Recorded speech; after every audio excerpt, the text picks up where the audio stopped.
When dungeons appeared, hunters became way too common. With artificial awakening, anyone with enough money could become one, so academies started popping up everywhere. Most of them are insanely expensive, completely unreachable for people like Kim Seojin. He works as a monster hauler, carrying dead corpses for a living. He does this job for 9 years straight, saving every bit of money he can, just for one chance to enter a hunter academy. That dream ends in a single moment. A hauling chain snaps, and a massive monster corpse crashes down on him. He wakes up in a hospital with a shattered leg, a huge medical bill, and his entire savings gone. Then his phone suddenly lights up, and a notification appears from an academy he has never heard of before, the Transcendent Academy. The price matches the exact amount of money he has left. With nothing else to lose, Seojin signs up. The Transcendent Academy is nothing like a normal hunter academy. It doesn't teach dungeon tactics or ranking theory. It trains people to go beyond human limits no hunter can achieve. There are no classrooms. Everything runs through his phone, and every lesson adapts to his current state. His mentor assigns daily training that can't be skipped. The academy doesn't care if he's injured, tired, or broke. If he can move, he trains. First comes mental training, meditation that forces his mind and body to stay calm. His body starts recovering faster than it should, which shocks his doctor. In just a few days, he's already healed and can go home and move on to physical training. Basic exercises at first: push-ups, squats, running. He has to repeat all of that every day. The academy only counts perfect movements. Sloppy reps don't exist here. But he can't just train. With no money to live on, Seojin has to return to his old work. Monster corpses become part of his workouts. He uses them to finish his training faster. Day by day, he becomes stronger. Seojin doesn't notice it at first, but he's already stepping out of the human range. And it comes in handy when one day a monster corpse turns out to be alive. It roars and stands up.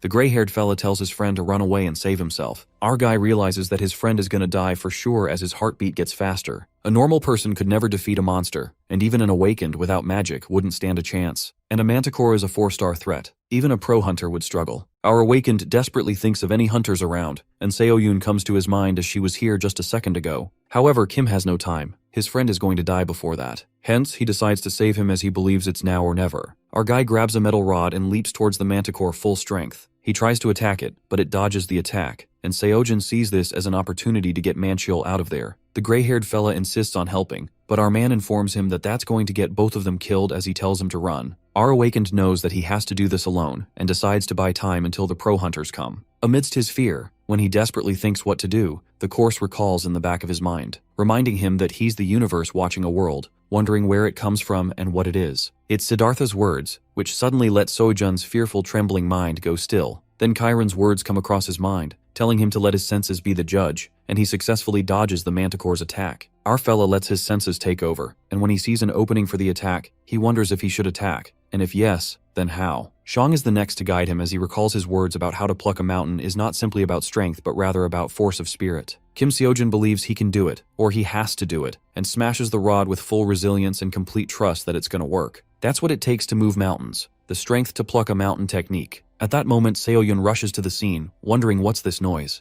Our dude is staggered as he realizes that it worked, and he just defeated a manticore. Meanwhile, the progress of Chiron's, Siddhartha's, and Xiang's courses increases by 10, 2.6, and 13%. Seoyun arrives at the scene, only to witness the sight where our guy, not even a hunter, and that with a steel bar, kills the monster. Seojin, on the other hand, rushes past her towards Manchiol, concerned if he's alright, while the gray-haired dude is blown away as to how his friend managed to do that. Our guy admits that he was worried and suggests he go to the hospital as he might be hurt. The supervisor tries to cover up the situation in front of the Sword Star's granddaughter and believes there was a little mistake. And all the workers are busy cheering our fella up for his accomplishment. That's when Seoyun realizes that she has finally found the right student. After the work, they all leave for their home, including Seojin, who reminds his friend to get checked out. Our dude glimpses at his course's progress. That went way up, way more than through the lessons, and admits that experience really is the best teacher. The problem is, he needs to be enrolled in a hunter academy to get the temporary license for dungeon raids, and the Transcendent Academy doesn't count. Thus, he wonders if he should just save money and go to a real academy. As he's busy thinking about it, Seoyun calls him out, asking him if she could have a moment. Our dude suspiciously looks at her and recognizes her to be the hunter from earlier, wondering what she wants from him. Seoyun decides to be straightforward and asks him if he will meet her grandfather. To her surprise, Seojin almost immediately refuses, not interested. Utterly astonished, she tries to stop him while he just wants to get home and do his lessons. Seoyun Park has spent 31 years on this earth, and in those 31 years, no one has ever spoken to her like this. Our awakened, after listening to her, asks her if what she means is that she wants him to join her hunter academy that exists only in name and has no students. This makes her ponder who the hell this guy is, who does weird exercises, and even though that manticore was in a weakened state, close to a 2-star threat,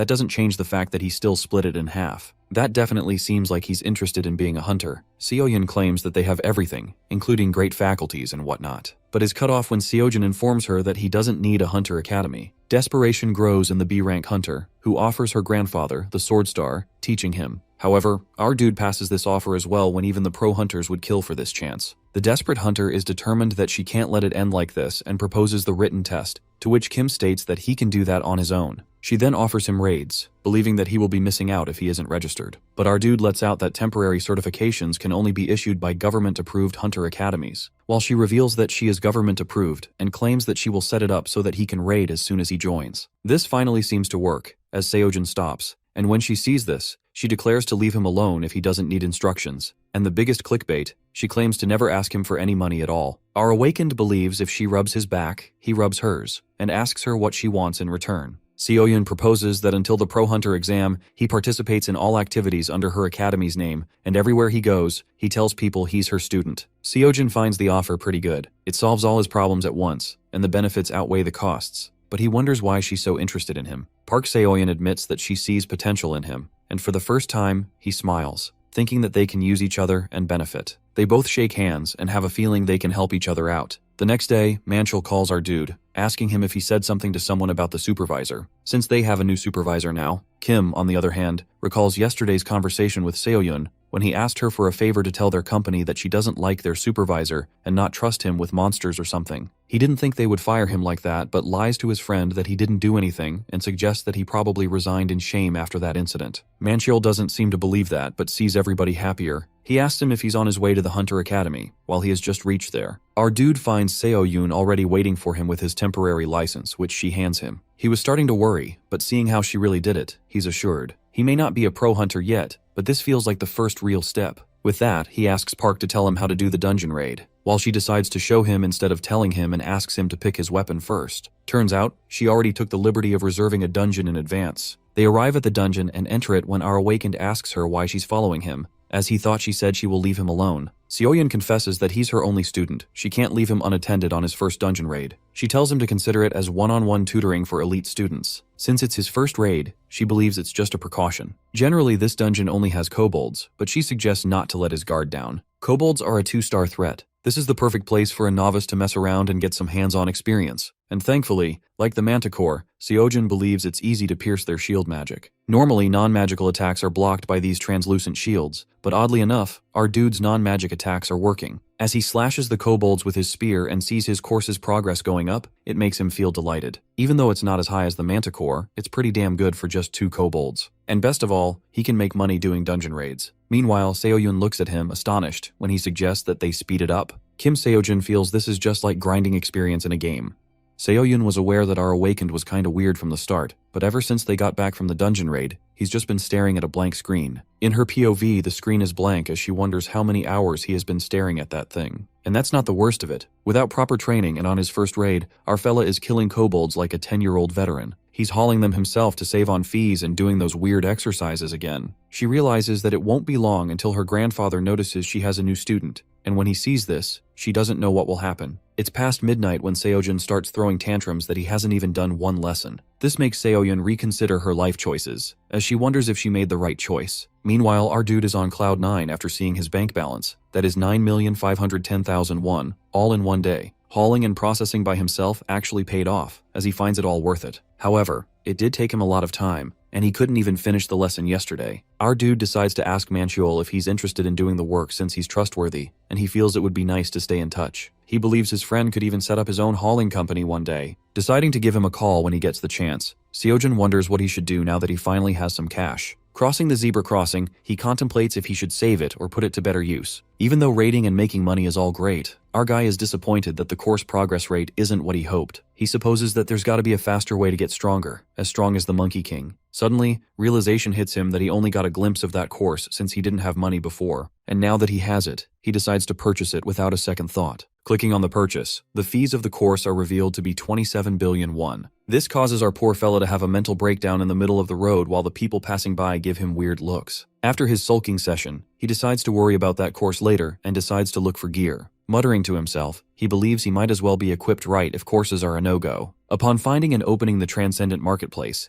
It's revealed that training gear here is sold and made by successful graduates. Our pal is traumatized when he realizes that all they have is elixirs, the Shield of Aegis, and the Spear of Longinus, which are all mythical items. Even if they are replicas, they're all mythical items, and that too for training. Seojin isn't an expert, but even he can tell these items aren't run-of-the-mill. He figures that if they are graduates, that means they're transcendents. Thus, if they're casually selling transcendent crafted items from myth, he decides to just grab what he needs. Choosing the Spear of Longinus, he clicks on the purchase while the karma is calculated for the appropriate price. Later, Seojin is found doing push-ups aggressively as Seoyun asks him if something happened. Our fella continues to count as he concedes the fact that the price would be high. Even if it's a replica, it would be invaluable. He knew it would be expensive, but to be 100 million won, he's well aware that he can never have that much money. Our awakened sulks after realizing that it's always about money in the end. He can't even do 100 million for the spear. He wonders how he will ever get 27 billion for the Monkey King's course, and sighs, slumping. Seoyun calls him out, asking him if he's okay, and tells him about the academy tournament. Seojin seems to have heard of them, but he doesn't know the details. It is revealed that it's a tournament of hunter academies, where countless hunter academies compete to see where they stand. The B-rank hunter hands him some papers and states that he can think of it as a way to rank the academies. She reveals that there are lots of competitions like this, and the academy tournaments generally fall into Division 4. If Seojin does well in the tourney, he gets a chance to advance to higher divisions, and it raises the academy's profile and official recognition. The academies spare no expense to put forth their best prospects. Our dude contemplates if she's saying all this because she wants him to represent Dream Academy. She agrees while he computes that if he takes part in the academy tournament, his course progress might skyrocket. He sees this as another way to grind out experience. Hence, Seojin agrees, and as he sees Seoyun looking surprised, he reminds her that was their deal anyway. He asks her what tournaments are like, and she reveals that the exact details aren't released ahead of time, but the scoring is a combination of dungeon raids and single combat among competitors. And now that our fella thinks of it, he realizes that he's only battled with a manticore and some kobolds. He's never faced another student, but if he's going to compete, he wants to do it right, and ponders where he can find a sparring partner. Just then, he looks behind and finds Park Seoyun, asking her if she can spar with him. At last, she finally agrees to spar with him, while our fella sees this as a good opportunity since Seoyun is a B-class hunter. And furthermore, B-class trained under the famous Sword Star. Our dude has no idea where he stands, but he's actually been dying to know how strong she really is. Seoyun asks him if he's sure, reminding him that she's a B-class hunter. Seojin tells her to go easy on him, and she decides to hold back. Our guy rushes towards her, and as the B-class hunter thought, his moves are too obvious. He's fast, but his footwork is clumsy, and he telegraphs every attack with his eyes. What Seoyun saw in the kobold dungeon was impressive for sure, but she believes a student is a student. She doesn't know what he's trying to do with these attacks, but she decides to end this. She counterattacks, but to her surprise, our awakened manages to block a magical strike, even though his weapon should have flown out of his hands. Her sword should be at his neck, and this should be over. Our guy breathes heavily and declares that it's time to not hold back.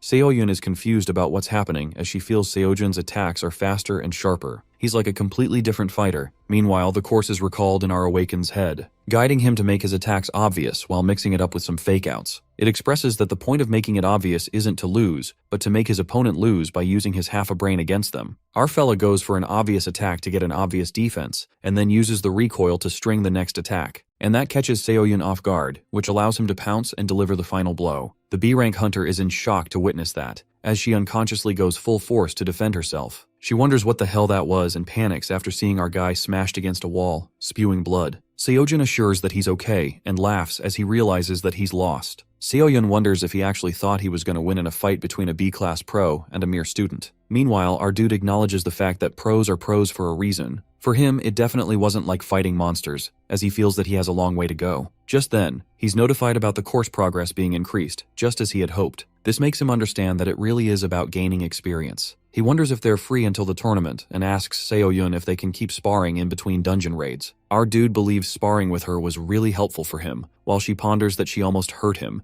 yet he still wants more. He may be weird, but she now knows that he's eager to learn, so it's fine by her. And on top of that, she promised to do all she could. Thus, Seoyun agrees and announces that the prize money is all his too if he wins. Seojin is flabbergasted to find out about the prize money, and when she mentions the prize money to be exactly 100 million won or so, our chap jolts up. Suddenly, a fierce spirit takes over him as he acts all hyped up and asks her if they have weights, or if he should just tear this concrete out. Seoyun is traumatized to see her academy being destroyed while our dude starts working out with a piece of damn concrete in his hands. The B-rank hunter wonders what he's up to, and he assures her that it's fine while thanking her. 2 weeks later, It's the tournament day. A huge crowd is gathered as a boy makes it to the arena, finding the crowd bigger than he expected. He mutters to himself about the awakened being pretty normal, but still finds it rare to see hunters battle each other. He bets there are scouts here from guilds, mercenaries, and government agencies, while the people judge him, finding his character to be that of a classic exposition, as they wonder if he's just going to stand there monologuing. The boy makes it to the contestant room after asking for directions and feels intimidated by seeing so many people, wondering if he has to walk through them. He glimpses at the weapons of other contestants being all fancy and their bodies, huge and confident. He's busy noticing everyone, realizing that they're the best of each academy, when his eyes spot Kim Seojin, who has a dinky weapon, using a jacket for a strap, and is busy watching his phone.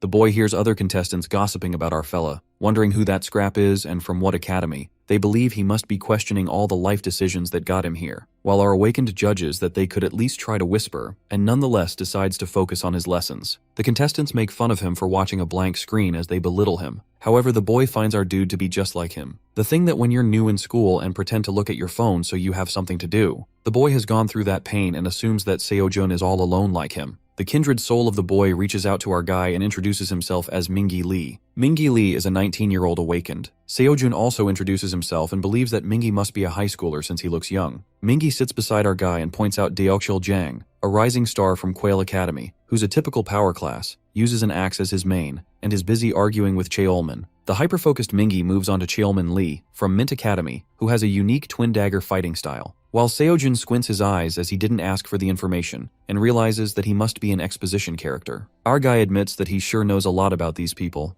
and Lee reveals that he does do a fair amount of research. As Deokyeol and Cheolman are busy arguing, Junhwan Lee from Revenant Academy shuts them up, stating that their yapping is annoying. Everyone just goes quiet, and it is revealed that Junhwan is the #1 of his academy and of this tournament as well. Turns out he's the winner, and even though he wasn't going to compete because it was beneath him, Mingi guessed something must have happened. With that, he asks Seojin if he's heard of Swordstar, and reveals that there's a rumor that his granddaughter tried to recruit him. Our dude is blown away to hear that, while Mingi continues that Junhwan turned her down, the Swordstar's granddaughter, and our guy can very well imagine that. Meanwhile, Junhwan gets frustrated that he's stuck with these lowlives and kicks the trash bin out of anger. If only it weren't for his uncle's request to be moved up, he wouldn't be here. He wonders what's the point of being at the top of this trash heap, knowing no one will care if he wins. If he knew it would turn out like this, he would have just accepted Seoyun's offer. A worthless academy, but at least she was the Swordstar's granddaughter. He believes that he could have got something out of it and left when she became useless. Suddenly, he sees Kim Seojin piercing his eyes at him as he ponders what that scrub is looking at.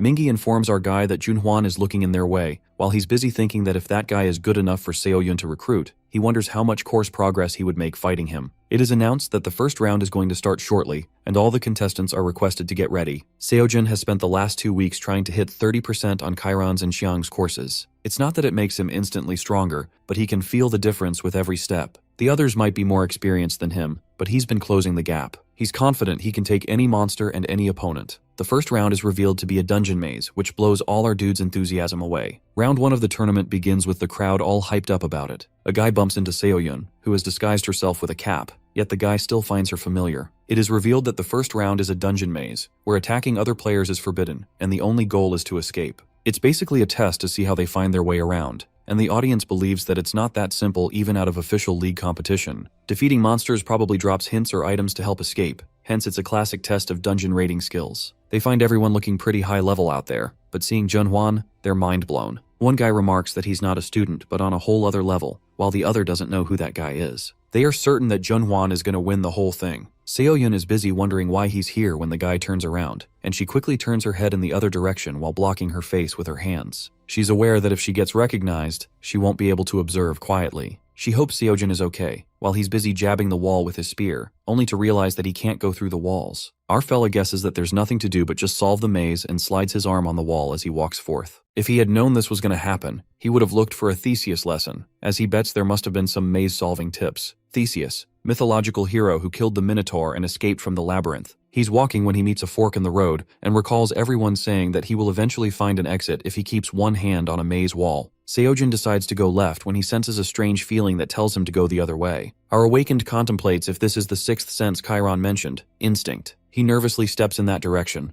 hoping that the instinct knows what it's doing. He finds it weird but is distracted when an announcement is made about Seokmin Cho from Scar Academy being eliminated. Our fella wonders why he hasn't fought any monsters when, according to the announcements, everyone's battling monsters. Suddenly realization hits him, as he mulls if instinct is protecting him from monsters too. He wonders if he gets 100% progress in metamorphosis, will he be able to predict the future or see the enemy approaching before they move? Seojin feels thrilled just even thinking about it when Mingi Lee calls him out, warning him to be more careful since the monsters could be anywhere. All the excitement in our guy is gone after he sees Mingi, wondering where he'd come from. Mingi mentions him moving with so much certainty, anxious if he knows something he doesn't. Our Awakened reveals that he's just going with instinct, and this leaves the mediocre hunter astonished to find him wandering without a plan. Knowing that it's dangerous, he declares that he has a good method, and demonstrates that if our guy keeps one hand on a wall and follows it all the way, he can get out of any maze. Seo-jun, already aware of that, argues that it's going to take too long as he proclaims to keep doing his own thing. Mingi tries to look out for him by telling him that he's going to get lost, and Kim implies that there's no need for him to follow him, and that makes him question why he is even following him in the first place. The Norm Hunter reveals that it's because he thinks they're the same, as he's on his own, and saw him on his own too. Realization hits Seojin as he now gets the reason why he came up to him earlier. Meanwhile, Mingi believes it would be smarter for the weak to stick together. Our dude is in disbelief to hear himself being called weak, and guesses that he doesn't look like much. Lee decides to show him something that keeps him motivated in hard times, and it turns out to be a picture of his cute sister. Our Awakened agrees with him and tries to leave, but the clingy dude grabs his feet and suggests that they go together. Even after refusing, Kim finds him to be so persistent, and guesses that it's scary at his age, even as an Awakened.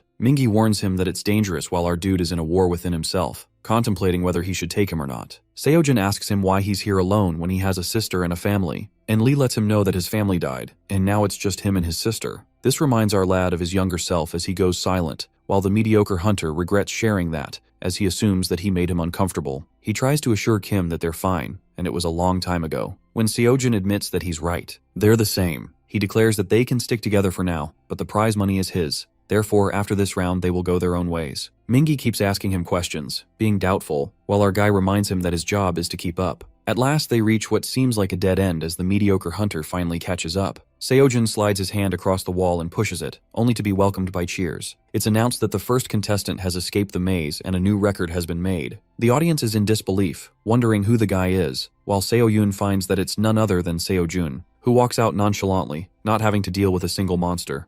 Mingi has no idea what's going on. He bumped into Seojin, they agreed to work together for a bit, and then the round 1 results were announced. With our Awakened being ranked first, Mingi at second, Junhwan at third, and so on. Chaos spreads among the people as they witness the first place completing the maze in 27 minutes. They murmur if that is even possible, wondering what academy the guy is from, etc. What's more surprising is the fact that Junhwan Lee was a shoo-in for first, and to not even come in second is insane. Junhwan approaches Seojin, hovering above him as he just glares at him, while our fella recognizes the red-haired dude, wondering what he wants from him and what's with that look. As Kim is about to say something, Junhwan cuts him off, not knowing what he was thinking, and declares that our guy just got lucky. People laugh and insult Seojin, wishing that they had that kind of luck. Our dude decides to get back to his lessons, ignoring what people say about him. Later, it is revealed that Kim is up against the ace giant from Quail Academy, Deokyeol Jang, who is announced to respond with a brick wall in the face of fancy technique. Deokyeol believes that his opponent got lucky and guesses that his luck's run out now that he's up against him.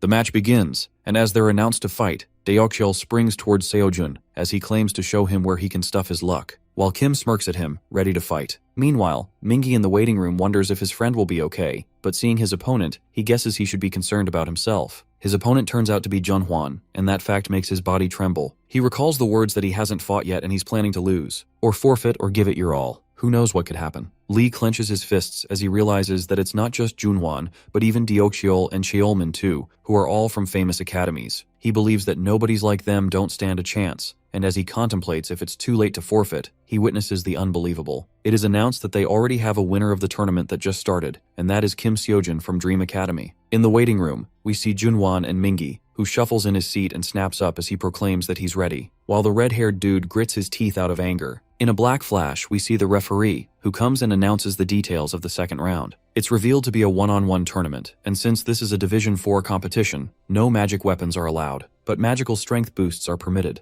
while the referees are authorized to stop the fight should any competitor be unable to continue. Seojin calculates that there are going to be 16 matches since 32 people made it past round 1. As he's wondering how the brackets will turn out, a player calls out the referee and claims to forfeit, leaving him stunned. Meanwhile, Seoyun takes a sigh of relief as she almost got noticed when she called our fella out earlier. She was so shocked that she forgot herself because who thought he would come in first? Thus, the B-rank hunter decides to go back when it settles down, when she overhears the conversation at the betting window. They thought 32 people made it to round 2 as they question how they are already at the semi-finals. It is revealed that everyone else forfeited. The bald dude believes it's no use since Junhwan Lee's gonna win, wondering who'd be stupid enough to bet on anyone else. When a guy shows up with a suitcase and declares to bet 1 billion won on Kim Seojin, everyone there is left in utter shock, pondering if this dude is serious. They try to explain to him that our fella got lucky and that he's from some nobody school called Dream Academy. Seoyun sees the guy as she wonders who he is. On the other hand, in the waiting room we see players forfeiting while Mingi whispers that it's actually pretty common in Division 4. Since the students from the big academies always dominate, there are even rumors that Junhwan doesn't hold back, contest or not. Mingi thinks it's just a Division 4 tourney, not worth getting seriously hurt over.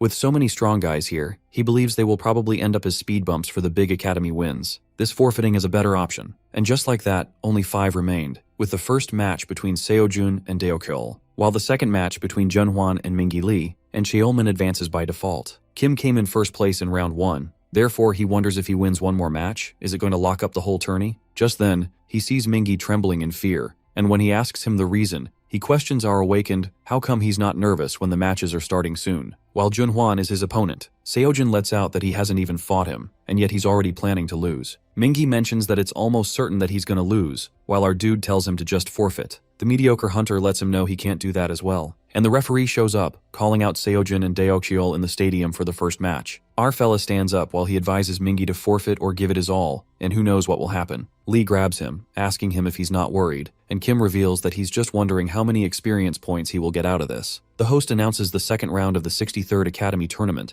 and introduces the contenders. The new Dungeon Maze record holder and the mysterious newcomer, Kim Seojin. Our dude feels that they're really hyping this up.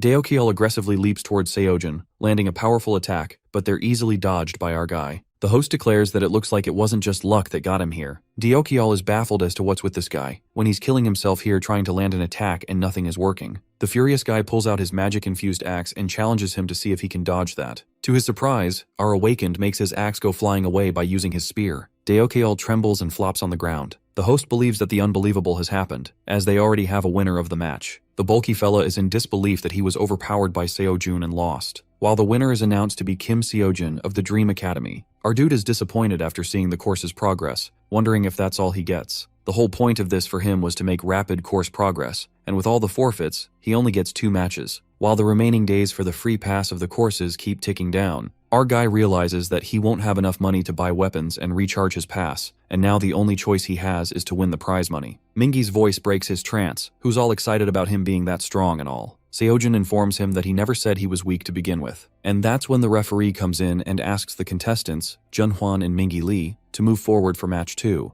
The arrogant dude bumps into the mediocre fella as he walks out, while he calls out Kim and reminds him of how he said they were the same. He reveals that he felt that there was something about him right away, like a kinship or something. And seeing him beat Daeokyeol, Mingi confesses that it made him happy as if he had won too. He admits that things never really go his way, and he's not as skilled or as strong as Seojin, but he wants to be someone his little sister can look up to. The referee calls him out as Kim wishes him good luck and declares to see him in the final. In the stadium, Mingi tries to assure himself that he can do this, taking deep breaths when Junhwan tells him to shut up already. He finds everything about this guy pathetic, and even more that he's part of this joke tournament. The referee declares to go over the rules again before the match starts, while Junhwan glares at the mediocre hunter, who trembles with fear. The red-haired can tell just by even looking at him that he's nothing but a prey waiting to be devoured. And for an apex predator like him, it's overkill. He believes that Mingi doesn't know how lucky he is to even be facing him, and infers that he should have been declared the winner already, instead of lowering himself to face this contemptible garbage. The arrogant brat witnesses Mingi positioning his sword, and is left shocked to see him even trying. He wonders if he thinks he stands a chance against him and asks the referee about the holdup. The ref lets him know that they will make an announcement soon, when the host asks the contestant if they're ready. The match begins with Junhwan relentlessly leaping onto Mingi like a wild predator while he tries to keep up with his attacks. Junhwan intensely hits the mediocre fellow with the back of his sword as he spats that insects like him should know their place. Mingi falls to his knees as he coughs out blood and wonders if it's over. Realization hits him that he's no match for him at all, let alone thinking about winning or losing. He wanted to become someone his sister can be proud of, but he isn't good enough. Nonetheless, Mingi gets back on his feet and is determined to land one hit at least, in order to prove to himself that he can. In the end, Junhwan Lee from the Revenant Academy is the winner, which is no surprise at all. People mutter about him while he's standing there blank-faced, with a cut on his cheek. The red-haired dude is in disbelief that a loser managed to hit him, while he hears people saying that it should have been easier against a loser like that, as they guess that Lee isn't such a big deal after all. Junhwan is infuriated to be looked down upon as he declares to forfeit. That being said, he hits Mingi and lets out that it's an insult to be here, at this tournament of gutter trash and in this division of goddamn failures. The referee tries to stop him and warns him that the match is over. Hence, if he doesn't stop, he will be disqualified. Junhwan reminds him that he's forfeited already, and wonders if he's the only one disgusted by these cockroaches cosplaying as hunters. He steps on Mingi's head and crushes it with his leg when Seojin appears in front of him, trying to hit him with his spear. Our dude was gonna hold off till the final, but he guessed it can't wait because Junhwan needs to learn his lesson. Seojin tells Junhwan to get his foot off Mingi's head, but he crushes it even more and asks what if he doesn't want to. Our awakened flings his spear, making him move back instantly while he checks up on Mingi. Lee makes fun of them by calling them two peas in a pod and acts emotional. Kim lets out that something must have really gone wrong in his life that he thinks it's okay to just step on people. Junhwan realizes that he doesn't get it, and clarifies that he doesn't belong here, either of them, finding it insulting. Our fella states that they have as much right to be here as him, but the arrogant brat finds it nonsense that they're all equal, and that life is fair, etc. He questions him if he thinks trying his best is enough, sarcastically asking him if he wants a medal for that. The audience is baffled as to what's going on and why the refs or anyone aren't putting a stop to this. Meanwhile, one of the refs argues that they have to stop them, when the other one breaks it to him that the higher-ups have ordered them to hold back. Seoyeon seems to be concerned for Seojin while Junhwan laughs as he asks him if he really doesn't know how the world works. He states that if he's walking and Kim gets in his way, he gets crushed, and that's the natural order. He believes that's what happens to insects. And this leaves our awakened shook, as he used to think the same thing. 9 long years preparing to be a pro hunter. Just hitting wall after wall. No money, nothing, no matter how hard Seojin tried. His best efforts barely kept his head above water. He got nowhere. To him, nothing's more pathetic than clinging to impossible dreams. Countless times he told himself to give up while he still could, wondering whether he would ever make it. He was delusional, because it's terrifying to face reality, and yet he was told this. Seojin doesn't give a damn where Junhwan thinks his place is and pounces towards him. The ref tries to butt in, but it's too late, while the red-haired dude sighs as he assumes that he's really lost it. An intense fight takes place between them, and Kim realizes that he's strong and now understands why they were talking him up. He never once doubted he was going to beat Daeokyeol, but now he's in doubt. Our awakened shrugs the negative thoughts off, knowing he can't think like that and waste time worrying. Thus, he decides to go with the flow and follow instinct. As a result, Seojin manages to hit Junhwan with his spear while the ref tries to stop them. The arrogant bastard knows he's the predator. They reign supreme over any prey, but seeing Seojin's eyes piercing through him, he scoffs. He wonders how this weakling can have the eyes of a predator, but then guesses that anyone can mimic a look. Our fella manages to block Junhwan's attack, and it seems that he's getting better the more they fight. The red-haired dude wonders if he's imagining it, or if he's really getting better, like wrestling a cub as it turns into a lion. The last straw for Lee is the fact that Seojin fended him off, hence he furiously pulls out the aura sword. Seeing the aura sword, our guy is aware that he won't be able to stop this. Not without magic. The refs strictly warn Junhwan to stop as people rush towards them, while Seojin knows that he has to dodge this with all he's got. Even though his brain is telling him to dodge, he doesn't want to. Like dodging this would throw away everything he's worked for. At that moment, our awakened hears Xiang Yu's words in the back of his mind. Xing said that one of his students asked him why he entered the enemy camp alone if the fight was already lost. That was right. It was over, and there was no way out. That was the first time Yu felt real fear, knowing that he would be defeated. And yet he fought on just because he had to. He advised his students to attack with everything they have even if all is lost. He believed that they could have the strength to move mountains, but without this, they would lose. At last he declared a delusional fighting spirit is what it takes, the strength to pluck a mountain. Seojin realizes that Xiang fought and fought again, and that's why he became the conqueror. Lee and Kim pounce at each other with full strength, and the impact makes the stadium go blinded by the dust. Everyone is left shook, wondering what just happened. When the dust is gone, an exhausted Seojin is revealed along with an unconscious Junhwan, who plops to the ground. The stadium is filled with claps and cheers from the audience, who chant Seojin's name. Seoyeon can't seem to believe what she's witnessing. As she remembers 2 weeks ago, our dude could barely handle the magic sword attack, and now he can withstand an aura sword. She's baffled as to how he got this strong when she spots the guy from the betting window who bet on Seojin. The guy trembles with utter shock as he can't believe his eyes. Seoyeon wonders what's with him and admits that she herself is surprised, but he's completely shaken. Like some fundamental belief has been shattered. Suddenly she remembers that he bet on our guy to win, and when she looks back again, the guy is nowhere to be found. Later, we see Kim trudging exhaustingly across the pavement. As he sighs, remembering that he was disqualified, the manager told him that Junhwan Lee's behavior was also out of line, but he had forfeited. While our dude interfered in the match, ignoring multiple warnings from the referee and was in complete violation of the rules. Seojun admits that he's not wrong, and it's fine with him, but he's curious about what will happen to Junhwan. The manager reveals that he's definitely disqualified too, since the use of an aura sword can only mean he had deadly intent. It's possible that he may avoid prosecution, but he will be banned from the Pro Hunter examination for 5 years. In the end, Cheolmin Lee became the winner by default. Mingi came in second, and Daeokeol ended up third. Our dude notes that at least his course progress went up,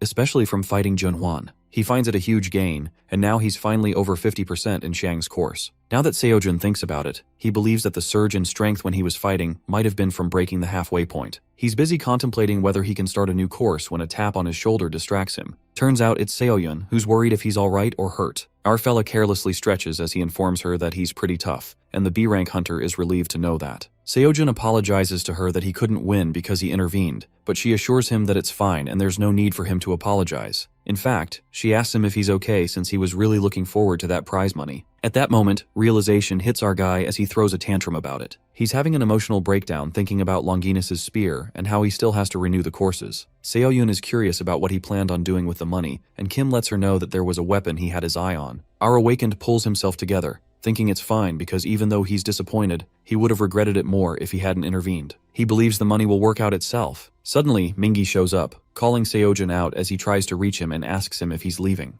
The B-rank hunter ducks her hat, trying to hide her identity, while Mingi gathers the courage and declares that he hopes he can be like our dude someday. Kim is left speechless for a moment, but then lets out that it could be tough, leaving both of them surprised. Seojun is aware that Mingi just doesn't have what it takes to be a pro hunter in this day and age. He does believe nothing is impossible if we try hard enough, but reality tends to get in the way of dreams. Our guy mentions that there's plenty of other things he could get good at as he's still young and encourages him not to get discouraged. The mediocre fella guesses he's right and clarifies that he didn't mean to kill the mood and just wanted to say bye after sensing the air tense. Mingi thanks Seojun for everything, and as he turns around to leave, our guy instructs him not to listen to anyone's advice about what he can or can't do, including his own. He tells him that he lacks skill and that's a fact, and people will tell him he can't do it. It won't happen, but Kim reminds him that it's his life to live, not someone else's, and if he wants to do it, he should do it, and that's it. Mingi turns around, a crying mess as he sobs. Seoyun, after he leaves, confesses that our guy is full of surprises and thinks that he's made a new fan.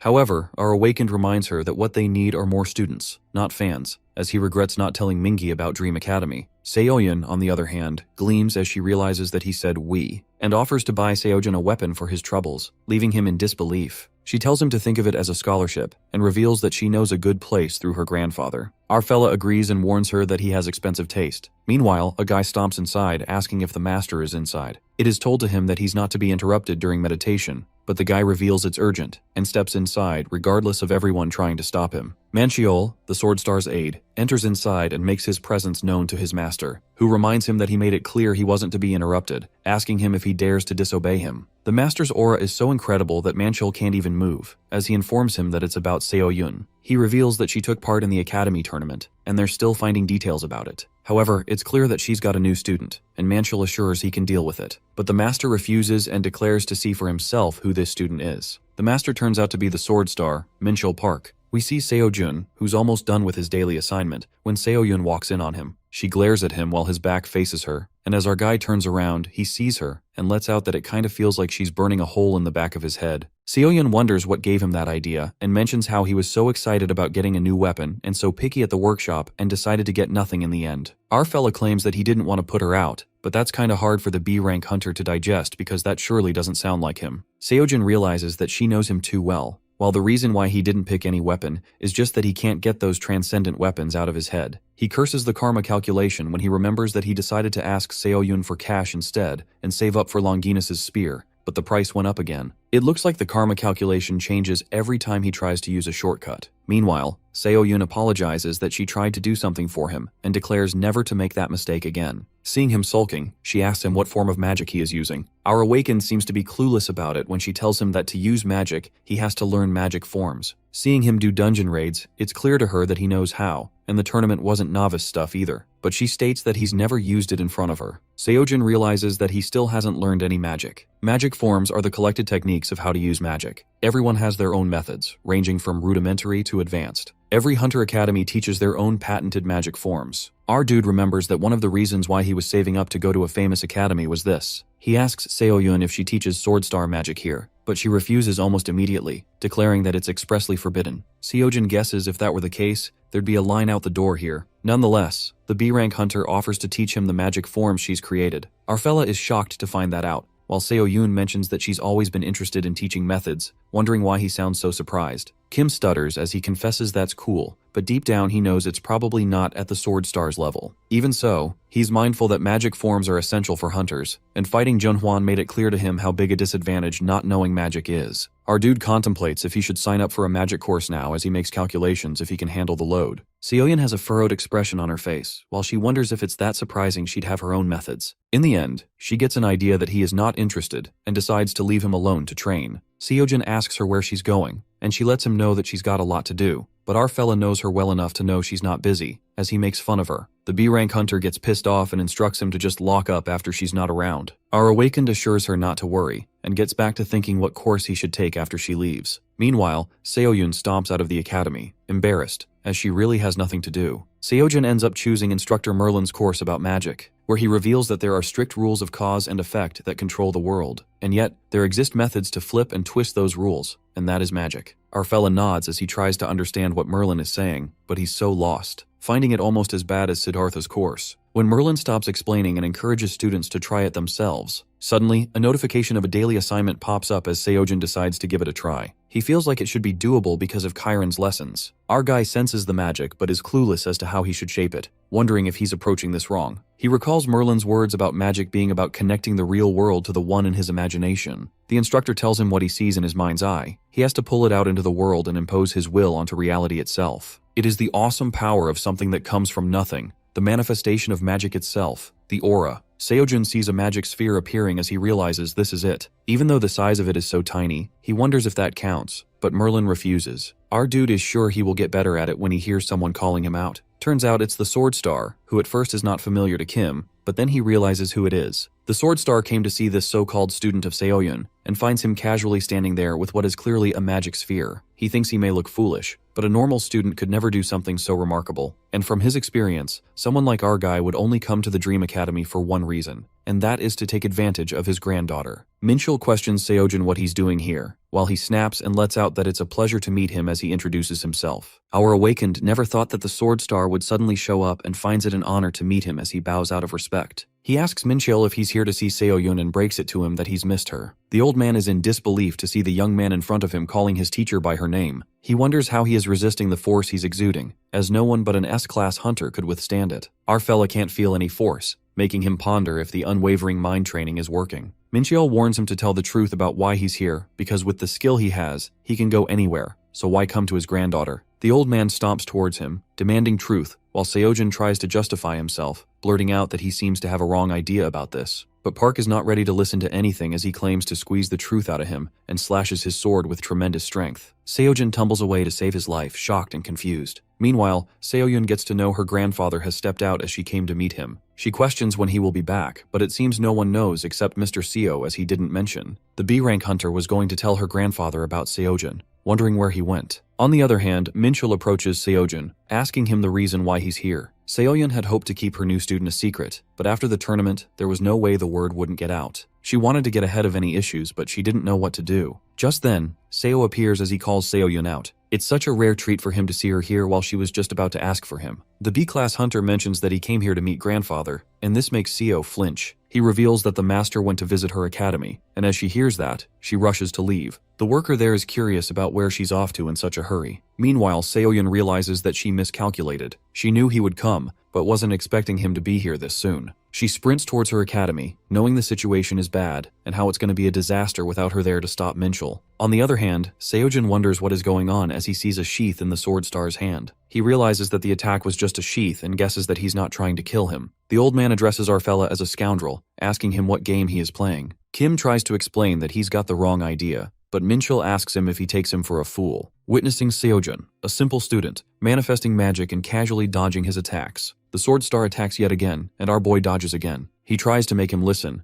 but it seems he doesn't want to listen to anything as he calls him a miscreant. Our dude feels jabbed as he hears that and can't really figure out what he did wrong. Mincheol declares that he's forcing him to squeeze the truth out of him. And this leaves Kim in disbelief because he's not even listening to a word he says. Our awakened gulps and forgets that the sword star is going to listen to anything. He sees this as an opportunity, knowing that the old man is not going for the kill, because if that were the case, he would already be dead. Sky beyond the sky, no matter how high you go, someone is always higher, and that's the sword star. He's the closest thing to the ideal hunter, and now is the chance for Seojin to see how he measures up. Our guy feels thrilled as he clenches his spear while Minchul glares at him, noticing that something's changed. Decades of hunters have crossed the sword star's path, and none of them could ever look him in the eye until now. He finds Kim intimidating and wonders what he wants from Seoyun. The conflict continues as Seojin struggles to hold off Mincheol's attacks. He can't even sense his attacks, let alone see them. Our dude freezes up as he realizes every single attack is beyond his ability to comprehend. He doesn't know how long he can hold out and crashes into the wall back as he attacks. The old man tells him to just answer his question and it will be over, but Seojin refuses to give up. He can't let it end like this. He is convinced he can do more, but his tricks don't work on the sword star as he's pushed back. Kim believes he might have a chance when he's going easy on him and snaps up,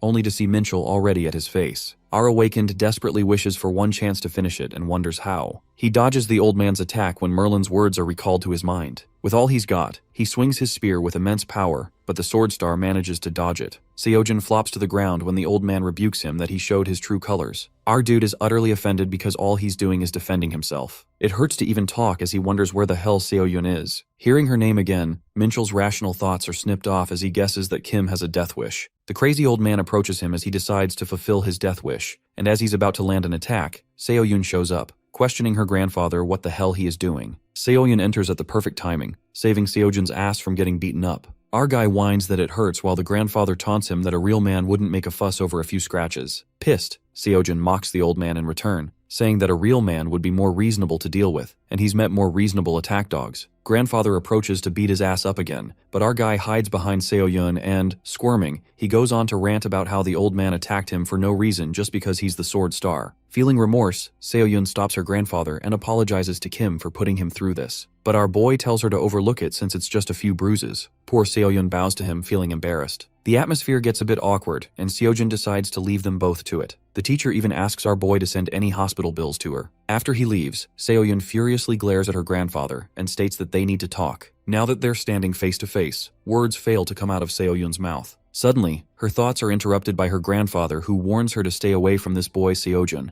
claiming that he's suspicious. This takes her by surprise, and yet again she struggles to make her grandfather understand. Her memories unfold before her eyes as she recalls how her grandfather has never listened to her, not even once. Seoyun barely managed to open her hunter academy before he ruined it too. While it may seem that he's too overprotective, her grandpa came and bullied every student that came, hence they all left. She gets why her grandpa acted like this, because those students might have had some ulterior motives, and for that reason, she never tried to stop her students. But this once, she decides to stand up for herself, just as the grandfather commands Seoyun to get rid of Seojin this instant. However, she lashes out and immediately refuses because deep down, she's certain that Seojin is different, and she refuses to let him go. Seoyun fights with her grandpa and makes it clear that it's her academy so she won't be listening to him. Plus, she presumes that it's only been a month since she met Seojin, barely enough time to be meaningful, and yet there's something about it. She couldn't help but admit that whenever she looks at Kim, she feels different, and gets a feeling that she wants to keep doing this, together. Meanwhile, the grandfather calls Seojin a bastard, and makes Seoyun understand that she doesn't know anything, but she adamantly declares that she wants to find out herself, clarifying that she can't live under her grandpa's shadow forever. The silence takes over the room and Seoyun is hit by a realization that she said too much. She apologizes to her grandpa for shouting at him, and leaves after stating that she won't be listening to him this time.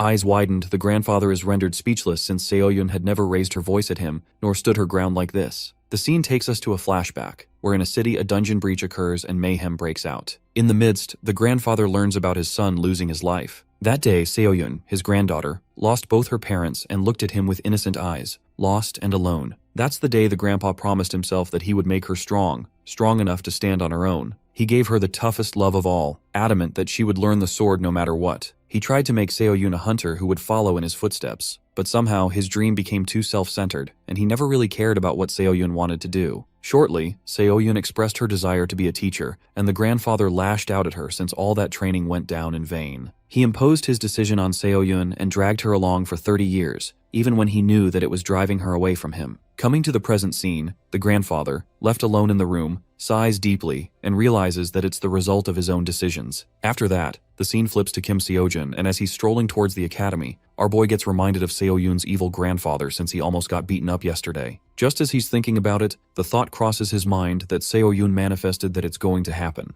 That's when we get to know that, last night, he got a call from her, and she explained to Kim all about her situation and her relationship with her grandfather and what happened to her old students. Our guy got the sense of what she'd been through and why the Sword Star had acted like that. But still, Kim is mad at the fact that the Sword Star beat the crap out of him like that, believing that the old man owes him an apology. Seojun makes up his mind that this won't happen again and checks his course progress after beating the Sword Star just a little bit. Our guy is happy with his progress, and just as he enters the room, he's greeted by the Sword Star who awaits him, ready to beat his ass again. Kim freezes in his movements, totally taken aback. Our guy then reveals everything to the old man about the agreement, but the Sword Star still glares at him suspiciously, asking Kim if he's not hiding anything. The old man can't bring himself to believe that Seoyun isn't lying, but his latent power and strength make no sense to him for a mere student. Suspicions aside, the old man is bothered by his presence in an unexplainable way. Nonetheless, our guy asks for his leave if they're done and lets out that he needs to start his training for the day. At that moment, the Sword Star ponders that he'll be able to see what Kim is hiding if he sees him training. Time passes, and the Sword Star awkwardly finds himself staring at Seojun, who's totally lost in his phone, especially since the screen is blank. He's convinced that something's not right with our boy. The old man finally snaps and questions Kim if he's meditating. Our guy responds that he's kind of meditating, and the Sword Star begins nagging him, stating that it's all a discipline of the mind. But our guy miserably ignores the old man, making him question his existence. To grab Seojun's attention, the Sword Star offers to teach him some moves directly, and it's not a surprise that this does the trick. Just as the Sword Star gets his hopes up high to teach him something, our fella straight refuses, crushing the old man's pride. Seojun bluntly tells the old man that he can't concentrate on his training when shortly Seoyun barges into the room. She freaks out after seeing her grandfather, who impatiently whispers to her that something is off about the boy Seojun, and even said that he's interested in training with the Sword Star. The old man rambles on about how he keeps staring at his phone like a maniac in the name of training. Well, Seoyun doesn't seem surprised and softly confesses that Kim is always like that. The Sword Star is left stunned after knowing that Kim's anomaly is actually normal. After that, Seoyun greets her student and they both start talking. The old man gives Kim a death stare since he speaks nonsense, yet his granddaughter takes everything he says with a smile. He couldn't help but notice that Seoyun has never been so happy, wondering if Kim amuses her so. The old man recalls how somber Seoyun has been all her life, and now he couldn't stand Kim being all mushy with his precious granddaughter. Just as he's about to explode, the Sword Star's man frantically barges into the room to report an urgent matter. The associate informs the old man that the Order of Truth have asked for him. Scoffing, the Sword Star arrogantly lets out that if it's something so important they can come to him. But the associate reveals that Dame Kalia herself requested it, making the old man gasp in disbelief. The associate nervously opens up that Dame Kalia has requested Seojun's presence, which leaves everyone by surprise. The old man suspects Seojun and thinks that he was with the Order of Truth this whole time because there's no way someone like Dame Kalia knows him. Our guy is mad at the personal attack and responds that he doesn't know either. In the meantime, Seoyun recalls seeing a suspicious hooded man at the tournament and speculates that he might be involved in this. Even so, the old man doesn't get why Dame herself got involved,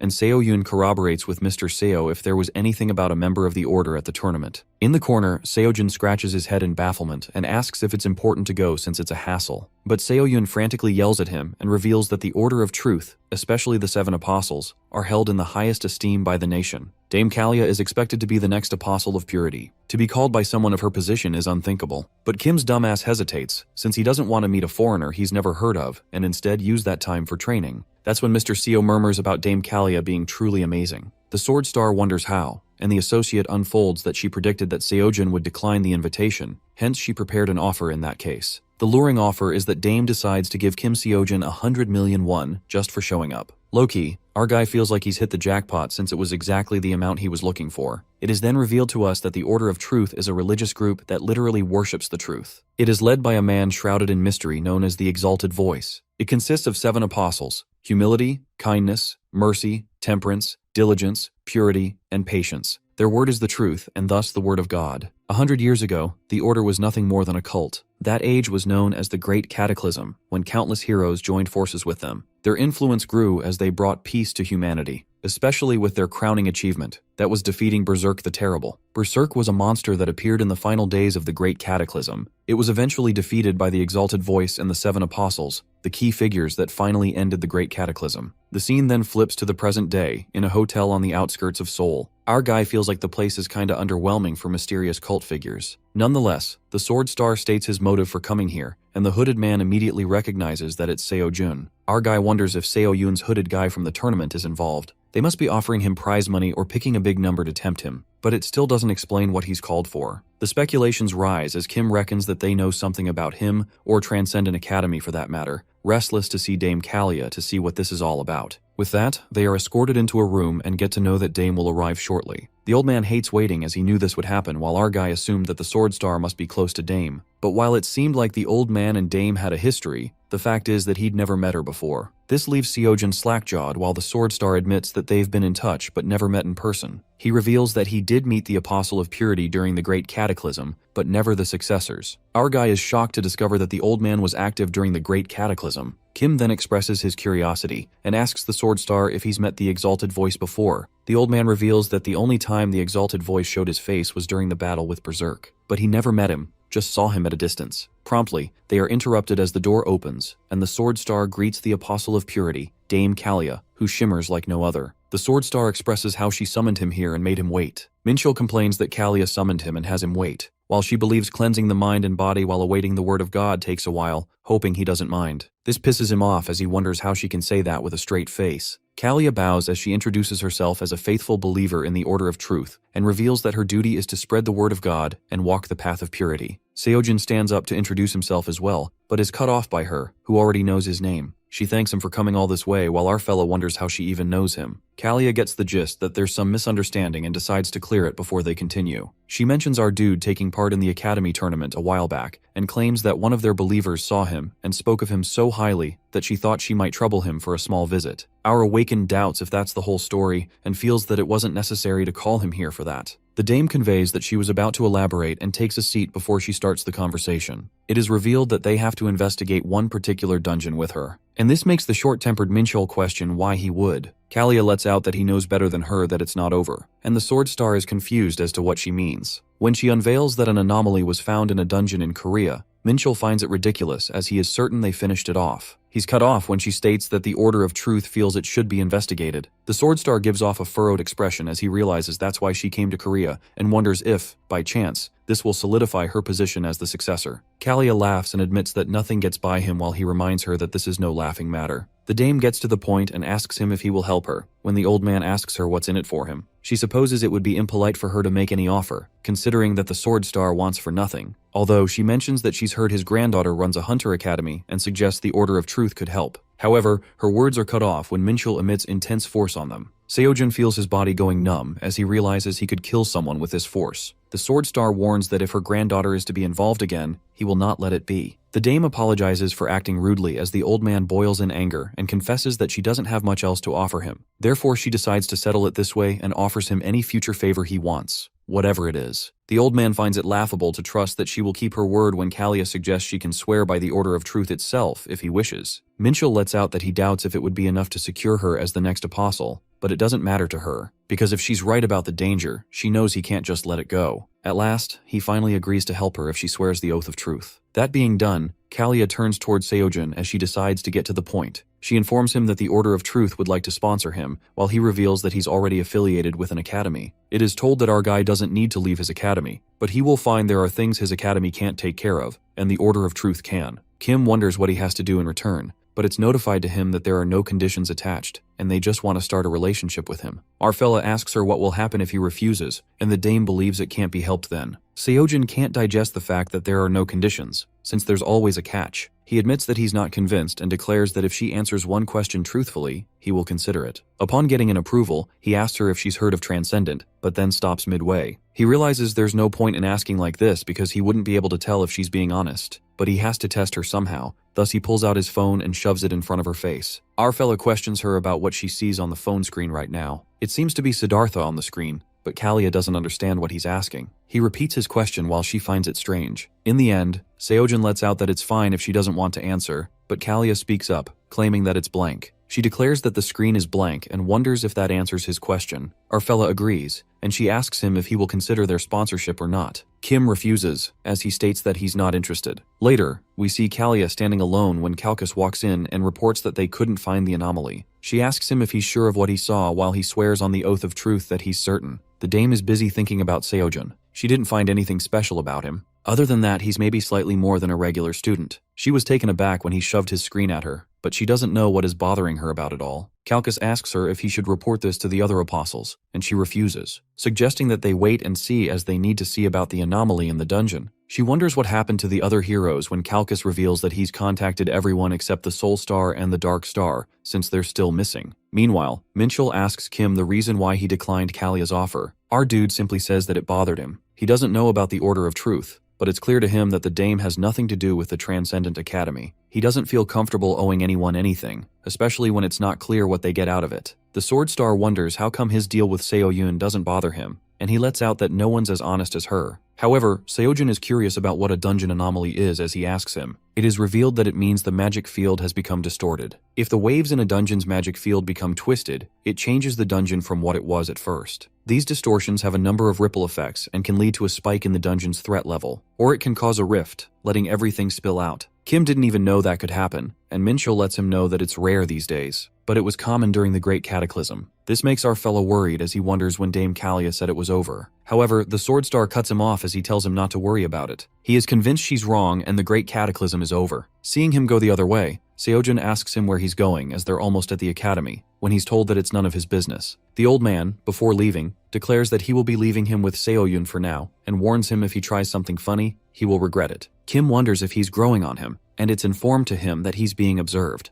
Our dude giggles as he tells the old man that not being honest about his feelings is what keeps him and Seo-yun apart. This pisses Minchul off while Seojin quickly runs away. He declares to get better in case they butt heads again as he enters the academy. Seo-yun, upon seeing him, asks him about the whereabouts of her grandfather, as she thought they were together. Our awakened lets her know that he left, but she's concerned if he had anything to say. He assures her that he said nothing to worry about. However, she isn't satisfied and apologizes as she's aware that her grandfather can be a real pain sometimes, and she should have warned him. Kim makes her realize that he means well, but just doesn't know how to express it, and confesses that they have to help him together, while in the worst case, he will have to take a few more hits for her. This makes Seo-yun blush, and she thanks him, while the situation gets awkward for them. The B-rank hunter asks him if he needs the money, and our dude agrees, wondering how she knows. Now that he thinks about it, money is kind of a problem. He used Kalia's money to pay off the rest of his debts, but his free pass is running out, and he needs weapons and courses. Seo-yun reveals that she did some research while he was gone, and informs him about a dungeon clearing contest. Seojin wonders what a dungeon clearing contest is, and it is revealed that it's a contest to clear out dungeons that haven't been raided. And it is to encourage people to raid dungeons that don't have great payouts. This makes sense to our dude because during the Great Cataclysm, many of the Awakened fought out of a sense of duty or belief. But pro-hunters are now more motivated by profit. Seo-yun notifies him that neglected dungeons tend to be lower level and a hassle to raid, and those neglected dungeons eventually create rifts where the monsters spill out into the world. Even lower level monsters are plenty dangerous to the public. There used to be a civil service corps for these dungeons, but it was a waste of resources to send such high-level pros to deal with the problem. And so, the government came up with the dungeon clearing contest. Seo-yun lets Seojin know that many uncleared dungeons can be dealt with at the student level, and there are more than enough students to get the work done,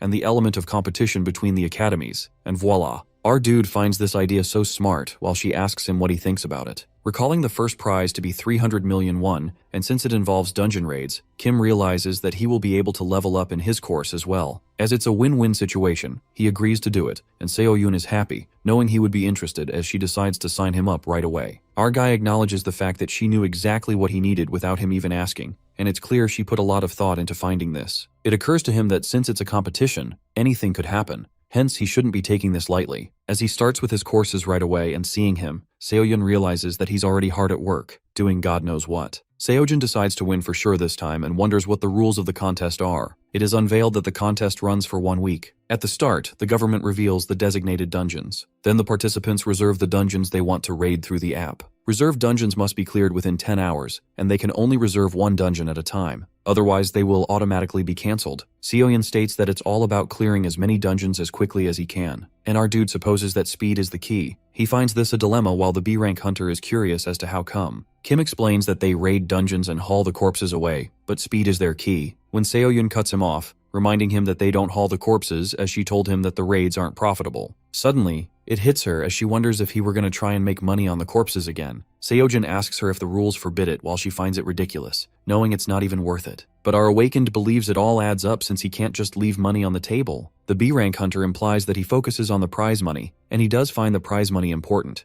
Hence, he's not going to obsess over the small things unless he has an idea. Our guy goes through what the rules exactly say. A few days later, it's the day of the contest, and Kim's hard work is paying off as his progress has gone up a lot, though not for Kyron and Merlin's courses. The big changes happen every 10% or so, therefore he wonders if he maybe needs a different approach. Seoyun asks him if he's installed the app, and he lets her know that he double-checked everything yesterday. However, she's concerned if he hasn't called someone for help and asks him if he's sure they're not lost. Seojin assures her that the guy he called for help has an amazing sense of direction. He claims that he's the sword star of finding his way around, and he's a lot sweeter than he looks. Just then, Manchul arrives as our dude calls out his name loudly. While he tells him to pipe it down, or the whole neighborhood will hear, Kim was afraid he'd be running late, but he's early, and the bulky man asks him if he thought he would give him a chance to ride him for being late, and wonders what he wants him to do now. A few days ago, our guy called Manchiol and offered to work together. He told him that he wanted him to haul monsters away for this contest while also acting as his driver. Seojin claims to pay him, of course, and lets him know that he will haul the corpses, but he would process them since it's so time-consuming. Manchiol doesn't find it a bad idea, but he's concerned if he will just be in our dude's way. Kim appreciates the thought but assures him that he will be a great help. Processing a monster's corpse profitably requires skill. If he's not involved, Seojin wouldn't have to worry about it. Nonetheless, the dungeon clearing contest begins as they part ways from Seoyun. Our fella asks his friend if he's heard of the contest rules while he ensures him that he remembers everything he explained. In the car, Seojin reveals the key to winning is raiding the most dungeons, and since it all comes down to speed, there are 2 factors to keep in mind. First is how fast he can finish the raid, and second is how fast he can get to dungeons. And since most of the dungeons are only 1-star or 2-star threat, Kim is not worried, even though the layout could vary wildly. Thus, the only thing left is how fast they get to the dungeons. Our guy hands Manchiel his phone and reveals that it's every dungeon in the contest and where they're located. Therefore, he wants him to figure out the fastest route between each one. The bulky dude is left astonished but is told that he's faster and more accurate than any GPS. Thus, he instructs him to buckle up and speed up the truck. Meanwhile, Sujin Go, the supervisor of a dungeon, waits for the contestant Kim Seo-jun from the Dream Academy to clear the dungeon. Assuming that he's a random student from a not-so-famous academy, she believes it will probably take him an hour. Sujin sees the guy who came along with the contestant as she was afraid they were going to try and break rules, but she guesses nothing's wrong with someone waiting outside. The gate opens, and as Go stands up to check if something's wrong, Seojin pops his head out of the gate and informs Manchul that he's ready. Sujin interrupts, reminding him that it's strictly prohibited for someone to assist during a raid. Our guy lets her know that he's done with the raid, and when the supervisor doesn't believe it, she steps inside, only to find that he was telling the truth. Sujin is in utter disbelief since it's only been 10 minutes since he entered the dungeon, and when she sees him carrying a monster's corpse, she asks him what he's doing. Kim assures her not to worry about this and starts with his daily assignment. When he's done, he asks Manchul how long he thinks it will take, and considering the fact that there's not a lot worth salvaging, he estimates it's probably 15 seconds. Our fella tells him to go ahead as he decides to keep hauling the bodies. Sujin stops him as she asks him if he's cutting a monster's corpse, and Seojin wonders if that's a problem. She absolutely finds it a problem, admitting that it's weird. Knowing it's not a real problem, our dude continues hauling the corpses while Manchiol processes them. They both scurry away as soon as they're done, off to their next destination, which is a bit far, but gets them in a better position for the next one. Sujin Go stands there clueless about what's happening while they both drive away, happy that they killed 2 birds with 1 stone. We see another supervisor enjoying sitting out in the sun instead of being stuck in front of a computer all day. He wishes he could just stay like this, wondering when the next contestant will arrive. At that moment, Seojin's and Manchul's truck zooms there and screeches to a halt. They both move quickly while our fella finishes the monsters off in one go. The supervisor witnesses Manhwa cutting up the monster corpses and Kim working out with the corpses. And as soon as they're done,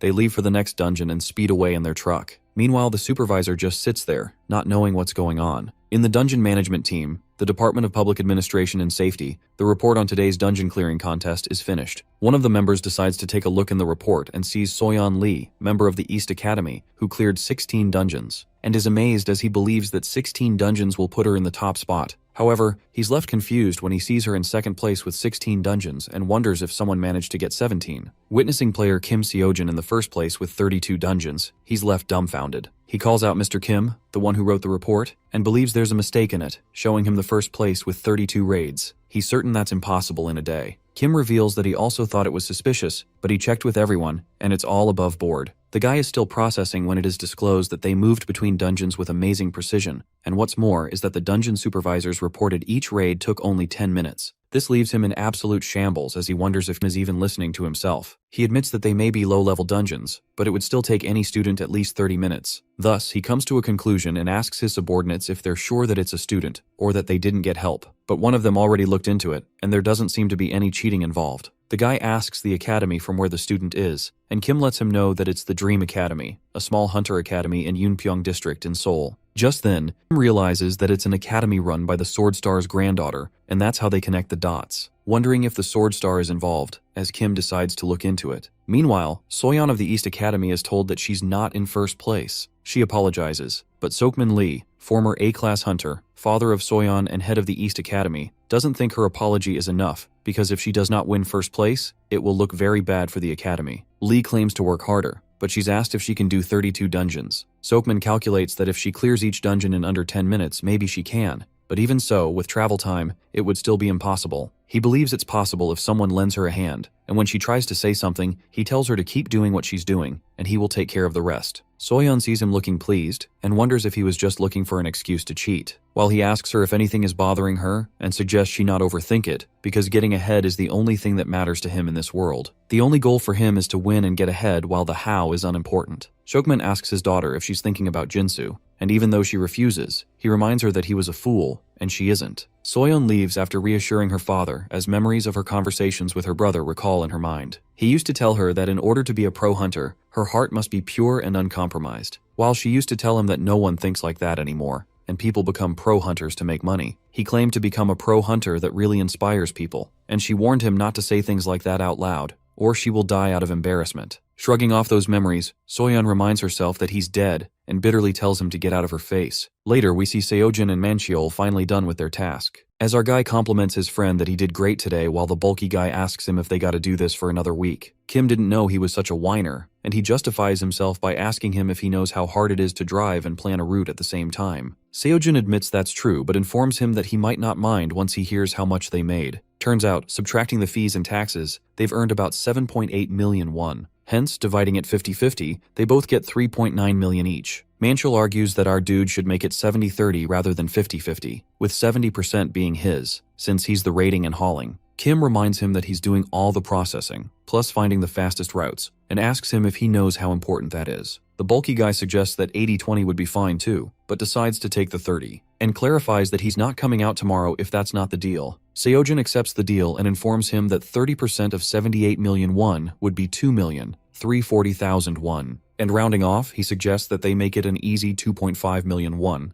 Manhwa interrupts that he can't mess with the deal like that, while our guy forces him to just take it since he wouldn't make any of this without him, and implies that he thinks of it as gas money. Our awakened wonders why he doesn't seem shocked at all about the dungeon raids, while he also doesn't look surprised by how the raids are going. That's when the bulky dude confesses that he saw him fight in the tournament. This confession catches Seojin with utter shock and disbelief, as he asks him why he didn't tell him that he came. However, Manhwa just thinks it would distract him. Kim admires him, knowing he's always been like that. He acts tough, but he's the biggest softy. In the last, our guy was all alone, parents gone, struggling to pay off debt, and Manhwa took care of him, becoming his biggest supporter. Seojin suggests that he should start his own hauling company and declares that he would get all his contracts for sure. The bulky fella asks him with what money he should, and wonders if he's already got that much work. Our boy lets him know that he meant later, not now, while he complains that he got him excited over nothing and decides to talk about it after he makes it. It's been 2 days since the dungeon clearing contest started, and Seojin is raiding the dungeons and hauling the corpses like a routine, as one of the supervisors calls them the dungeon purgers. Manchil wonders if it's a bad thing, and the supervisor clarifies that's what people are calling them. They say that they not just raid dungeons, they purge them. The supervisor admits that he didn't believe at first after seeing it in real life. He's mind blown. Nonetheless, he tells them that he didn't mean anything by it, and they should just keep doing their thing.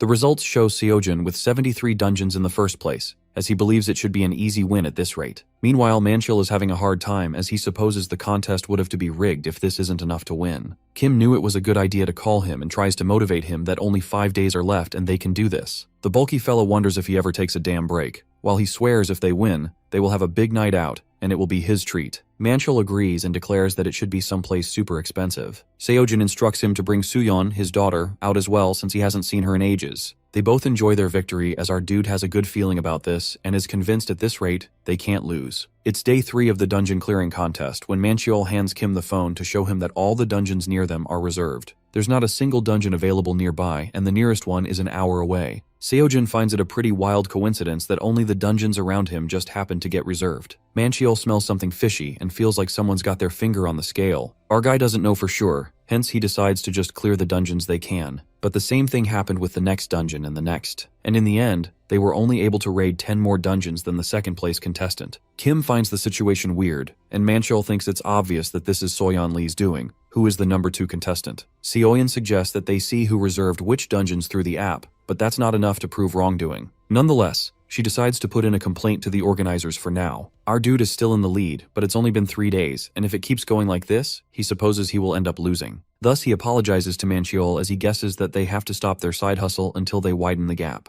while the bulky fella assures him that winning is more important. However, he lets Kim know no matter how fast he raids, the distances are going to be a problem. Even though he's trying his best, with this interference, it would be a problem. Just then, an idea pops into Seojin's head as he ponders what would happen if they tried it. Later, we see a group of people gathered near a dungeon, and a guy instructs them to reserve every dungeon around Kim Seojin if he reserves one. The people tediously inform him that they're keeping an eye out for that, knowing that they just have to do what they did yesterday. The others gossip about our fella, wondering how he's able to raid dungeons like that, while some don't care as long as they're getting paid. Right at that instant, the guy calls all of them out and announces that Kim has just reserved a dungeon. He reminds everyone to reserve all the dungeons within an hour's drive, just like yesterday, and instructs them to split it up over 10 minutes, since it will look suspicious if they all go at the same time. Everyone gets to work, but it seems that something's wrong as they all start murmuring, not sure if this is a good idea. Turns out Seojin has booked a dungeon right next to Soyeon. They realize if they book all the dungeons in the area, Soyeon won't be able to raid either. Some suggest that they cancel their reservations after Lee finishes her raid, but the rules say that they can't cancel for 10 hours after reserving a dungeon. They have to finish the raid, but they never intended to raid those dungeons in the first place. During this time, Soyeon finishes raiding a dungeon and steps out as she instructs her driver to move on to the next one. The driver is shocked to see that she's done already, since it's only been 15 minutes. Lee wonders why he isn't getting the car moving, and it is revealed to her that all the nearby dungeons are booked, thus he doesn't know where to go. The ranking of Day 4 brings to light that Kim Seojin is ranked first with 98 dungeons, while Soyeon ranked second with 73 dungeons. Realization hits Sokmin that our dude has got them. At first, he wasn't sure if it was a coincidence, but it's clear now that Seojin is reserving dungeons right next to them. Blocking off the dungeons around him is now hurting them too. He grasps that at this rate, Soyeon will never get ahead of him. Lee figured Seojin would notice, but he never thought he would respond like that. Nonetheless, he assures his daughter not to worry as he has other ideas and instructs her to just keep doing what she's doing. It's day 5 of the dungeon clearing contest, and it seems that Seojin eventually runs into Soyeon. The supervisor warns the contestants that they're not allowed to fight because any violation is instant disqualification. Kim assures him that he's not here to fight but to clear a dungeon he reserved over there. Lee realizes who the man is, and he asks her if an honest competition wouldn't be better. Seojin acknowledges the fact that they're competing but thinks it should be with a spirit of goodwill. Soyeon asks him if he's implying she's not honest, and he laughs it off, conveying that she just doesn't need to take it that way. Our guy leaves, while Lee grows bitter as the memory of her brother resurfaces. She strongly believes there's no goodwill, not in this world. In her perspective, humankind is an inherently selfish beast who's always looking for an angle. They act in their benefit and only in their own interest. There's no room for goodwill in that process. With that, she decides to get over with the dungeon, and as she steps outside after clearing it, she's welcomed by the sight of Seojin working out and Manchil cutting up monster corpses. The supervisor watches them in awe as he realizes that the rumors were indeed true. Kim, upon seeing Soyeon, can't help but notice that she cleared the dungeon faster than he expected. He inquires whether she intends to take the corpses, and if not, whether she objects to them doing so. Lee tells our guy to do what he wants, and he thanks her. Seeing him working out with the monster corpses, she asks him why he's doing that, and he contemplates if she's asking about the exercises or the processing. Nonetheless, he reveals that it's obviously for money. Soyeon turns around to leave, feeling that she's wasting her time. She reminds herself that there's no room for goodwill in this world, and that there are no hunters who work out of the goodness of their heart. In this age, she believes anyone and their mother can be a hunter.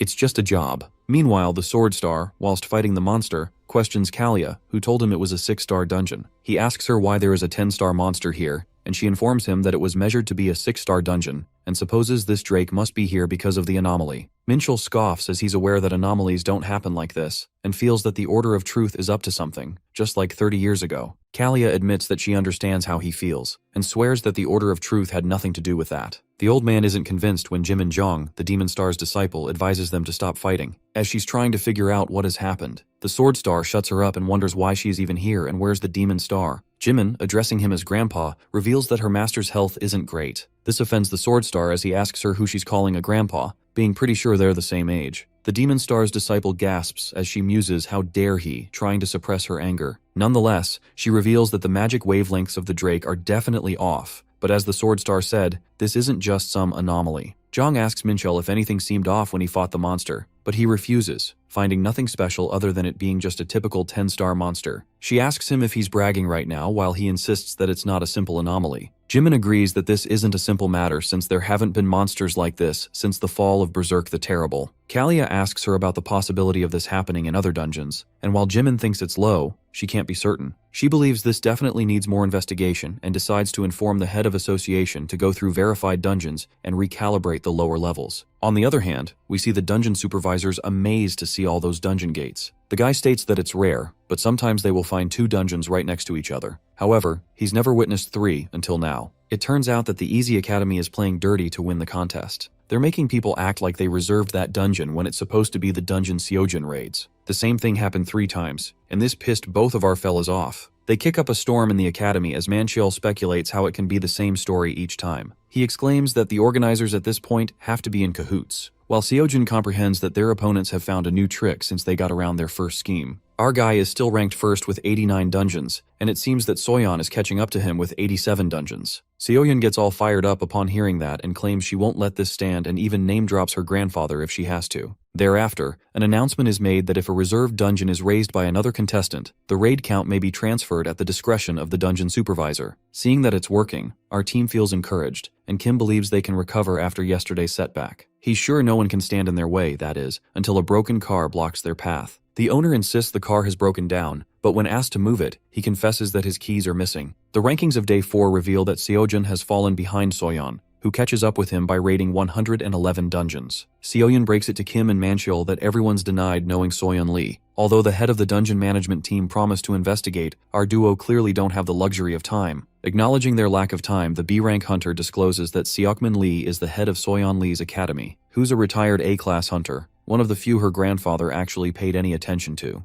Manchiel assumes that he must be something if the Sword Star respects him, while Seoyeon clarifies he didn't respect him but just had to keep an eye on him because he was such a smooth talker and so well connected. The bulky fella guesses that he must be able to pull off these schemes, and Seoyeon doubts that even if it's investigated, they will turn up anything, and by then it will be way too late. She suggests that they include her grandfather, but Seojin doesn't think involving him is a good idea, and she agrees, although she can't even reach him right now. Manchiel urges that they do something since they can't just let our guy lose. Seoyeon apologizes to Seojin, confessing that she just doesn't know how to help him. However, Kim points out that she's been nothing but helpful to him and wonders what she's talking about, because they've only gotten this far because of her. He acknowledges the fact that it would have already been over if it weren't for everything she's done. Manchiel totally agrees with him and lets her know that she's done all she can. The rest is up to them. He meant Seojin to be exact. Knowing that he's got something for them, he tells Kim not to just sit there while Seoyeon is all worried, and our guy just smirks in response. Later, we see Seokmin Lee lashing out at his manager, questioning why they're losing again. The manager is intimidated as he informs that Seojun is now waiting till he's right next to a dungeon before reserving. Hence, there's no way for them to know where exactly he's going. Lee desperately instructs him to stop him, get ahead of him, or just do something about it. But it is notified to him that our dude is taking only 5 minutes to reserve and finish a raid. Sokman urges him to bribe the supervisors, and the manager admits that, while he's unsure if it was the Academy's influence, the dungeon management team is currently watching the supervisors. This leaves the head of the East Academy in utter disbelief as he wonders how some random academy got the dungeon management team out to observe. Slamming the table, he demands the name of the academy, and the manager uncovers that there's a rumor that the academy belongs to the Sword Star's granddaughter. This leaves Sokman shocked while the manager clarifies that they can do nothing under the circumstances. The stubborn A-rank hunter scoffs as he tells him to get over them or do anything. For him, East Academy winning is what matters, as he hollers at him that if they lose, it's on all their heads. The rankings of the contest after that varied from Kim and Soyeon ranking second or first, and on the last day of the contest, both the contestants have the same number of dungeon raids. In the contest organizer's conference room, we see the administrator in shock while Seo-yoon and the East Academy's manager are busy arguing. She asks how a cheater can be declared the winner, while the opponent retorts, asking how she dares accuse them of cheating. They claim it's not their fault that their contestant ran into unexpected problems. The administrator interrupts their argument and announces that they've decided there will be no tie. And since there's no evidence of cheating,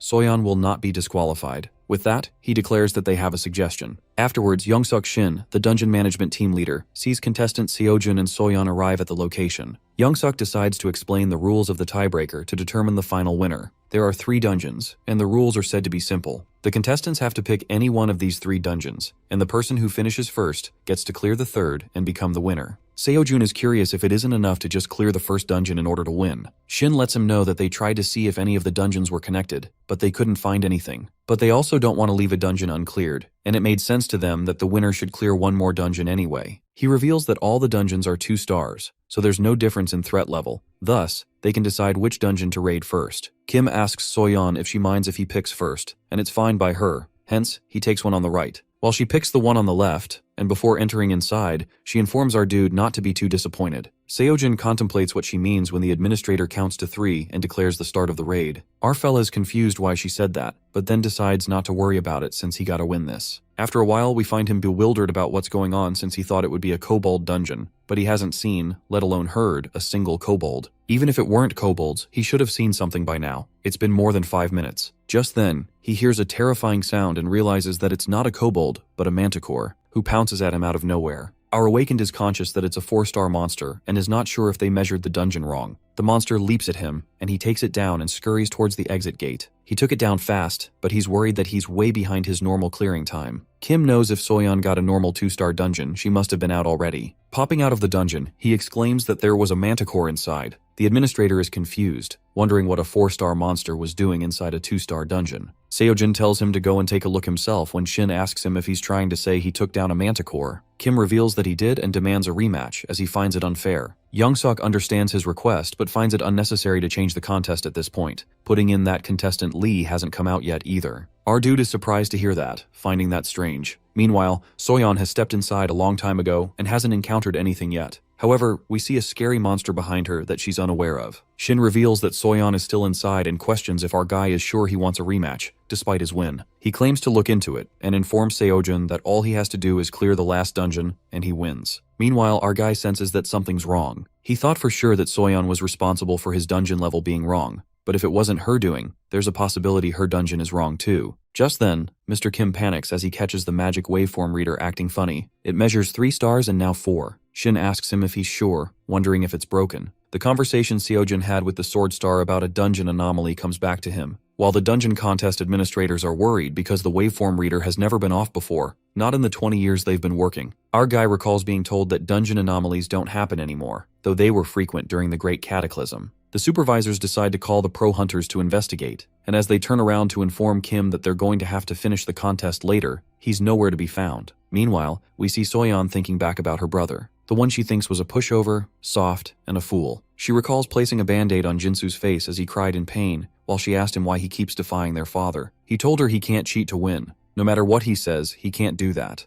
and advised her that in order to become a pro hunter, her heart must be pure and uncompromised. Soyeon would get so mad at him and tell him that people call him a pushover and a fool. She used to try to persuade him into cheating like everyone else, and would make an effort to make him realize that it's the age of pro hunters now, and all his previous heroes are old or dead. But he wouldn't budge and would say that they're always around, and if not, he claimed to be one. He knew it was hard for her to believe, but he assured her that someday, she will find them. Someone who isn't looking for an angle. Someone who doesn't need a reason. After that, Soyeon found her very determined brother dead, and her father always believed he was stupid, but he never imagined him to go like that to protect someone he didn't even know. Sokmin advised her daughter not to be this foolish ever, and Soyeon never wanted to be like her brother. She didn't want to make the same mistakes as him. In the present, we see Soyeon in rough shape as she faces a 6-star monster, Malakazra. She wonders if this is the battle of good and evil that Jin-soo was always on about. The monster roars, but she finds it laughable, reminding herself that good and evil don't exist in this world. Muttering that at least she won't die a fool like her brother, she embraces her death. Just then, Seojin bursts onto the scene, standing between her and the roaring monster. Soyeon asks him what he's doing while he barely holds against Malakazra,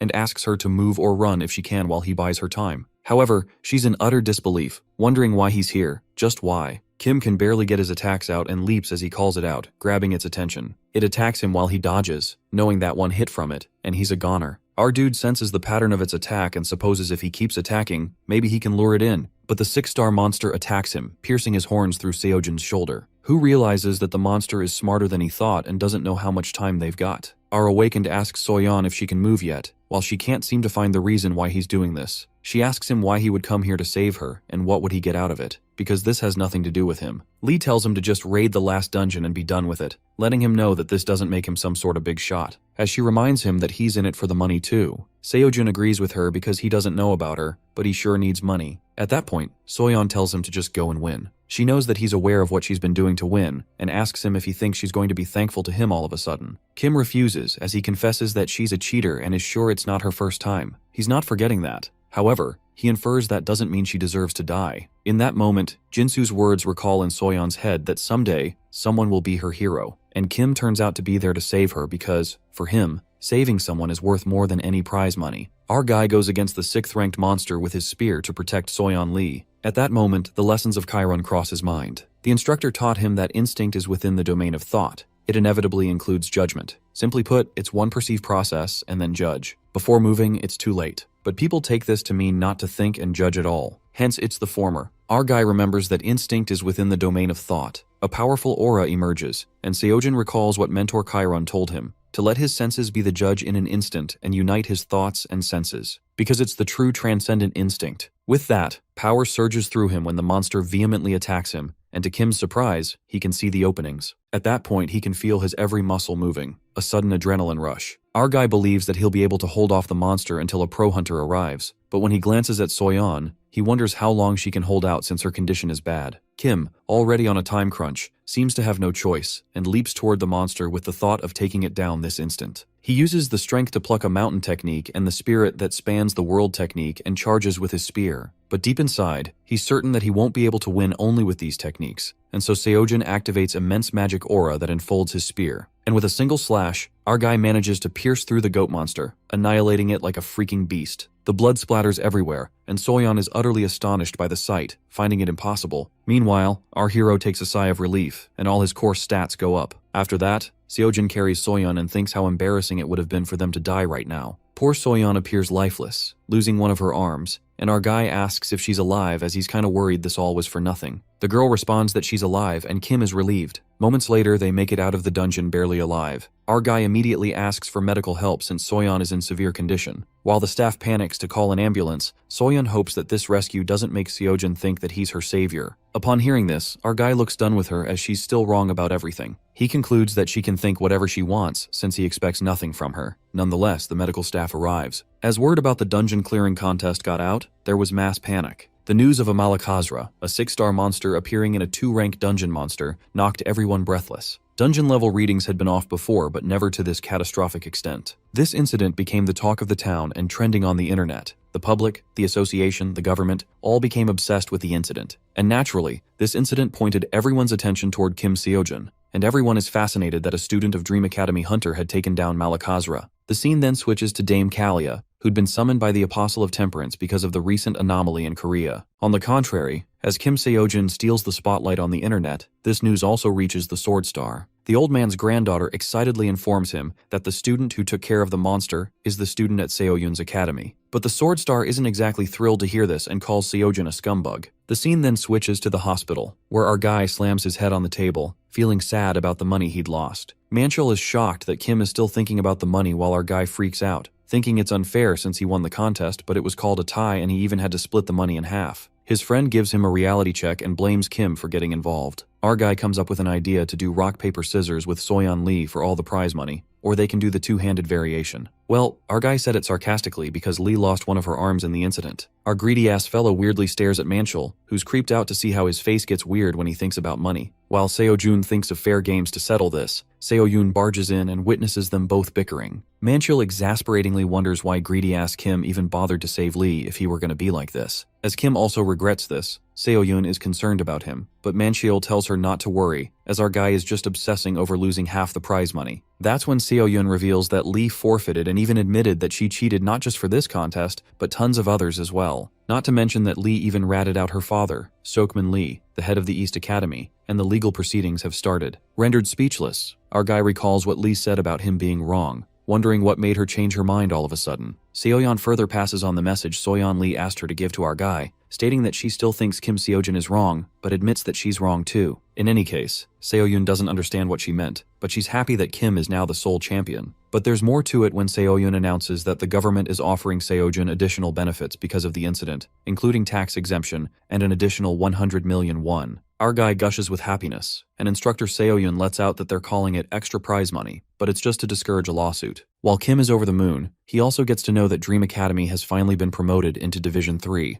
Thanks to Seojin, the academy has hit the requirements, and most importantly, now they can raid 4-star dungeons. Seojin couldn't be happier as he felt bad for losing the prize money and the chance to get promoted, but it all worked out perfectly. Seoyun thanks Kim for making it possible while Manchul jokes around, saying that he doesn't need to play games anymore. Since so much had happened, Seojin decides to give them a treat while Manchul is surprised to see that the prize money really improved his cheapskate personality. Nonetheless, after all the money problems have been settled, Kim excitedly decides to do some shopping in the Transcendent Marketplace. With nearly $300 million, our guy decides to pick up the Spear of Longinus for $100 million. Kim has no idea how much a new free pass will be, and any money he saves will just raise the cost later. He knows that he'll rot if he leaves it, so he might as well go on a spending spree. With that, he begins the shopping haul and buys Aphrodite's belt and a Gleipnir, a thread used to bind the mighty wolf Fenrir. He believes that the Longinus spear is the best weapon for him. He scrolls to buy more things as the prices are almost too tempting. Seojin recalls the exciting adventures he'd gone through because of stupid karma calculations. In a blink of an eye, the prices of the items go higher, and earlier, he had used Kalia's money to pay off the rest of his debts. What's troubling is that now that Seojin has money, all the item prices are going for a few $100 million, assuming that there's no way they'd let these replicas go for so little. Our guy suspects that it's not just the free pass. They adjust the karma calculation the moment he buys anything, and all the prices change. Still, he decides to be careful. The other problem Kim faces is that the item's effects aren't explained well. He just has to guess based on the mythical background story of each item. He appears baffled because now it'll take him forever to research every item's mythology, especially the lesser-known stuff. That's when Seojin's mind goes toward the users' reviews and the community for Transcendent students. But since our fella didn't make an account, he can't post or reply, only read. Kim curses himself for not making an account when suddenly he stumbles upon a post saying that they'll review 100 Transcendent items and give personal recommendations.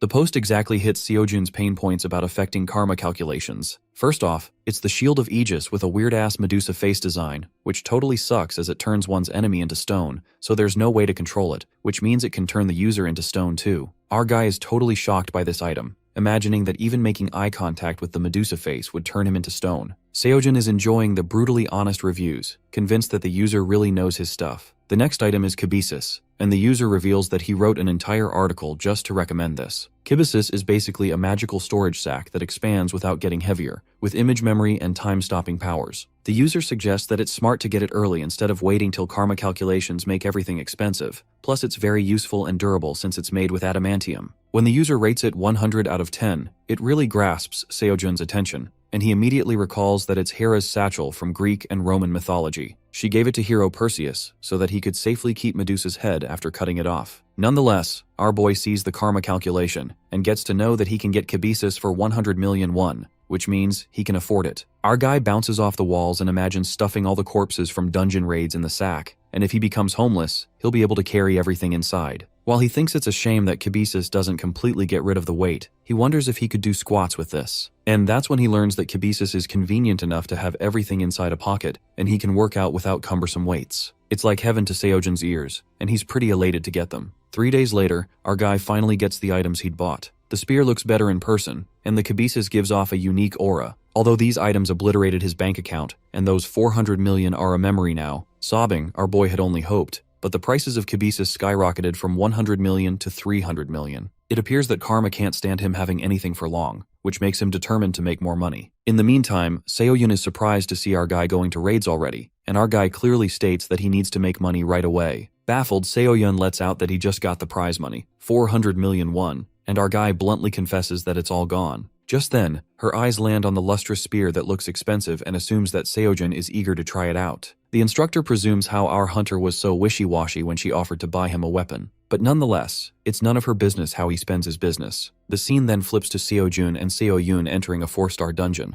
The eerie silence takes over, and the place is filled with gargoyle statues. And defensively speaking, they're in the top tier of 4-star monsters. Just then, our guy attacks the enemy to test the Spear of Longinus, and plans to begin without any magic aura or techniques. He believes that even with a gargoyle's defenses, the Spear of Longinus should have some impact. Just as the gargoyle frantically screams, Seojin slices that monster in a single swish. Both of them are left speechless as they weren't expecting it would be a piece of cake. As this happens, Seoyun presumes that nothing takes her by surprise now that she's with Seojin, or so she thought. Our guy slices the gargoyles like a maniac, thinking of it like some kind of game. It looks more like a joke than killing monsters. Nonetheless, Kim got himself a nice pile of corpses, and now he stashes them into his Cabesus. Just then, Seoyun's eyes land on his satchel and wonders how he's going to fit the corpses into that tiny bag. But to her surprise, our guy shoves those big monsters like it's a cinch. Kim finds the magic sack heavier than he thought, even at 70% weight reduction. Meanwhile, Seoyun, looking gobsmacked, questions Kim if he was mistakenly paid in dollars. She wonders how the hell he was able to buy these items and where he bought them. Our guy lies through his teeth and lets her know that he picked them up at a random hunter store. He reveals that it was a little store near his house called the Transcendent Store. She looks at him with sparkly eyes and begs Seojin to take her there because there's no freaking way they sold him the spear for just 400 million.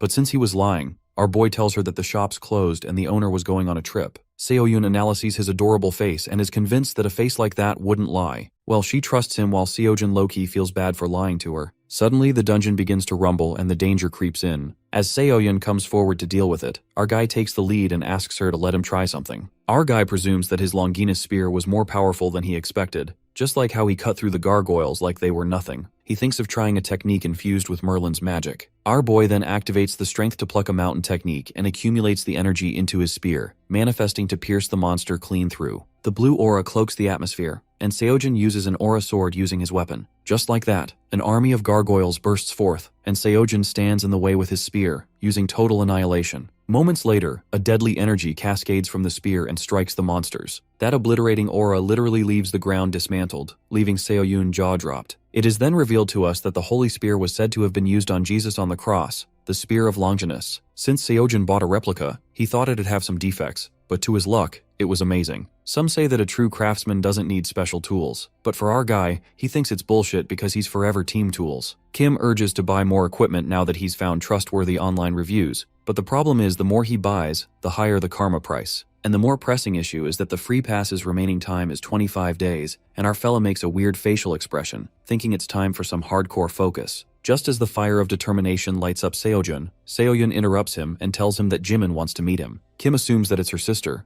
but the teacher clarifies that Jimin is just someone she knows, adding that he might know her as the Demon Star's disciple. We then get to know that Demon Star selected a disciple in his final years, even acknowledging that her genius surpassed his own. Our guy is amused to know that Jimin is already known as the next generation Demon Star, even more shocked that Seoyun just casually knows her. But more importantly, Seojin gets curious why the Demon Star disciple wants to meet him, and Seoyun opens up that she seems to have questions regarding the recent incident, the dungeon anomaly. The instructor expresses how Jimin wanted to come right away, which scares our guy even more as he imagines Jimin like an obsessed psycho who will ask him to stay away from Seoyun. But the instructor clarifies that it's nothing like that, and as Kim agrees to meet the Demon Star disciple, she immediately sets a date. As soon as Seo-yun messages Jimin about our guy agreeing to meet her, in the next moment, she arrives at the academy. Jimin Jong catches a glimpse of Seo-jun and finally sees the guy Grandpa Swordstar loves so much. After Jimin meets our boy, she's thrown into disbelief as Seo-jun turns out to be a high school student. She freaks out and bombards him with questions, asking where the hell he got that pocket. She seems to be pointing at Kibisis while our guy is pissed off and suggests a hello would be nice. Jong unwillingly greets him and gets straight to her point. In the meantime, Seo-yun rushes to see what the ruckus is about and grabs Jimin, who's going berserk, pleading with her to calm the fuck down. Meanwhile, our guy goes speechless after knowing that this psycho is Jimin, the Demon Star disciple. Seo-yun apologizes to Kim as it was jarring and reasons that Jimin is quite persistent, and once she fixates on something, manners go out the window. Nonetheless, Seo-jun can't wrap his head around the fact that a weirdo like Jong is a disciple. Well, it appears that our guy is confused because he's seen her photos on the internet, and she clearly looks like someone in her 40s at least. That's when Seo-yun reveals that Jong changed her physical appearance, but generally she keeps her look from when she was younger. As Kim wonders how that's even possible, Jimin states that only a polymorph can completely change their appearance, but this is an impression her body remembers. She's just bringing it to the surface, and not just anyone can do that. Putting everything aside, Jong asks Seo-jun where the hell he got that subspace storage vessel. Jimin's twinkling eyes could tell she's obsessed with Kibisis and asks about its different functions. Our guy questions Seo-yun if she knew the pocket was special, but she didn't have a clue until he showed her. She wonders if it's that special, and Seo-jun soullessly answers that it's great but isn't aware of all the details either. Upon hearing this, Jong lashes out and clarifies that this very item is beyond belief, starting her endless blabbing shit about the satchel. I mean, our guy looks done with this psycho. Our guy wonders how Swordstar's blacksmith would react if he saw the spear of Longinus. Going crazy, Jimin begs Seo-jun to let her buy the Kibisis, but our guy bluntly refuses. But she even agrees to pay 1 billion won just for this item. Seo-jun is lost for words. His ears rejoice as she mentions money. Our guy tells Jong that she's yelling a lot while Seo-yun also appears ruffled. The Demon Star disciple explains that she's not going to buy it with her own money, so she'll have to get some sponsorships together. But she claims with alacrity that she can easily get 100 billion since the satchel is worth more than that. Our guy gives it a thought and recalls that at auctions, even smaller items like Kibisis are sold at 100 billion,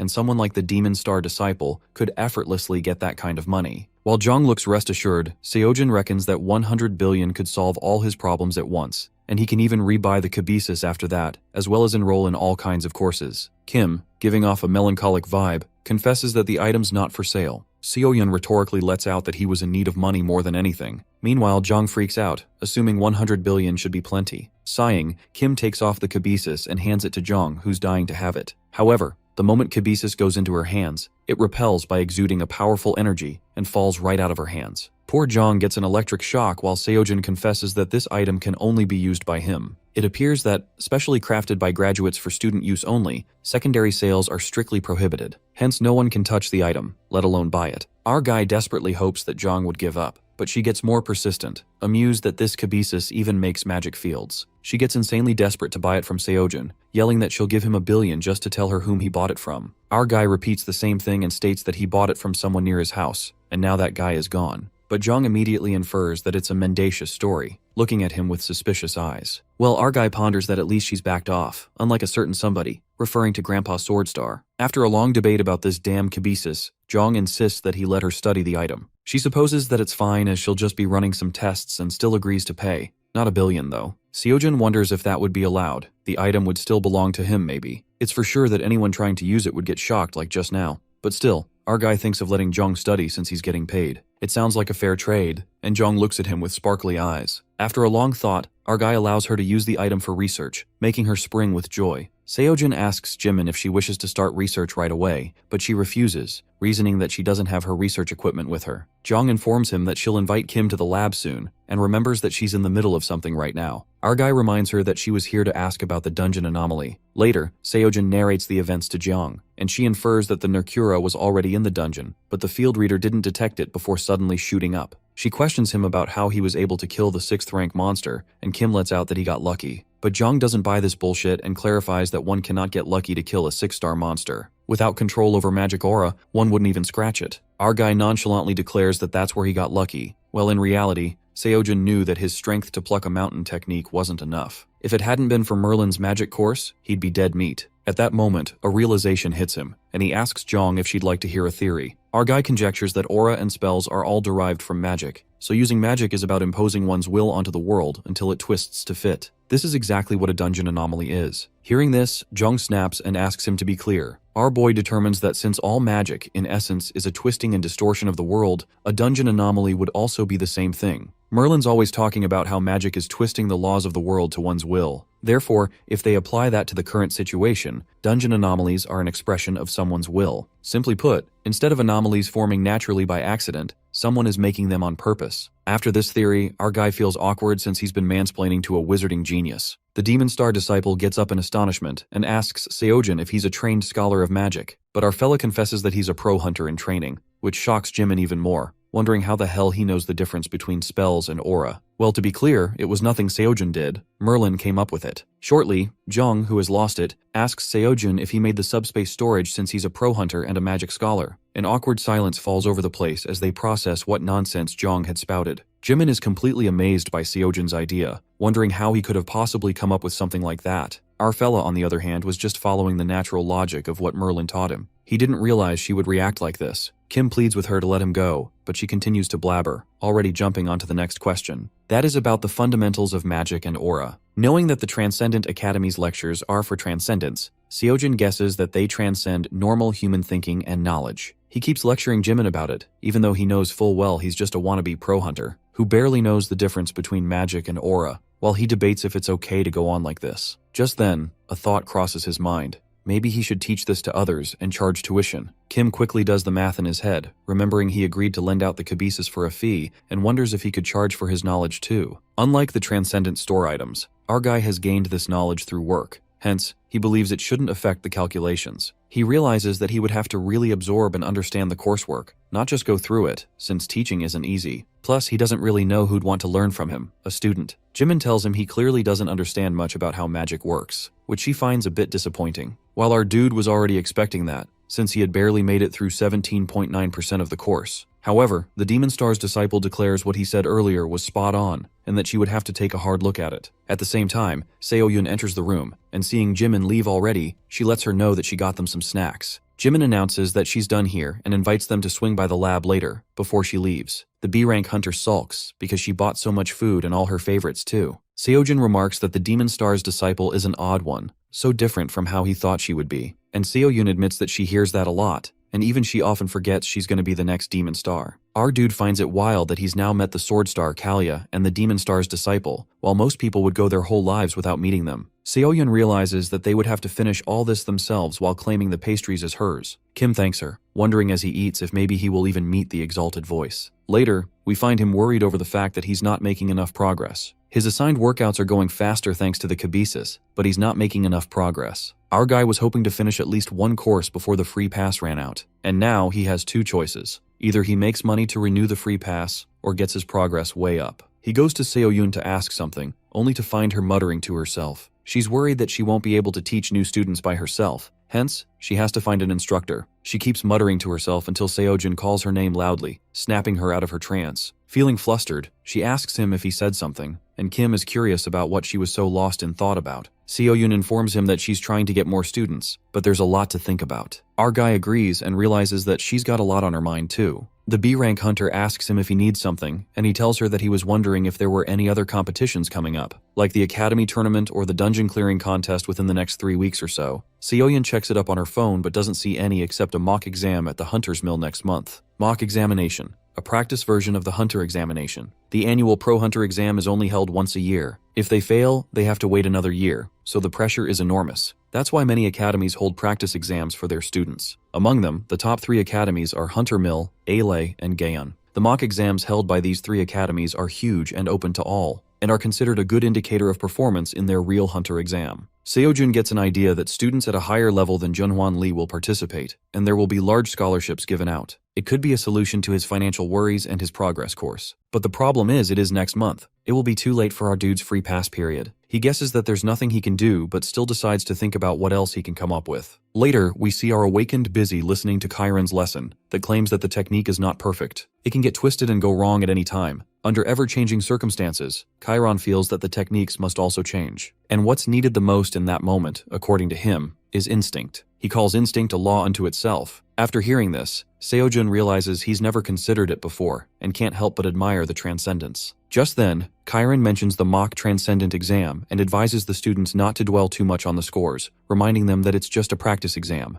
Kim didn't know there was a transcendent mock exam too, and at the same time, he gets notified from the academy about the details of the mock exam. He wonders if there's a certificate, and it hits him that it would mean there must be criteria for passing, just like the professional hunter exam, complete with evaluators. Now that he thinks about it, that first ad he saw was for people who had passed exams for level 5 astral projection and level 9 swordmaster. Seojun thought it was a joke back then, and now presumes there's no reason for him to take the mock exam right now. He thinks he's too low level and believes it would be better to focus on making course progress. As he opens the lessons of Xiangyu, he also mentions the mock exam and recommends that he give it a go. Insulting the crap out of Kim, he tells him to go and see for himself what garbage he really is. Our dude knows these lectures are pre-recorded and is confused as to how Chiron and Yu both know he has mock exams coming up. Thus, he decides to check if Siddhartha and Merlin know too, and it turns out they do, as everything right now is about the mock exam. Seojun wonders why he's even surprised, since it's the Transcendent Academy after all. He doesn't know if the mock exam is that important and decides to see what the message board says. After reading the messages, our guy finds many people on the same boat as him, and it seems like everyone waits until they reach a certain level. However, Kim comes across a remark that suggests that he takes the mock exam anyway, and even though he might not get a great score as a beginner, his course progress will shoot up.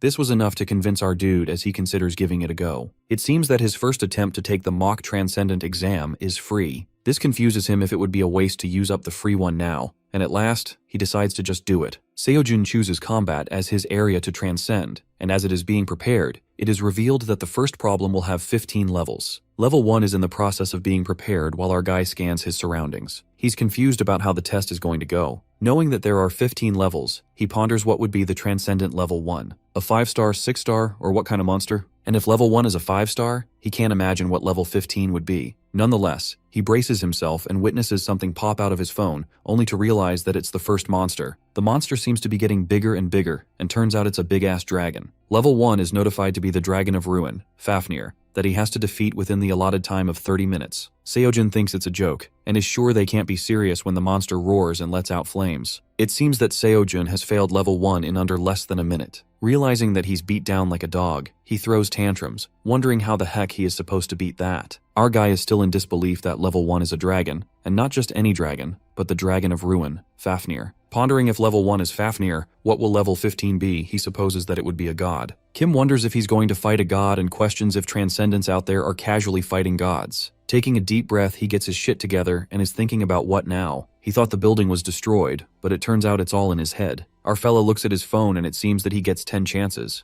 though he's not sure if 10 will be enough. Regardless, he grabs his Longinus spear and chooses to see what he's made of. After a while, we see Seojun concede the fact that he can't win. Trying 5 times and failing all of them, he realizes that he's been beat down like a dog again and again and again. Our man rolls on the ground in agony as he gives up, certain that it's impossible. Sitting on a bench, he mutters under his breath, wondering whom he's kidding. Seojun doesn't think he will ever become a pro hunter, let alone a transcendent, and sulks. He wanted to at least make some progress, but he's failing too fast to do anything. Hence, he finds it useless, pondering if he should cancel this and try something else. Just then, our fella is notified about the tutorial course being available. He wonders if they give them hints on how to attack, and going into its details, it's revealed to be another one of Monkey King's courses. Kim definitely feels that there's gotta be something he can learn from these tutorial courses and registers in the course. The Monkey King in the tutorial first makes sure that level 1 is the Dragon of Ruin and admits that it's hard, almost like a weed-out course. But he states that once they get down to it, it's not that bad. The Monkey King is the Buddha of victory. Seojun realizes that it's been a while since he last saw the Monkey King, and remembers how it seemed like a joke at first. Meanwhile, the instructor mentions the first attack pattern, Fafnir's Dragon Breath, and reveals that's all it can do. Hence, he implies that if they can avoid the fiery attack, they're good. With that, he shows them how it's done, continuing to instruct them. He tells them not to bother trying to block the attack, as it's not necessary, and instead, he suggests they just dodge it. It's revealed that Fafnir, after shooting out its breath, can't use the attack temporarily. Thus, at that point, he believes it might as well be any lizard, and then they just have to beat it down. Kim witnesses the Monkey King using the shooting star staff technique, Form 1, shooting star downward flow as the last blow. For him, it was no big deal, and even though he admits it's a weed-out test, it's still just level 1. At last, the Monkey King quotes, "The harder it gets, the simpler the response." Seojun finds the tutorial utterly ridiculous. Tutorials are supposed to teach you something, not make you lose brain cells. He wonders if they've transcended the very concept of usefulness, or if he's simply reached new depths of uselessness. Trying a different course to see if they all are like this, our guy sees another dragon fighting Fafnir. Complaining that he's not a dragon, Kim wonders what the hell this is. He used his one free exam and realizes that he can't quit now. Just then, he comes across a course by Siegfried, the hero from the Northern European legend, the Nibelungenlied, wielder of the legendary sword, Balmung, and the first dragon slayer. Called the Dragon Slayer because he slayed the dragon known as the Dragon of Ruin, Fafnir. Our dude finds the course title appealing at least, and believes if anyone knows about Fafnir, it would be this guy. Thus, he registers into the course and agrees on quitting if this doesn't work. Siegfried mentions the key for defeating Fafnir to be its breath, and the key issue is how to dodge it. Hence, he advises his students to avoid its breath, and that's the entire strategy. However, the Dragon Slayer is aware that his students are here because it's not that easy. That's why he claims to teach them two things, taking Fafnir's characteristics into account. First off, he reveals that its breath is summoned along a path, and when he spits it out, the fiery breath will shoot out in that direction. Even though it's a simple trick, it helps to avoid its breath just by knowing it. Siegfried had an idea that some students would struggle with this. Thus, he declares that the second strategy is for them, and that secret is gold. Later, we see Seojin walking out of a gold shop with a bar of gold in his hands. He wonders if this is really going to work and recalls the Demon Slayer's words, who claimed that Fafnir is greedy. Legend has it he was turned into a dragon because of his gold obsession. It doesn't have to be solid gold either. Anything that looks close. As he summons his breath, it's to be thrown at him, and then he will hold his breath because he doesn't want to destroy the gold. Siegfried is aware it's an easy trick, but as long as it works, he believes no one cares. Seojin thinks it won't hurt to try and reminds himself that he has to throw it as he summons his breath. Our guy throws the gold when Fafnir summons his breath, and it seems that it's working as the greedy dragon goes behind the gold. However, it doesn't take him long to realize that it's only gold-plated as he roars furiously. Kim is defeated recklessly, barely making a minute before he's defeated, and wonders how he will ever defeat him. Seeing his course progress go up, he speculates if he should make a gold armor. Seojin is barely able to dodge Fafnir's attacks, let alone attack it. Fafnir strides towards him, and when he realizes that he has no time to dodge, he pulls out a gold bar from Kibisis and throws it at it. However, the Dragon of Ruin figures out that it's only gold-plated faster than expected and leaps towards Kim. He digs out numerous gold bars and throws them in the air. Fafnir gets distracted, and in the meantime, Seojin uses the strength to move a mountain technique, the spirit that spans the world, to land a blow on the dragon. When he's sure that he got him, he finds Fafnir looking back at him. Realization hits Seojin like an arrow, and with that, he fails level 1. Our dude flops on the ground as his body aches, while he thought for sure that he had him. He notices that his courses are progressing, especially Shang Yu's course because of the combat. He believes that if this keeps up, he could complete one or even both of the combat courses before the free pass runs out. Seojin snaps up and decides to keep this going. Afterwards, we see Seo-yun, who wonders why our man doesn't seem to be doing dungeon raids lately. He lets her know that he didn't have time since he's been focusing on his training more. She is confused, and Kim realizes that from her perspective, he's just on his phone all day. Our Awakened takes a look at his combat ability score, which is 4.2 out of 100. Thus, his first ever mock exam ends in failure. What's worse is that he didn't get through as much course progress as he'd hoped. He realizes that he has to truly understand what he learns before the practice works. Only then does the course progress. Knowing that the transcendent mock exams are held at 3-day intervals, he determines to use the downtime to take as many lectures as he can. 3 days later, we see the mock exam for Subject 2, Physical Strength, start. On Problem 1, Kim is handed a wish-granting dragon jewel, and it seems that he has to keep the dragon jewel away from Gangchori, the Amugi, for the allotted time. It is revealed that the Amugi is immune to all attacks, while the time limit is 1 hour. Seojin isn't sure if this is level 1, and seeing the monster roaring wildly in his face, he realizes he's doomed. Hence, he fails level 1 while his course progress goes up.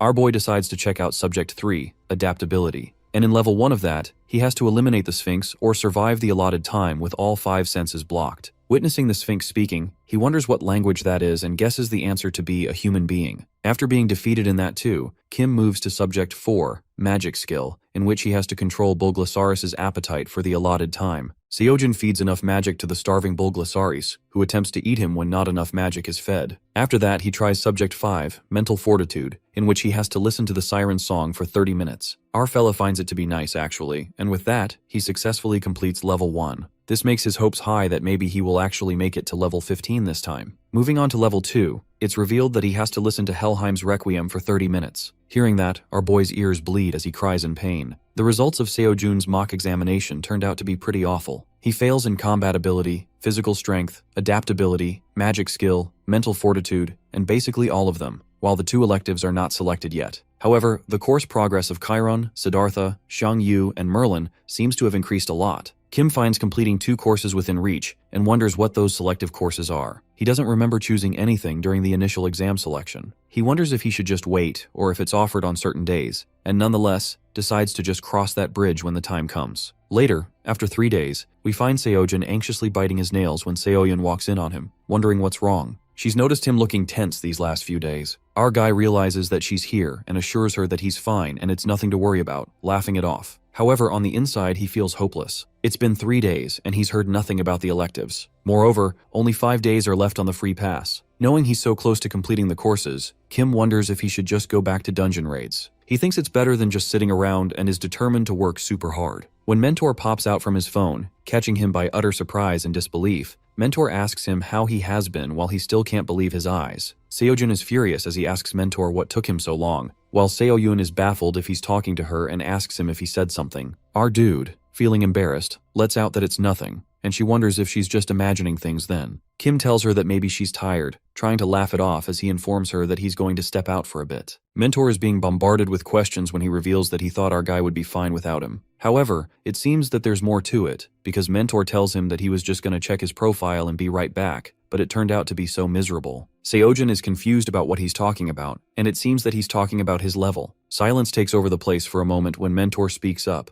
saying that he just had nothing he could really do for him. Not at his level. He thought it would be better to just focus on the 2 basic courses he recommended. Realization hits our man, who consoles himself with a quote. Mentor mentions that the first free pass period is so short, and he would have to be at a certain level for any advice to be meaningful. Our guy knows that he's right and can't even be angry and still complains that he could have told him. Mentor apologizes and asks him if he's been working while he's gone. Kim reveals that he's figured out a lot on his own through trial and error. The little assistant decides to check on his progress, and his expression changes from bored to shocked. He's baffled if there's an error, wondering why it is like this, while Seojin wonders if something's wrong, reassuring him that it's no big deal. Mentor seems confused to see it showing 4 courses in progress, and finds the progress rates way off. That's when Seojin breaks it to him that he's taking 4 courses. Mentor is busy checking if the karma calculation is broken or something when he realizes what Kim said to him. He finds it all way too shocking and is sure this can't be possible. Calling his level miserable was being charitable, so he can't believe our man made all this progress in 3 months. He understands that they're into courses, but it should take at least 3 or 4 times as long as this. Kim assumes he was just going at a normal pace, and guesses the transcendent mock exam was what really pushed it over the top. Mentor gasps when he hears that. He can't believe Seojin can take the mock exam, but it turns out he actually did. The little assistant believes he doesn't even need him anymore when our boy calls him out, indicating that he has a question about the exam. He asks him how he's supposed to pick elective subjects for the mock exam, and it's revealed that he can just pick whatever he wants. However, seeing the electives being none selected, Mentor realizes that it isn't right because the exam is already in progress. Kim also mentions that he does not have an account ID for the website, wondering why that is so. Mentor finds it impossible, as he assumes that he'd have made one when he signed up. As our dude refuses, saying that he just skipped that part, the little fella supposes he doesn't understand that it's not possible. And when it's shown to him, none of it makes sense to him, as this has never happened before. He believes that he would have to ask the director about this, and declares that he will be away for a bit. And until then, he suggests that Seojin completes his mock exam. Mentor assures him that he will be right back this time, and decides to help him with the electives so that he will be able to select them now. And in an instant, he leaves before declaring that he will be back before the free pass is over. Our awakened is disappointed because he still had more questions and takes a look at his electives. Later, we see Kim's courses progressing well while he has completed the Strength to Pluck a Mountain Technique course. He's now fully certified to use the spear art. Our boy can't process that he finished a course and gives his technique a try, only to realize how effortless the Strength to Pluck a Mountain technique has become. Just then, he's notified if he would like to take the course epilogue. Upon enrolling in it, he's welcomed by Xiang Yu, who never thought the day would come when his students finished the course. He states that now that they've finished, they will feel a bit different from when they started. The strength and technique should flow automatically, revealing that the Strength to Pluck a Mountain technique is just a first step on the path of Transcendent. He notifies that they've only just qualified to take that first step. He hopes it doesn't mean that they will rest on their laurels and calls out a few fools who never learn. Hence, he reminds them that they've graduated from utter trash to recycled trash. Ye believes it's worth celebrating and suggests they go forth and study the way of the spear best suited to them, instructing them to hone it and devote themselves to the true transcendent path. At last, he lets his students know that the path will be rough and they will want to give up and doubt themselves every moment. But he advises them to remember there is no right way to become a transcendent. Like all things in this world, it's never that simple. Hence, he suggests if they think they've chosen the right direction, then move with deliberation. How fast doesn't matter. With that, the course is now completed, and we see Seo-yun, who seems to be waiting for Seo-jun. She informs him that the Hunter Mill is now accepting applications for the mock exam starting today, and confirms if he's going to take part. Our guy is pleased and agrees almost immediately. His Transcendent mock exam was as bad as it could be, but it's Transcendent after all. He's sure the Hunter mock exam will be a different story. With the fully certified strength to pluck a mountain technique from Xiang and the Spear of Longinus, he wonders what he's capable of. Seo-yun registers him and reveals that it will be in 10 days from now when she finds him looking at her face and gets all flustered. Kim wonders how he'd fare sparring against her now, but then drops the idea. He asks her how the student recruitment is going, and she reveals that she's been worried about that. She doesn't know how her grandfather will react if she gets new students. Seo-jun agrees, knowing any student might get beat up by the Sword Star. Seo-yun reveals that she can deal with her grandfather, but doesn't know what type of instructors to hire. Our fella is curious why not just teach them all herself, and she lets him know that she will be teaching, but she can't teach everything, as every student is different and needs a personal approach. The B-rank hunter thinks it would be best to have an instructor for each field, but she can't ask just anybody. And the famous instructors would be expensive. This makes Seo-jun's ears perk up, as he wonders how much famous instructors make. It is informed to him that a really famous one can make hundreds of millions of one a month, while the top tier make billions. This makes our boy go nuts, and he announces he will do whatever it takes to help. 3 days later, Kim's total mock exam score is 29 points out of 100, while his course progress for Chiron is almost complete. He's finished with Xiang's course. He's so close to finishing Chiron's course and guesses there's still a bit of time left on his free pass. Just then, Mentor pops out of his phone, and this time, Seo-jun isn't surprised to see him. Our guy reminds him that he said he would be back before the free pass ends, and in that time he reveals that he finished a course, and that's pretty much what happened. Mentor is speechless to hear that from him when he asks him about the thing he was looking into. The little fella announces that they have a big problem now. Mentor informs that he's looked into his info more before going to the director about his ID problems, and as Seo-jun assumes, it must be something big. The little fella reveals there wasn't anything. It turns out that they have nothing under the name Kim Seo-jun. This leaves our dude in utter confusion, wondering what he means. Mentor clarifies to him that there's no one registered as Kim at the Transcendent Academy. Our guy contemplates if that means he's not even a member and is distraught, questioning how he was able to take courses. And that's exactly what Mentor is saying. He reveals that the Transcendent Academy is strictly members only. He can't take courses if he's not registered and he doesn't get called into service, but somehow Seo-jun was able to.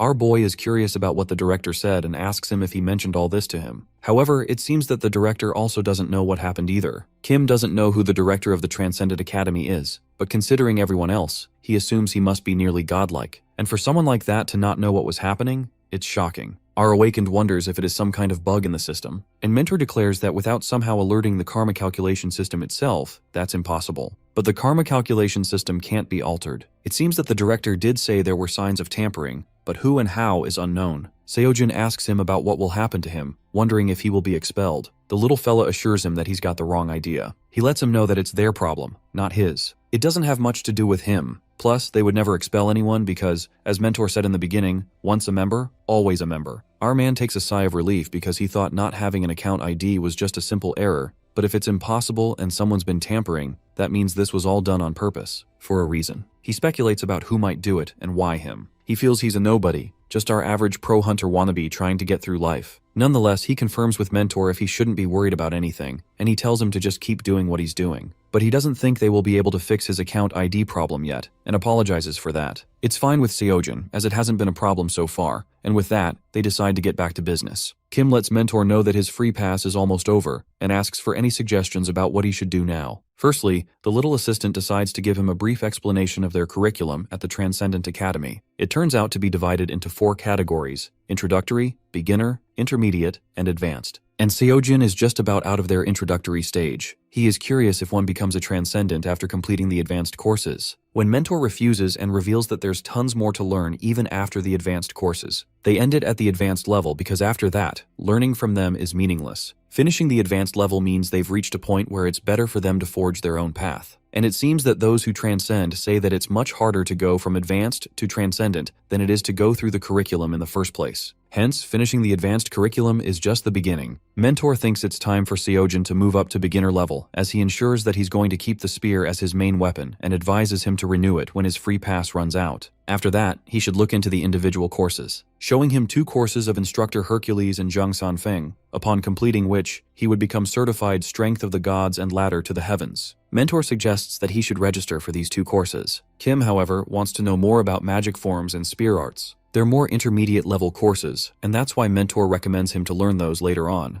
During the beginning stages, it's better to lay down a strong foundation that he can build off of. Seeing him sound so confident, Seojin finds it reassuring. The karma calculated for the course's fees turns out to be 2 million and 25 million for 2 courses respectively. Seojin almost gets a heart attack as he realizes that he needs a lot of money because of all this, and the free pass. Mentor agrees that he will have to really gather karma, and that brings Kim to his other question. He asks him what exactly is karma calculation, and it is revealed that it is a measure of causality, the laws of cause and effect. If the Transcendent Academy is a cause, the students are its effect. It's their code, so to speak. Our guy wonders what the Transcendent Academy gets by this code, and the little fella lets him know that their role is simply to help students become transcendents. Seojin wonders why that is so, and this time, Mentor confesses this is as far as he can go for now. The effect he can render onto him, and the full effect he can explain to him as well. Hence, he tells him to just keep transcending because the more he does, the more things will make sense to him. The little assistant cheerfully claims to support him all the way, and our fella seems to have another question if that's the case. He's curious if there are other students besides him, and Mentor assures him that there are, wondering if he can't tell by the message board. But what he's actually asking is if there are any students in reality, and even though the answer to it is a bit harder to explain, he decides to try. He discloses that of the many realities that encompass the Transcendent Academy, the most students in any given reality is 4. Korea's top hunter academies are Hunter's Mill, Ale, and Gaeon.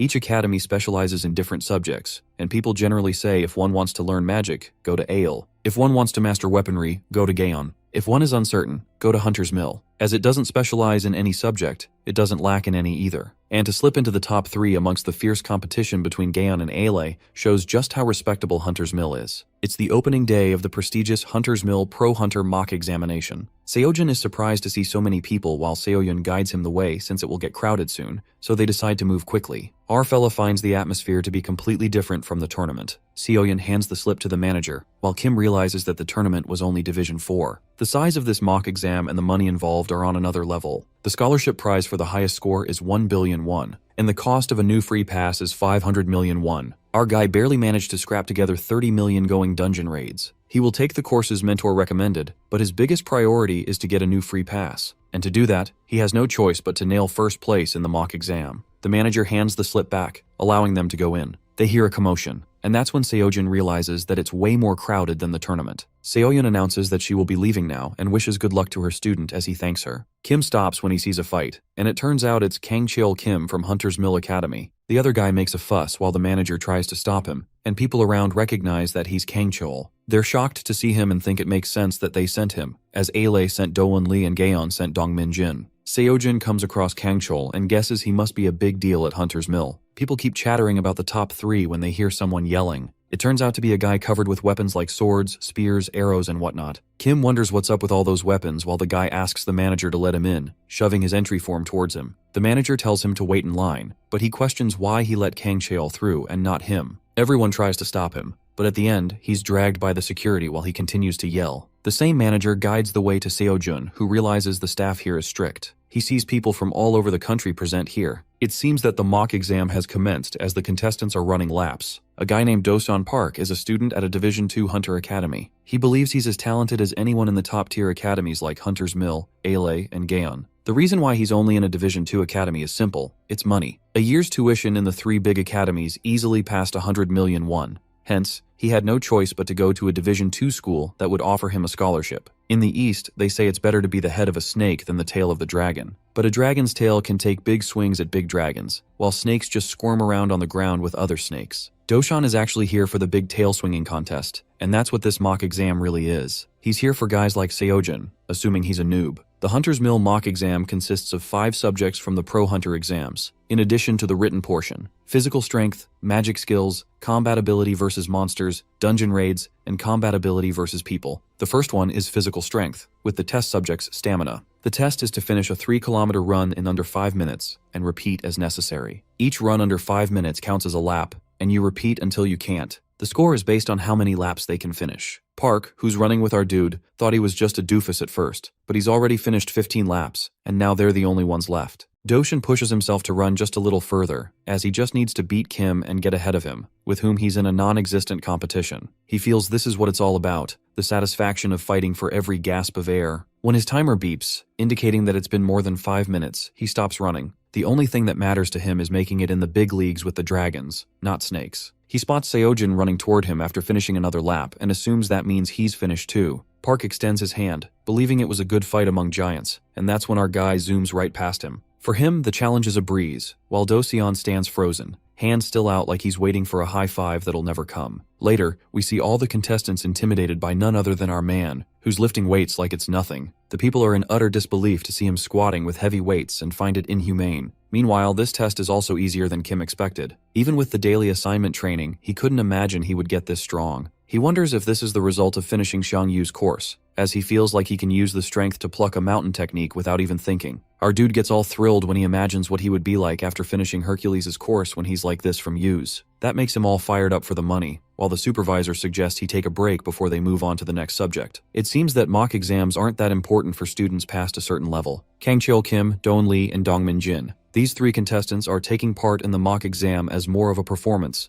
to show off the reputation and status of their respective hunter academies. The whole exam is a matter of pride between the academies, but it seems that the Order of Truth has made Kang Cheol take part in the exam only so that he can keep an eye on Seojin. The only thing he has to do is to watch and see what he does. The Order of Truth had never asked Kim for anything before. The sponsorship was unconditional, and if he needed anything, they'd help out. Hence, he wonders what this sudden request is and who Kim Seojin is. He'd heard the name briefly, related to the dungeon anomaly a month ago, but when he ran into our dude in the halls, he didn't find him special at all. However, hearing people muttering among themselves, he guesses the scores must be out. And witnessing the scoreboard with Kim Seojin in first with an average score of 100, Minhyul Lee in second with an average score of 91, and Kang Cheol in third with 89. He's left staggered to see the 11-point difference and the fact that he's trailing behind in third place. Kang Cheol wonders who's this Minhyul Lee because anyone skilled enough to knock him back, he would have heard of. He feels infuriated to find himself lagging behind, but he assures himself that there's no need to worry, as there's always a few students who specialize in one subject. He's sure they won't get off so easy on the next one. Yet, in the second subject of combat ability versus monsters, the results are pretty much the same, except for Minhyul with 97 points and Kang Cheol with 94. Witnessing the result, Kim is reminded of the orders given to him by the Order of Truth and wonders if he's just supposed to stand by and do nothing. The third subject is announced to be magic skill. It seems that they will use a shield generator and measure impact forces from attacks. The objective will be to use magic to try and break the shield. Seojin looks concerned because magic is not his strong point. He does have a basic idea thanks to Merlin, but he never figured out how to control it properly and wonders if it will be enough. The next contestant is announced to be Doan Lee from Ailei Academy, as everyone cheers for her. She uses her magic and her score shoots up to 100. Everyone mutters how she can even change how the magic manifests and claims that they can't really beat Ailei when it comes to their magic skills. Kim also witnessed her skill, and it seems that he's up next. Standing there, our boy ponders if he should try to do what she did, and guesses that he will give it a go. Knowing that the strength to pluck a mountain technique is now automatic, he feels he can focus more on what Merlin said about drawing magic. Activating his magic, he pounces towards the magic shield and slices it in half, leaving everyone mind-blown and speechless. With that, Seojin's score shoots up to 100, with him in first position.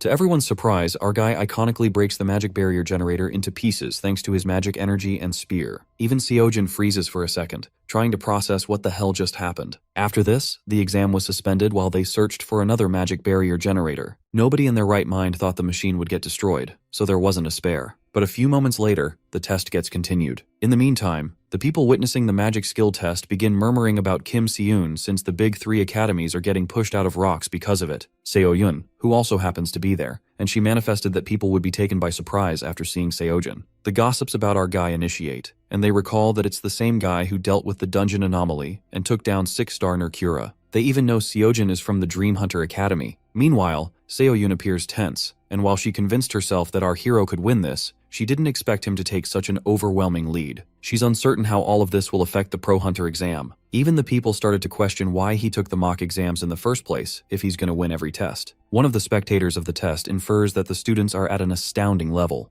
Hence, they should adjust the difficulty of the pro exam this year. The guy decides to arrange a meeting with the president of the association. The people think it would have been better to send Haeon Lee instead of Kim Kang-chol, who fell so far behind in the mock exam. They expect that Haeon would do better. They wonder if there's anyone in the Hunter Mill who can compete with Seojin. Seoyun glances at the scores, and the guy concludes that Seojin's scores are really something else entirely. The scene then switches to our guy who's still in shock. Well, he didn't mean to end things this way and peeks at the sparkling Longinus spear. Seojin presumes that this holy spear used to stab Jesus on the cross, and since it passed through generations, it might have special powers. But he's utterly clueless about what those powers are because all he knows are stories and legends. He's left there to ponder if the spear Longinus has a special ability to cut through magic shields, or if it might be the sheer power of the weapon itself. While he's immersed in the thought, he thinks of buying another weapon to compare when a melody pounces in his ears. Our guy notices the boy who's been running around singing without a care in the world and peeks at his weapons. Our fella remembers who this guy is when suddenly that weirdo comes running to Seojin, calling him the superstar of the mock exam. That guy delightedly introduces himself as Minhyul Lee, who scored second place. While Minhyul gets a bit extra, he apologizes for coming off weird. Kim presumes that Minhyul is friendly and a bit overeager since that's how he seems. After that, the dungeon raid begins, and our guy finally gets to see what an augmented reality dungeon is like. It's the Hunter's Mill mock exam, 4th subject, the dungeon raid, and the score of this test will be determined by the time it takes to complete the raid. Meanwhile, our guy is admiring how real the place looks when he's ambushed by a monster. It appears that they need to deal with 10 Nercuras to clear the dungeon. Just like that, the one-sided massacre begins as Seojin slashes through the giant monsters with his Longinus spear like it's nothing. Being virtual, these monsters are 1 or 2 stats lower than real Mercuras, and our guy wonders if they're trying to kill them. After he deals with some of them, another one attacks from behind. Well, things have changed after the dungeon anomaly incident. Seojin's power is on another level now, and he can feel it even though he's not fighting real Nercuras. He recalls that just 3 months ago, he was nothing. A nobody living day to day and just trying to survive. But now his dreams are coming to reality. He enrolled in Transcendent Academy, met Seoyun, and his life changed for the better. While the monsters get struck down one by one, our hero doesn't mean to brag, but a thought crosses his mind. Just maybe, even though the journey to becoming a Transcendent will be long and hard, he might just end up the world's greatest hunter. Well, indubitably, our main character is going to live under that title pretty soon. After our guy gets a perfect score, he leaves the dungeon and finds everyone staring at him. Well, it's probably because Seojin ranked first throughout all the tests. What's weird is that 2 best hunters, Dongmin Jin who ranked 4th and Don Lee who ranked 5th, scowl at Seojin out of jealousy as they can't digest that he's the winner. Our guy senses the evil eye as the way they're glaring, but he understands that it feels rigged to them since he knows he'll win the whole thing. Seojin decides to ignore their displeased faces, but then he meets Minhyul Lee, whose reaction is even weirder. Ungrateful brat Minhyul got 2nd place, and he still thinks he could have done better. What a bastard he is. Minhyul Lee is amazed at how Seojin destroyed him in the dungeon raid, while our guy is busy noticing Kim Kang-cheol, who looked cocky but is strangely quiet. As excited Minhyul already thinks they're best of friends, our guy curiously asks him about the weapons he's carrying, wondering if he uses all of them. Minhyul Lee then reveals that he never received formal training from anyone, so he just got used to every weapon. Seojin lets out a gasp of disbelief because it's shocking to hear that Minhyul is a self-taught hunter. Minhyul admits that he's a self-taught hunter, and just like it sounds, he trained alone. It is known that a self-taught student is someone who's never attended an academy and learned on their own. Usually they have no money and no talent either. But Minhyul turns out to be an exceptional case because every once in a while someone amazing appears. He's skilled enough from the training by himself to defeat the best prospects from the best academies. Our guy eccentrically asks him why any academy would not take him. But it seems to be Minhyul's choice since he doesn't want to be tied down and says a very weird thing. He confesses that he does have a teacher, but they don't know he's their student. Abruptly, the staff barges in and alerts everyone of an unexpected problem that has arisen that leaves everyone unsettled. It turns out that the exam judges are unable to come due to unforeseen circumstances. The staff member elaborates that instructors from Hunter's Mill were originally supposed to judge the individual combat ability exam, but on the way here, a dungeon rift appeared. On top of that, it was a 10-star dungeon, so the instructors had no choice but to intervene. The test takers panic and express their concern about what's going to happen to the test. But they are informed that they'll have to wait since they are holding an emergency meeting regarding this matter. Kim Kang-cheol, on the other hand, speculates that the Order of Truth is involved in creating the 10-star dungeon rift. He's uncertain about how they were able to pull this off, but one thing's clear, and that is it's well within their abilities. With the mock exam suspended, Kang-cheol suspects that in this case, Kim Seojin will win with the current standings, convinced that's what the Order of Truth is after. He's kinda pissed off, and to intervene in this cunning scheming, he suggests changing up the exam. Since the last subject is the individual combat, Kang-cheol thinks they should settle it with a tournament. The idea is liked by the other contestants, but the staff member declares that it'll be difficult to pull off, given that there are too many participants in the mock exam. A tournament to accommodate all of them would take too much time, plus it would create issues with the scores and rankings, so it is decided that they should wait for replacement judges to be found. But this doesn't settle with Kim Kang-cheol as he desperately yells that they can't wait like this forever, and finding A-class hunters on such short notice is nearly impossible. Everyone agrees to that, and Kang implies that they can hold it like an invitation and proceed with the tournament with the ones who want to take part in it. Kangchul pressurizes everyone since the Hunter's Mill is a top 3 academy, and its reputation is on the line. The extended delay is already getting people talking, and Kangchul blames Seojun for everything. But from the audience's point of view, it looks like bad preparation by the Hunter's Mill. Since things look bad, now's the time to put on a show to distract the audience. Kangchul, in his Delulu world, dreams of stealing all Seojun's glory after beating him. This bastard evilly schemes to steal all the spotlight from Seojun, who's already clinched the victory in the mock exam. In the meantime, Doan Lee and Dong Min-jin agree to the tournament. While everyone catches on, Min-yul gets exhilarated and asks Seojun for his opinion. All the eyes are fixated on our guy whose thoughts revolve only around money, as he questions if there will be additional prize money if he wins. Moments later, an emergency invitational tournament is announced with 15 total contestants, who are all of the most promising students of the Hunter Academies. The crowd is thrilled since the 3 best Hunter Academies, Hunter Mills, Gaon, and Ale, are going to face each other. With addition to Seojun Kim and Min-yul Lee, they have put the big academies to shame and the people are going crazy over the reactions. Nonetheless, the tournament begins, and in the first match, Dongmin of the Gaon Hunter Academy takes the win. Just like that, the top hunters, Doan Lee with her incredible fire magic and Kangchul with no opponents of his rank, take the lead. The 3 top hunters all have one motive: to take down Seojun Kim because he has hurt their pride.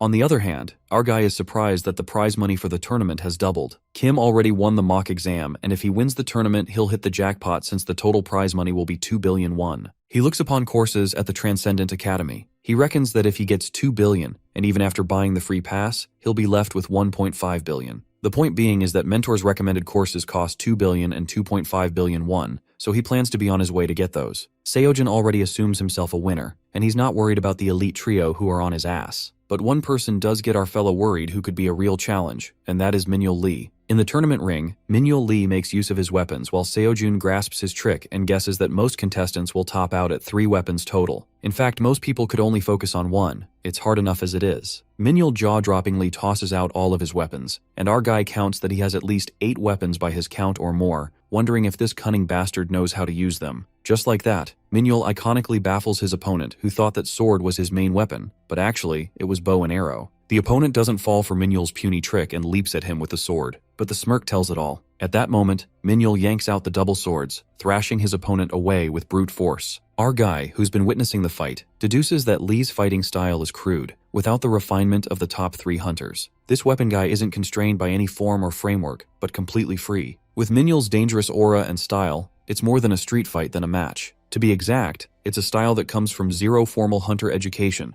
just like our guy Seojun. That's when our guy hazards a guess that maybe this dude Min-yul is a student of Transcendent Academy. We then get to know that the mentor mentions to Kim that of the many realities that encompass the Transcendent Academy, the most students in any given reality is 4. Seojun suspects that Lee could be talking about the academy and recalls how he mentioned that his teacher doesn't know he's their student. All the puzzles fit perfectly, and it's possible that Min-yul could be learning through lecture videos since instructors don't know who watches their videos. With that, Min-yul Lee wins the tournament, and our guy settles on his possibility. The host announces the winner and thinks it'll be a high-octane match. The next contestant is the one they all have been waiting for, Kim Seojun, the winner of the mock exam. Kim's opponent turns out to be the brightest wizard who has also been noticed by the Demon Star disciple, Doan Lee from Ale Academy. The crowd goes berserk at his name. Doan Lee, one of the top hunters, is known to be a genius. It's not an exaggeration. In fact, genius might not be enough to describe her. And at Ale, already one of the top 3 hunter academies, she's one of the top students. Even Jimin Jong, the genius wizard scholar and next in line to the Demon Star, has remarked on her formidable talent.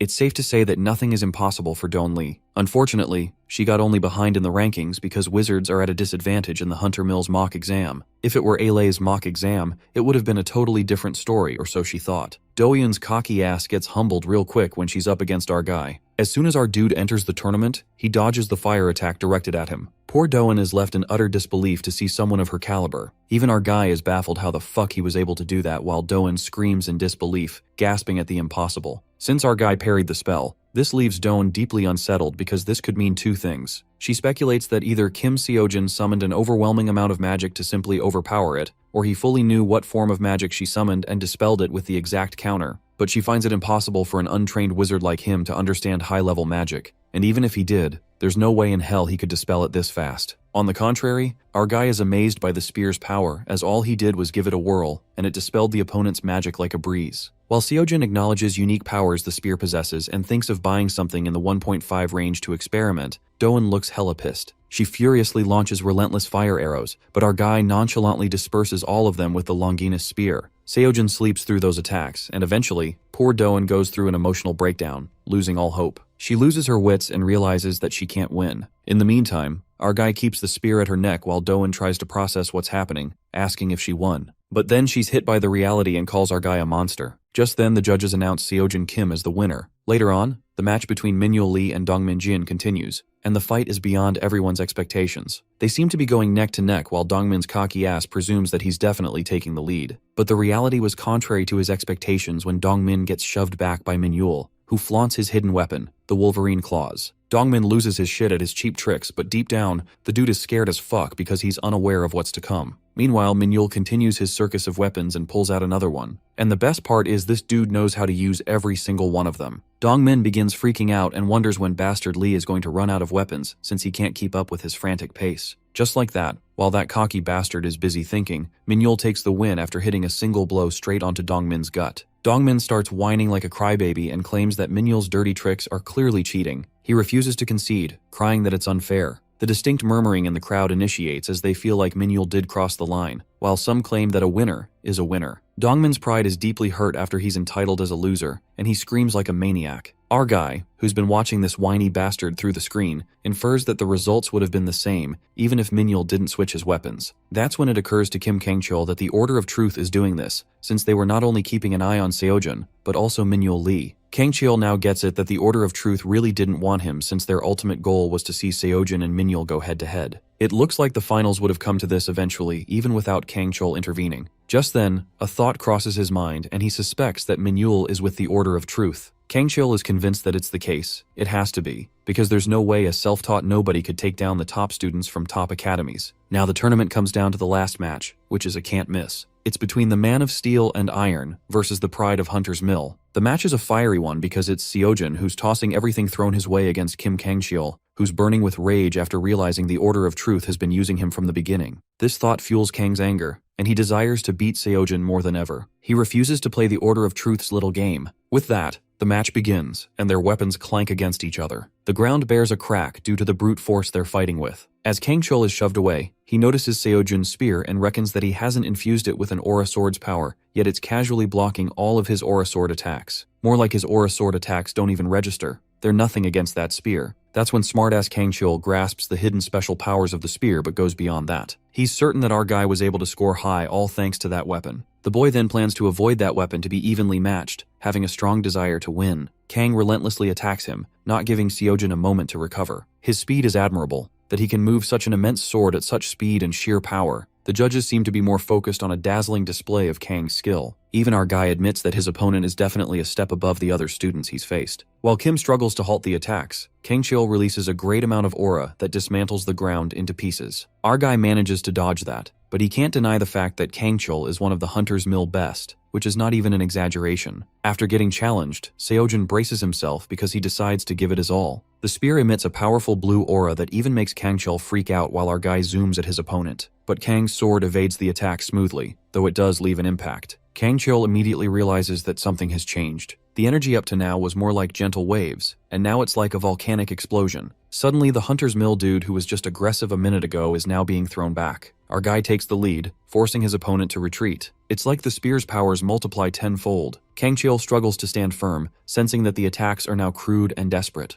In other words, Kim Seojin is landing an obvious attack. Compared to the elegant sword technique and magic skill of Hunter's Mill, this is just hack and slash. Our guy simply comes forward with an obvious attack. However, that one destructive blow was enough to make Kangchul retreat. Panting heavily, Kang is carried away by how Seojin's attacks were so simple yet so strong. He deduces that this isn't just the spear. Seojin is not even using the power of the Aura Sword to begin with. That's when it dawns on him. He dwells on the possibility our hero might be capable of wielding a sword aura. The sight of Seojin triggers a memory, and Kangchul remembers that it's just like before. We are then brought to Kangchul's flashback, where he's manipulated by a woman who provokes him to give his all to be the top 3. His hands tremble with fear and his sword breaks into half. This was the nightmare of his first meeting with Hyun Lee, who belittles him and calls him the worst. The pathetic sense of helplessness ran through him when he met her. Yanking out of it, a surge of anger rises and Kangchul gets insanely infuriated after thinking how the Order of Truth and Hyun Lee had mocked him and crushed his pride. Right at that moment, a sudden power jolts through Kang and he frantically leaps towards Seojin. However, in that split second, our guy counterattacks and breaks his sword into pieces, making Kang bend to his knees. But it turns out the poor guy collapses, and with that, Seojin advances to the final. Minhyul smirks because he'll get to spar with Kim. The people are obsessed with Seojin's weapon and eagerly look forward to the final match, the one between Kim Seojin and Minhyul Lee, this long-awaited match that nobody could have predicted. The dramatic collision between the two superstars who've blazed their way to the top past the best hunters from Ale, Gaeon, and Hunter's Mill Academy. Minhyul expresses that he'd been waiting for this, and assumes that Kim has a lot going on in his mind. On the tournament stage, our boy corroborates with Minhyul that he has never been formally trained. Minhyul nods while Seojin reminds him that he said he had a teacher. Pretending to be a dumbass,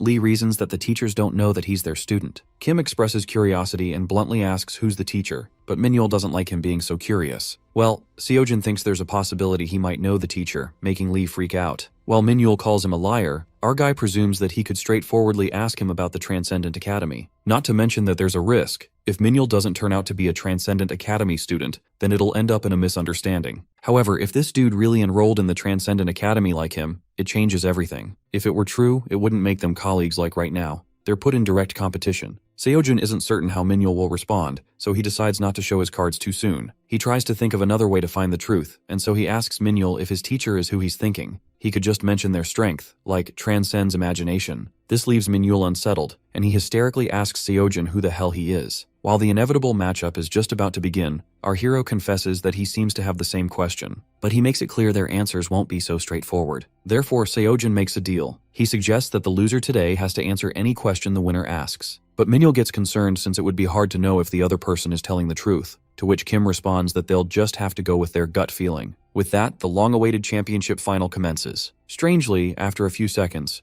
none of them move from their places except for staring at each other. While it may seem that both of them are just standing, the thing is that Minhyul couldn't find a single opening to strike. Manifesting it'll be a real challenge, Minhyul pulls out his swords while Seojin braces himself because, having seen his fighting style, he knows it won't be that simple. Our guy starts with everything he's got. Just as Lee comes at him, our guy swings his spear and manages to break his swords. Seojin makes his opponent tumble like a rolling pin. Our guy doesn't give him a chance to breathe since Lee abandons his weapon and pulls back. If Kim had waited a moment longer, he might have finished it here. But Minhyul is a tough dude to deal with because he immediately yanks out his bow and arrow. The relentless arrows are flung at Seojin, but with the Longinus spear, every arrow is swished away. Minhyul expresses great curiosity about that weapon of his, and implores Kim to tell him everything about it if he wins. Our guy agrees, but first he'll have to beat him. Minhyul continues shifting his weapons and appears to be the happiest boy on earth. As the fight goes on, our guy senses this weird feeling. He notices that even though Lee is trying everything and striking by the rules, he doesn't exude that killer instinct about winning. This dude is not bothered by the jeering as the people call him a coward or say that none of his tricks are working. Still, Minhyul looks like he doesn't have a care in this world. Abruptly, our guy questions Minhyul if he's trying to win, and he agrees since he has a lot of questions to ask. Seojin states that he doesn't seem like he cares either way, while Minhyul appears confused and claims he wants to beat him more than ever. But he also lets out that he's fine losing too. Our guy wonders why this prickly bastard is pulling so many desperate tricks. Lee, with a smug smile on his face, simply answers that he's trying his best to win. But our guy doesn't understand that while Minhyul might think he's doing his best, in other people's eyes, he's a simpleton. That's when Lee smiles and confesses that people putting him down doesn't make him less of a person. This leaves Seojin speechless. He keeps his spear down and tells Minhyul not to mistake what he's doing as a sign he's not taking him seriously. The scene then shifts back to earlier, where Seojin is taking instructor Siddhartha's weapon. The Buddhist monk illustrates that in reality, the world is not as beautiful as they'd like to think. The law of the jungle is survival of the fittest. The very laws of nature select the strong and eliminate the weak. That's how the system works. And this is why people are hard on themselves.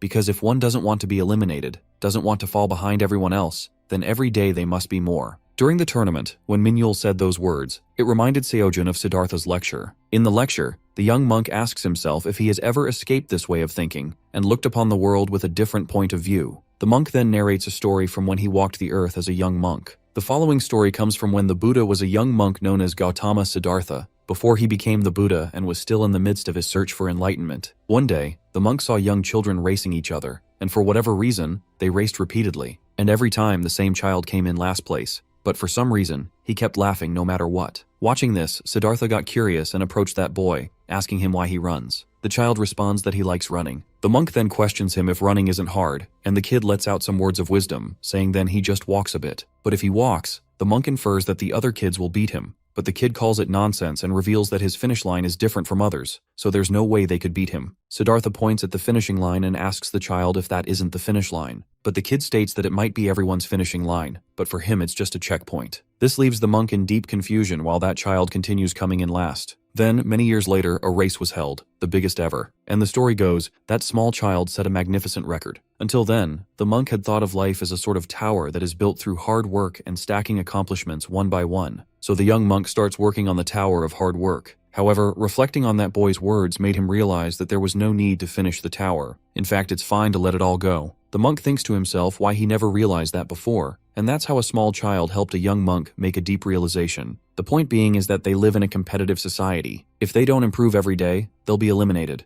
If they fall behind, they disappear. It's all about survival of the fittest. And that's the very reason why Kim Seojin worked so hard. He wanted to grow quickly and tell himself that he wasn't falling behind. But the more our boy followed the rules of society, the more he got anxious. And eventually he found himself obsessed with the transcendent society since he wanted to be strong. He was obsessed with the idea of working hard so that he wouldn't be eliminated in the rat race, feel left out, or be overtaken. He only focused on surviving the competition without a meaningful purpose in life. When Minhyul smiled and said that he didn't care about those people who put him down since it doesn't make him less of a person, these words resonated with Seojin quite deeply and reminded him about Siddhartha's lesson. At that point, our guy finally understands the meaning of this lesson and wonders why it never occurred to him. That's when he decides to lose the Spear of Longinus and pulls out a mere spear, making Minhyul wonder why he did that. Our guy warns Minhyul not to mistake what he's doing as a sign that he's not taking him seriously. Minhyul Lee gets confused and asks why he put aside the shiny spear when he easily could have won with that. Without a doubt, if Seojin used the Spear of Longinus, he could have just destroyed everything Minhyul threw at him and won effortlessly. Our guy still longs to win and knows using the right weapon is its own skill. But for some reason in this match, Kim wants to do this on his own and desires to find his own value. Just how Minhyul said that he doesn't mind people's words, Seojin states people talking him up doesn't make him any better either. Minhyul is rendered speechless, as if he's in awe,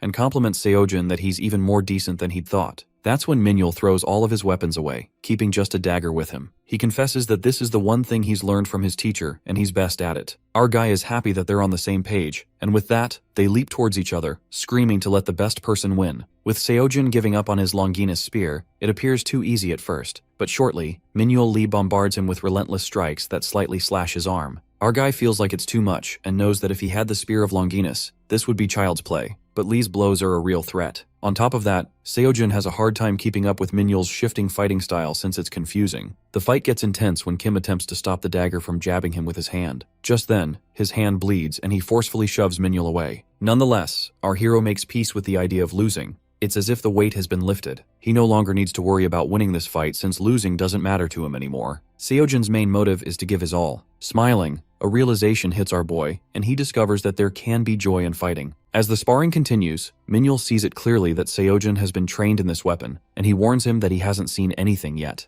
Minhyul does a backflip to pull an ambush, but our guy ducks down at the right moment. Soon after, dust settles in and Minhyul disappears right before Kim's eyes. Our guy learns it's a vanishing technique, and this makes him wonder where Minhyul learned such advanced techniques. He hasn't fully grasped this technique and our guy gets alerted. He plans to follow carefully, or else Minhyul will disappear from his field of vision. This makes Kim assume this might be Lee's finishing move, and now that things are getting challenging, he decides to use Merlin's magic. As he's about to use it, a flashback unfolds when Seojin used Merlin's magic to defeat Dongmin Jin earlier. He pauses for a moment and questions his own move. Kim ponders that he does believe in himself, but seeing Minhyul's free-spirited fighting style, he suddenly realizes how rigid his fighting style had been. Our fella then gets reminded of Merlin's lesson, where he taught him that learning indeed is an amazing thing. But when learning becomes like a habit, it can be a hurdle to one's self-expression. Because, to a certain extent, learning is just absorbing what someone else has expressed. The instructor rhetorically questions how long he will passively take someone else's expression and call it his own. Right at that moment, Seojin finally fathoms that he doesn't need to use Merlin's technique, but to summon his own magic. Because the real essence is in originality. At some point, one can't be just satisfied with learning. And that's what inspires Seojin to find his own way since learning must become a method. The creativity flows in and Seojin starts all over again. He blends Merlin's knowledge, Chiron's senses, Xiangyu's strength, and Buddha's unwavering mind.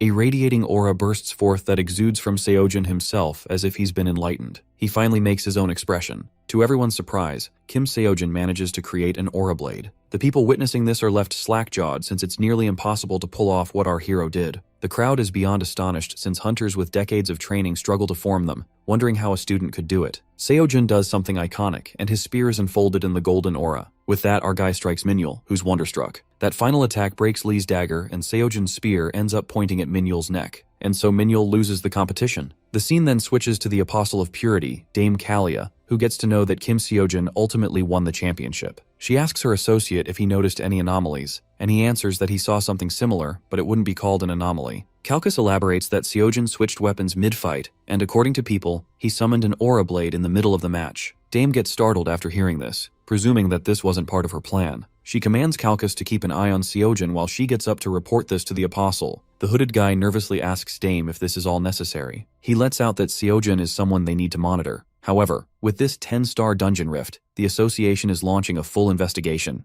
To be blunt, it's starting to disrupt everything they've planned thus far. The associate questions if they need to do all this since Seojun is just one student. He cuts to the chase and suspiciously questions Kalia about what exactly the Apostle of Temperance said to her. That's when the Apostle of Purity loses her patience and shouts at her associate, Calcus. Calcus realizes he said too much before the Apostle and apologizes. We are then taken to Kalia's flashback, when she met with the Apostle of Temperance who takes a confirmation from her about the dungeon anomaly that appeared in Korea. Knowing that it was resolved too, the Apostle questions Dame about the person who dealt with it, and she reveals that it was Kim Seojun. However, a sense of oddity lingers in the air. Dame finds it suspicious that they already know that the dungeon anomaly was resolved, yet they still summoned her here because of it. She curiously wonders why they are asking about the one who dealt with it. At that moment, the Apostle of Temperance commands Kalia to keep an eye on Seojun. Shocked, she questions his order, and in response, the Apostle glares at her deadly and exudes a terrorizing energy that scares her. The Apostle of Temperance reminds Kalia that she has indeed secured her position as Apostle of Purity, but she seems to forget that she's not the Apostle yet. Kalia kneels before the Apostle and apologizes for her heedlessness. That's when the Apostle of Temperance reveals that it's not his will, throwing Dame into disbelief. She contemplates that the Apostle of Temperance is not only the most important member of the Order of Truth, but one of the 7 apostles the world looks up to with deep reverence. Shortly, the apostle states that Kalia has been doing things on her own without the approval of elders, and it's understandable in her position as a successor. However, he clearly warns her to report anything regarding Kim Seojun to him directly. One thing becomes certain.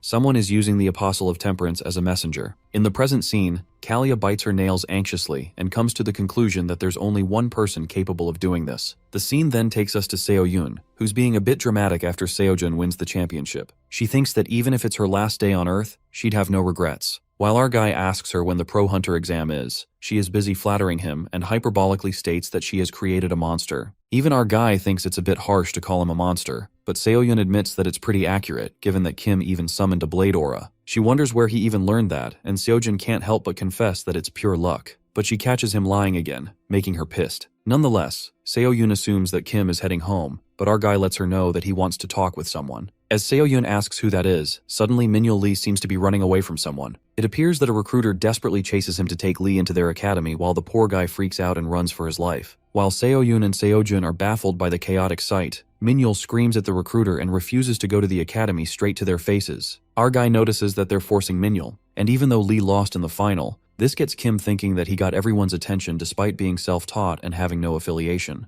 Therefore, there's no doubt the academies are drooling to get a piece of him. Poor Minhyul is tangled up in the chaos, and the recruiters seem to be really dying to get him. Meanwhile, our guy doesn't understand why these people are smothering the poor fella. Lee escapes from the clingy recruiters and hides behind Kim Seojun, claiming that he wishes to join Dream Academy. This renders everyone speechless as all the recruiters get alerted while Seoyun, Minhyul, and Seojun make a break for it, hiding from the clingy bastards. While Minhyul takes a sigh of relief, our guy lashes out at him for saying such a thing. Minhyul justifies that he panicked with everyone in his face and uttered mindlessly, but he expresses that he wants to join Dream Academy. Our guy had thought that Lee didn't want to join an academy to begin with, but Minhyul clarifies that he wants to go to the same academy as Seojun. Silence falls over the room and our guy doesn't know what to think. He presumes that if Minhyul really wants to join, he doesn't have a say in this since he's also a student at Dream Academy. If he protested, Seoyun would surely listen to him. But Kim decides not to force Seoyun like her grandfather did. Nonetheless, Seoyun mutters that they'll talk about this later while Seojun reminds Minhyul of the promise they made. Seojun gets straight to the point to clear things up and asks Lee who his teacher is. This dude makes a pretty serious face and answers that he doesn't know. This makes our boy hella pissed, and he threatens Minhyul not to lie about this, or else he'll beat the shit out of him to make him speak the truth. Poor Minhyul freaks out and tries to make him believe that he's telling the truth. He accentuates that his teacher doesn't know that he's their student. But Seojin doesn't believe and recalls that Lee said he learned dagger arts from his teacher. Minhyul, losing his composure, clears up that he learned indirectly from them. Sounding pretty honest, he says that it's true that he's never been taught by anyone. Hence, it's confirmed that Minhyul Lee is a self-taught student. Generally, people who want to be hunters have no skills or money. But this dude is different since he lacked neither money nor skill. As simple as it sounds, he just didn't want to be tied up, so he taught himself. Minhyul confesses that he trained in the mountains. He didn't have anyone's instruction, but he liked it because he didn't have to stick to a rigid academy curriculum. He then narrates that one day, he was training as usual when he felt a presence. He saw someone lying in the grass, unconscious. And that was the first time Lee met his teacher. Minhyul finds the guy in a bad state, and it seems that he's hurt severely. He helps the guy up in order to take him to the hospital, but the guy refuses, letting out that he must stay on the mountain. Lee tries to convince the man by telling him that he's going to die if they don't go to the hospital right away. But the injured man stays persistent in his decision. His conviction was so strong that Minhyul had no choice but to give up on the hospital. He decided to treat him in an abandoned house he found, and at first it was touch and go. He could have died at that moment. But as time passed, it seems his strength was returning. Lee watched over the old man for a month now, and that day he thought that he might wake up today. Later, he returned to the abandoned house, only to be welcomed by the sight of that old man surrounded by armed men. A guy questions the old man, asking him if someone helped him, and he refuses to admit that someone helped him, as far as they're concerned. One of the men asks him if he's sure it's not the boy hiding behind a tree, referring to Minhyul. This makes the old man go all out, as he slices that guy's head off, and this catches everyone by shock. They pounce towards him all together in order to kill him. Lee's hands tremble as he recalls the fight. He'd never seen anyone fight like that before in his life. Only one guy remains and declares this wasn't the plan. The old man calls them fools and orders them to leave and never return here, and with that, he disappears too. Minhyul had no idea what was going on, but he figured he should listen to the old man, and so he packed his stuff to take off. That's when he found a book and thought the guy must have left it behind in a hurry. Lee figured he would return it someday, but he never saw him again. Seojin summarizes if what he's trying to say is that the old man was his teacher, but it sounds like he never taught him a thing. Minhyul reveals that the book turned out to be a secret manual and was all about dagger technique and vanishing arts. He embarrassingly admits that he kinda took a peek at it. Our guy highlights when Lee said he doesn't know he's his student, and he clarifies that having seen the old man's fighting style, he realized it was clearly a secret manual of his techniques. But the old guy doesn't know he has it, or that he saw him. Minhyul knows it's hard to believe, but he claims it's the truth. Seojin kinda had an idea it wasn't the case and guesses he isn't a Transcendent Academy student after all. Kim wonders if he really has no idea who the old man is, and it seems he doesn't. The reason he took part in the mock exam was because it's so big, Lee thought maybe he'd find him. Seoyun, who's been listening to the whole conversation, has a feeling that his teacher could be the Dark Star. The Dark Star, along with the Sword Star, one of the 5 great heroes of Korea, and the one most shrouded in mystery. He's known as a master assassin and so well cloaked, there's very little public information about him except his name. But our guy believes that Seo-yun, being the Sword Star's granddaughter, might know a thing or two. Seojin is curious if by any chance she ever met the Dark Star, and she admits that she had, a few times. She reveals when she was young, the Dark Star would come visit her grandfather sometimes, though all they did was argue. Kim suggests that she ask the Sword Star about Minhyul's secret manual, as he must know if it's Dark Stars or not. Seoyun supposes he can if she asks him, but asks him if he's sure it's okay. The next day we find Seojin sobbing over the price of an equipment, 500 million won. Our guy wonders what kind of academy this is because no matter how much money he makes, there's no end to it. He drops the idea of buying it, convincing himself that he doesn't need other weapons for now anyway. The 1 billion won prize money for the mock exam was deposited within a day. As for Minhyul, he was beyond shocked that this beautiful woman, aka Seo-yun, is the Sword Star's granddaughter. He begs her to help him find his teacher, while she assures him that she will ask her grandfather. Our guy did hesitate to somewhat share someone else's secret manual, but the Sword Star agreed to come to the academy today and share his own techniques. Kim wonders why Minhyul is so proper with Seoyun, and with him, he's a bit too familiar. Nonetheless, he decides to renew his free pass while they're waiting. Just then, the progress of his courses is notified to be increased. It seems our dude didn't know he could make progress even without a free pass. Kyron's course, which was almost finished, is now fully completed as a result of the increased progress. Seojin is now certified with transformation, and there are no limits to his happiness after he received the completion notification. However, our Awakened doesn't feel anything. When he finished Xiangyu's course, he could feel the strength to pluck mountains flowing through him. But this time, nothing. In the martial arts magazine, they say transformation lets you reset dislocated bones or flush your body of toxins, and basically become a new person. Kim thinks that's a shame, but at least it's finished. Just then, he feels a presence near him, and a chill goes down his spine. He felt like someone had a sword at his throat. Our dude hears a voice asking him how he's able to sense him. Though Seojin doesn't seem to be able to see him, the unknown voice tells him not to be on his guard, as he's not here to hurt him. Seojin wonders who he is, while the guy believes he must have been a fearsome opponent for the kid. The dots connect in our guy's head, and he asks him if he's by any chance the Dark Star. Dark Star, a master assassin skilled in the vanishing arts. Turns out it's actually the Dark Star, who finds Seojin very perceptive. However, one thing he doesn't get is how the hell he was able to sense his presence.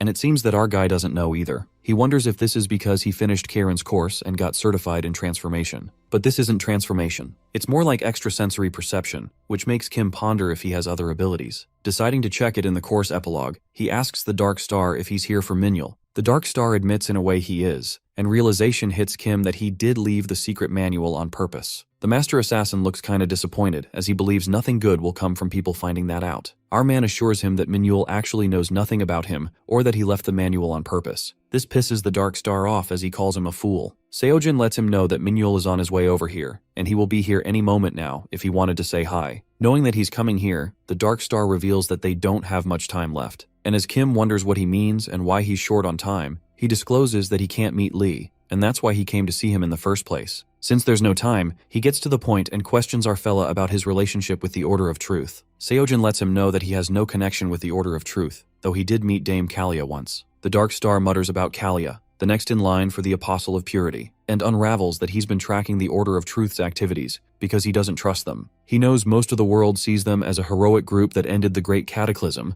but that's not the whole story. He mentions Berserk the Terrible, who was apparently killed by the Order of Truth, and when Kim wonders why'd he bring that up, the Dark Star declares that Berserk did not die. Berserk, a monster so terrifying it was like a second Great Cataclysm. The Great Cataclysm that only came to an end with Berserk's defeat by the Exalted Voice and the Seven Apostles. Our guy is baffled as to what he's saying, and the old man breaks it to him that Berserk could not be killed. He makes Seojin rethink, asking him if he doesn't find it odd that a monster like that was defeated, yet no corpse was left behind, no photos or videos or recordings at all. However chaotic the Great Cataclysm was, it doesn't make any sense to him. The Dark Star claims that Berserk disappeared, and Kim is curious why'd everyone think the Order of Truth saved humanity if Berserk wasn't killed. It is revealed that they did something, especially the Exalted Voice, but they didn't kill Berserk. At first, the Master Assassin only had a hunch, but an incident a few years ago confirmed it. He asks if Kim ever wonders why the Apostle of Purity post remains vacant. The Order of Truth claimed he passed away from natural causes. Our Awakened tries to interpret what he's saying when he cuts him off, claiming the Apostle of Purity disappeared, just like Berserk the Terrible. He calls his natural death a joke. The Seven Apostles have been around since before the Great Cataclysm,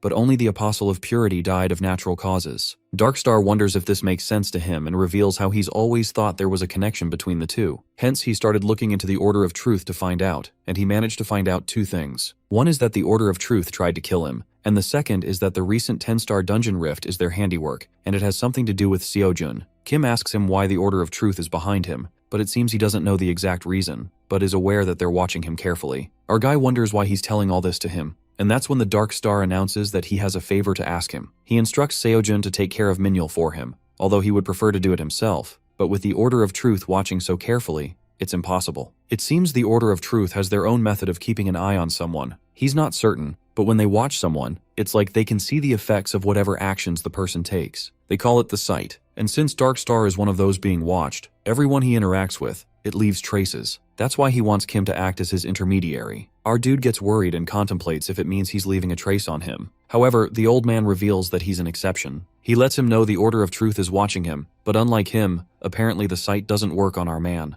Even as they interact, they won't notice anything off. Anything he does through Kim will just seem like his own actions. Our fella is confused why the sight doesn't work on him, but the Dark Star doesn't know the answer to it. He's able to use his state of nothingness technique to escape the sight, but he has no idea how he's doing it. This raises so many questions in Seojin's head as he wonders if this has anything to do with the Transcendent Academy not having info on him. The old man supposes they're out of time and pulls out a manual. Handing it to our guy, he tells him to give it to the kid. He confides that he scribbled out in such a hurry he could only include dagger skills and vanishing arts in that book. But this manual is a more detailed record of his techniques. Kim is taken aback as he asks him how he can just trust him with this, while the old man threatens him that the sight may not work on him, but his blade will. The The Dark Star knows that it's a burden, but requests him to take it. Handing him the manual, he reveals that those are his personal secret techniques in this manual, and believes it will be useful to him as well. Seojin lets him know that he doesn't want it and infers that there's something else he could maybe give him. The old man is left stunned, wondering what's with this guy. Even S-class hunters would be banging down the door to get his secret techniques. Nonetheless, he asks him what he means by something else, and Kim suggests a babysitting fee is in order. This causes the Dark Star to doubt his own hearing, convinced that the request couldn't possibly have been for money. From one of the 5 great heroes, instead of the secret manual, Kim lets out that he won't do it if he doesn't pay him,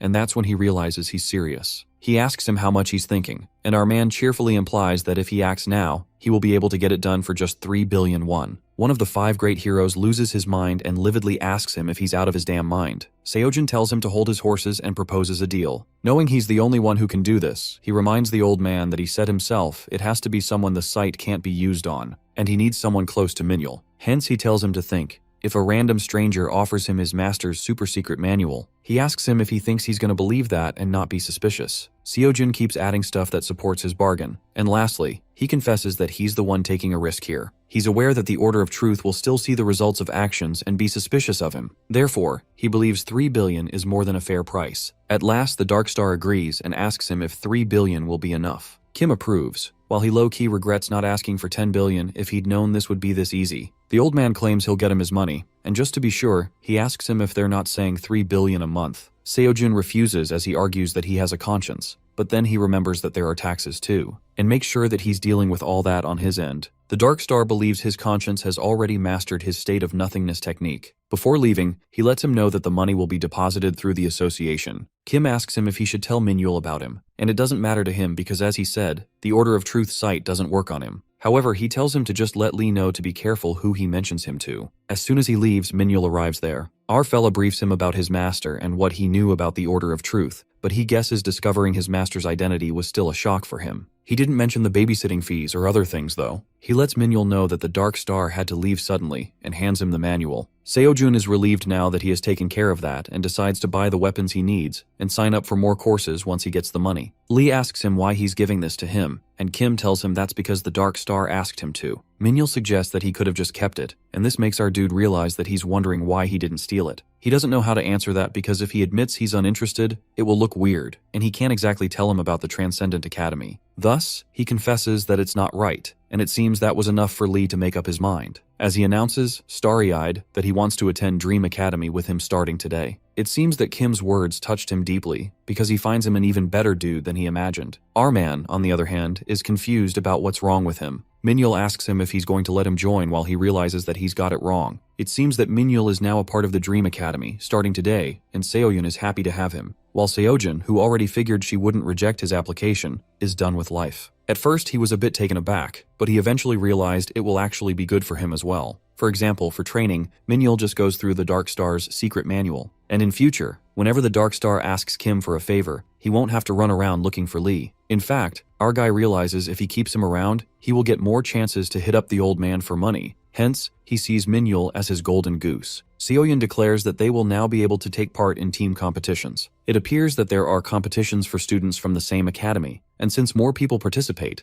the prize money is bigger too. Kim's ears perk up as he hears the word bigger prize money, while the B-rank hunter believes if those two work together, they could sweep up the competition. Our fella looks at his golden goose with sparkly eyes, welcoming him into the academy ever so warmly. 3 days after Minhyul joined the Dream Academy, Seojun got 1 billion in prize money from the tournament, as well as the 3 billion from the Dark Star. Though, with 2 taps of his fingers, 4.5 billion disappeared from his bank account. He purchased the courses of Hercules and Zhang Sanfeng. In Hercules' first lesson, we see him working out and lifting a thick-as-heck pillar. He finds intros boring, but since it's the first lecture, he announces to make a brief one. Hercules, also known as the greatest hero of Greek and Roman mythology. He assumes his students are coming fresh out of Chiron's course, and if not, he advises them to go and do that one first. Turns out he's one of Chiron's students. The bulky fella lets his students know the body is the most important and essential thing for combat-focused transcendence. Strength, agility, reflexes, and everything else are intertwined. Flexing his body, he explains that he'll be teaching them strength training, specifically how to develop explosive muscular power. He seems to be aware that they might hear or think, what's the point of getting big and strong when you'll just wear yourself down? The bigger they are, the slower. The stronger they get, the slower. but that's a mistake. According to Hercules, the opposite is true. He declares that strength, agility, reflexes, all of that comes from muscles. Seeing his built muscle bulge with power, Seojin is amazed, and it looks like he's barely flexing, but his muscles are twice as big. The bulky instructor shows his students the lightning-fast speed that comes from the explosive lower body, and the terrifying thunder force that comes from the rough and tumble upper body, plus the reflexes that react to thought and instinct in lockstep, and endless stamina, all come from the perfect, chiseled muscles that make up the entire body. With that, he flexes his entire body, leaving our boy astonished. At last, Hercules expresses that strength is the foundation of the transcendent, while Kim guesses this is what happens when a bodybuilder becomes a transcendent. Just then, his new daily assignment is notified to him, and it turns out Seojin was afraid of Hercules' course being way harder, but its assignment is no different from Chiron's. It's the same 30-kilometer walk, 1,000 squats, 300 push-ups and sit-ups, and 150 pull-ups. However, it states that the assignment only counts at weight greater than 1 ton. Our guy looks at the 1 ton, rubs his eyes, then looks again, contemplating if they're kidding. Kim is in utter disbelief, convinced that they can't have meant to hit 500 tons in the big 3 lifts literally. Tapping the phone aggressively, he checks Jang Sun-feng's course to see if it's like this too. Zhang declares as they engage in the art of the sword and other techniques, how they move their feet becomes its own technique. Generally, this is referred to as footwork, but it's actually a technique that encompasses how one moves their entire body, not just the feet. Sun-feng is a Taoist master with no clan, known as the founder of Tai Chi. Seojin realizes that Hercules is like a gym bro, but this guy seems more like those hermits that go up a mountain and never come down. Zhang shows his students a demonstration of what they will learn, which is the way beyond emptiness technique, or simply how to move through the air. He advises them to channel their inner chi energy through a single point at the very center of their soul, and with that, they will be able to step on the air itself. That's the concept they will pick up as they move through the course, but for now they just need to keep that in mind. Kim is amazed to realize that if he can move through the air like that, the sky is no longer a limit for him. With that, his daily assignments arrived, and he was hoping for it not to be something impossible like Hercules. Turns out, he needs to maintain a speed of 30 kilometers for 30 seconds and fall 30 meters in the air 20 times. Our fella examines the assignment and feels it's doable. He can't believe he doesn't find it that bad and guesses he's no longer in touch with reality. Just then, someone comes looking for him, and it happens to be Suyeon Seok, Manchol's daughter. Kim wonders what brings her here all of a sudden, and how she'd know he'd be here. She reveals that back when he did the contest with her dad, she asked him about him, and is wondering if he had talked to Manchol lately. Seojin lets her know that he did talk to him a bit before he took the Hunter's Mill exam and is curious about what's up.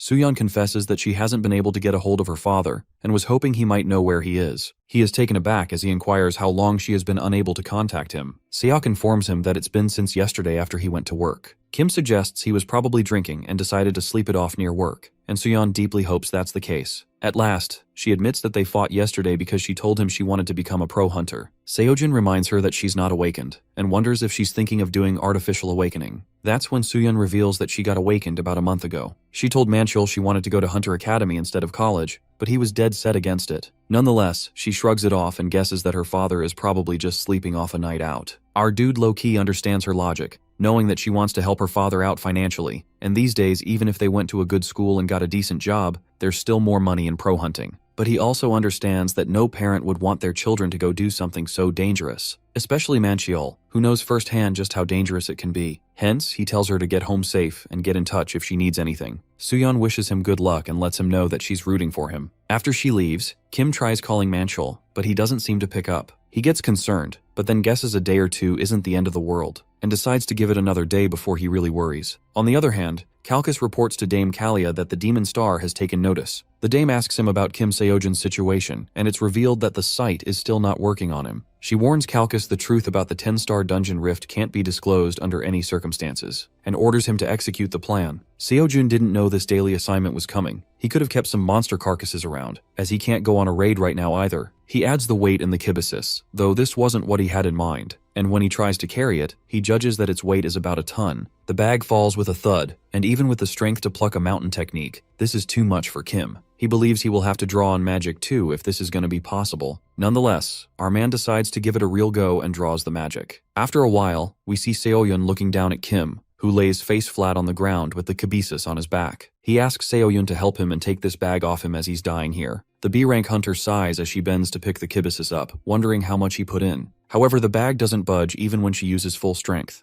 Thus, she draws magic to remove the bag and succeeds. She notices her hand throbbing while Seojun snaps up, guessing he was gonna die like that, and thanks her. He asks Seoyun about how tall this building is, and it's revealed to be 5 stories, hence 15 meters. Our dude thinks it's way too short, and when she wonders why he'd ask, he confesses that he's gonna jump off. He's busy mumbling to himself, calculating if 15 meters off the roof will be enough, though he's not sure he can make it in this state, and lets her know that he's gonna do a quick experiment and be right back. Seoyun, who didn't get the chance to say or object, just stands there dumbfounded as she listens to Kim falling down again and again with thuds and screams. The B-rank hunter is convinced that he's lost it and is worried about what her new students will think when they see him. She's busy wondering if she could even get new students like this when she hears a thud again and pretends not to know what that is anymore. Minyul, upon witnessing Seojun working out with the kibisis, remarks that he just made it out to class after getting settled in, and seeing our guy not functioning, he wonders what's going on. Meanwhile, Seoyun wishes not to be asked about it because she never understood why he gets like this. Lee wonders if she means he's always like this, and this isn't a reaction to bad medicines, and she lets him know, whispering to him, that was her first reaction too. Kim, on the other hand, is starting to get worried about Manchul, as it's been 4 days now. In the 10 years he's known him, he's never been out of touch for this long. Our guy believes that something's definitely wrong and decides to look into it. He notifies that he's gonna step out for a bit, and Seoyun gets alarmed, assuming that he's jumping again. She reveals that they've been getting complaints because of that, as someone reported zombies were jumping off the roof. They thought it was a dungeon rift. Seojun feels kinda embarrassed and assures her that he's just gonna go look out for Manchul. Park is concerned about what happened to him, and our fella lets her know that he's not sure what's going on, but affirms to be back when he knows more. Our guy visits the construction site where everyone treats him like a celebrity. One of them says he looked great at the Hunter's Mill exam, while the other thinks 9 years of grinding is finally paying off. They wonder what brings him here and ask him if he's here to give them a contract transporting his monster corpses. Seojun lets them know that he just came to say hi and to check up on them. They reveal that nothing's changed here, although they feel it's been much better since he got rid of that supervisor. It seems that Manchul told them that Kim got him fired, and he realizes it's the first thing he asked Seoyun to help with, finding it funny. He asks if any of them have seen Manchul, and they start discussing among themselves when one of them declares that no one has seen him since he left with that guy. Kim wonders who's the guy, and it's unraveled that 3 or 4 days ago, a guy came and asked for help with a monster transport gig, and Manchul went with him somewhere. The others catch up and recall that he made a big offer, and it seems Seok was the only one who went. Everyone thought it was suspicious because there was no affiliation or a personal request, hence something seemed fishy. They believe that kind of thing is always dangerous or shady, no matter how good the money is. It's not worth their life. Seojun is skeptical about why the bulky fellow would do it then, and his fellow workers mention his daughter going to Hunter Academy, revealing that he was hard up for cash. Realization hits our guy, and he asks them if they know which dungeon he went to, but it seems he never told them. However, they assume the association will know, as they require everything be reported. Raids, transport, whatever. Kim thanks them and runs off to the association, where the manager tells him that they can't share private information with outside parties. Our man tries to make him understand that someone's gone missing, but it seems that unless they get a confirmed missing report, they can't share the info. Plus, they can't share it with just anybody. The guy apologizes, and Seojun frustratedly bangs the table, not knowing what to do now. He knows that Manchul's disappearance 4 days ago after being seen with someone suspicious can't be good. But like the guy at the association said, he can't confirm anything. He feels sick thinking about it. Seojun thinks back to his darkest moment, when an accident wiped out 9 years of savings. In that bleak time, it was Manchul who came to him, checked in, and made sure he was okay. And even though he was struggling, he gave him 3 million won without hesitation. That 3 million got our boy into the Transcendent Academy, and it's what made him who he is now. He grits his teeth, knowing he can't just let it go, and calls Seoyun, asking her for a favor to set up a meeting with the Sword Star right now. The next thing we know is our dude standing face to face with the Sword Star, who seems to know about the situation, and turns to Seojun to confirm whether he needs his assistance. However, our Awakened refuses, implying that he wants him to fight him, leaving everyone stunned at the suggestion. Kim insists that if he wins, he wants not just help, but the others' full involvement. On the contrary, if he loses, he claims he will quit the Dream Academy. Seoyun, completely stunned, calls him out, but he calmly presses on, clarifying that he's not claiming he could actually defeat him. He's just making a point. And he declares that if he can land just one scratch, they'll consider it a victory. He's aware that something's up. Manchul has gone missing after being seen with someone suspicious, and the association won't give him any details for privacy reasons. But he believes that if the Sword Star, one of the greatest 5 heroes, got involved, the situation would be totally different. Seojun is mindful that it's a big risk, but for him, it's the only way to save his friend. Manchul finds it bold of him and instructs him on the way. Seoyun tries to stop her grandfather, but while he walks into a room, slamming its door open, he grabs the Blue Dragon Sword. The Blue Dragon Sword. The legendary Silla General Yushin Kim was training on Mount Waryung, There, he met his master Nansung, who gave him a book of military strategy and the mythical sword. This is merely a replica of the real blue dragon sword, but still, it's a masterpiece made by the most famed blacksmith in Korea. The staffer gasps as he sees his master picking up the sword he has only ever drawn once before. It only comes out when facing an enemy that must be killed. The sword star hasn't unsheathed it since the end of the Great Cataclysm. Therefore, he couldn't help but ask his master what he's thinking of doing to the boy. Before he could say anything else, Minchil stops him, saying no matter how well our dude can jump, crawl, and flit around, he's still a student. And for him to challenge him, he's convinced the boy must have something up his sleeve. Hence, he believes if he wants to play, he should give him a proper go at least once. Meanwhile, Seoyun tries to convince Seojin to back down, telling him that it's unnecessary. She assures him that she will just ask her grandfather to help and is sure he will agree. But Kim refuses, and even though he appreciates what she's trying to do, he needs to do it this way, for the future. Our fella supposes there's no guarantee this won't happen again. He has no idea why Manchil disappeared, but it may have to do with him. And if that's the case, he believes it will happen again. Knowing he's still not strong enough to protect those around him, he thinks of it as more of a reason to show everyone that if they mess with him, they mess with the Sword Star. He proclaims his return after winning, while Seoyun fails to hold him back. In a room, we see the Sword Star and Seojun standing against each other at a distance. When Minchil suggests he stop this now if he thinks he will go easy on him because of his granddaughter, our dude, feeling kinda nervous, assures him that's not the case and just hopes he keeps his promise. The Sword Star pulls out his sword as he admits that he's got spirit and points the sword at him, indicating that it's his move. Seojin assumes he should be able to withstand a few moves at his current level, even against the Sword Star, and he leaps toward him, knowing that he's got to give his all from the start. His attack is blocked by Minchil's sword, who glares at him and strikes his sword. Kim is violently shoved backward, and before he can catch his breath, the Sword Star swings his blade at him. They have a fierce battle between them, and our dude realizes that his opponent is serious. Every attack, every move, everything is meant as a death blow. And that's when Minchil unleashes his signature move, the Sword Dance, whose power ripples even through Seoyun and the assistant standing nearby. The B-class hunter is concerned for her student as she calls him out. It dawns on Seojin that the opponent before him is none other than the hero of the Great Cataclysm, the S-class of the S-classes. Sky beyond the sky, no matter how high one goes, there's always someone who is always higher. And that's what our guy witnesses at that very moment. While the fight frantically progresses, the Sword Star remembers how Kim was a shriveled nothing a few months ago. He already knew Seojin had vast potential, but never passed what one might find in a talented student. But now that the old man sees Seojin, he notices that as they battle, his power grows with each passing moment. Nonetheless, the grandfather is way above his league, and with a single strike, he shoves our guy with brute force. But he's low-key thrown into shock to see that Kim didn't get hurt a bit. Just then, his eyes land on the Longinus spear, and the old man speculates that his weapon is somehow neutralizing his sword's energy. He gets the gist that if it weren't for Seojin's weapon, this would have been long over. The old man tried his best not to go full force, but he's triggered by Kim's strength, which makes him even more determined to crush him. The Sword Star mutters that they should get serious now, when abruptly the old man's dragon sword bursts forth a destructive energy that shakes Seojin to the core. Our fella is hurt badly and realizes that he was being cocky. He trembles but still manages to get back on his feet. Meanwhile, the Sword Star is convinced that Seojin is no different from other students. Even the strongest of them were no match for him.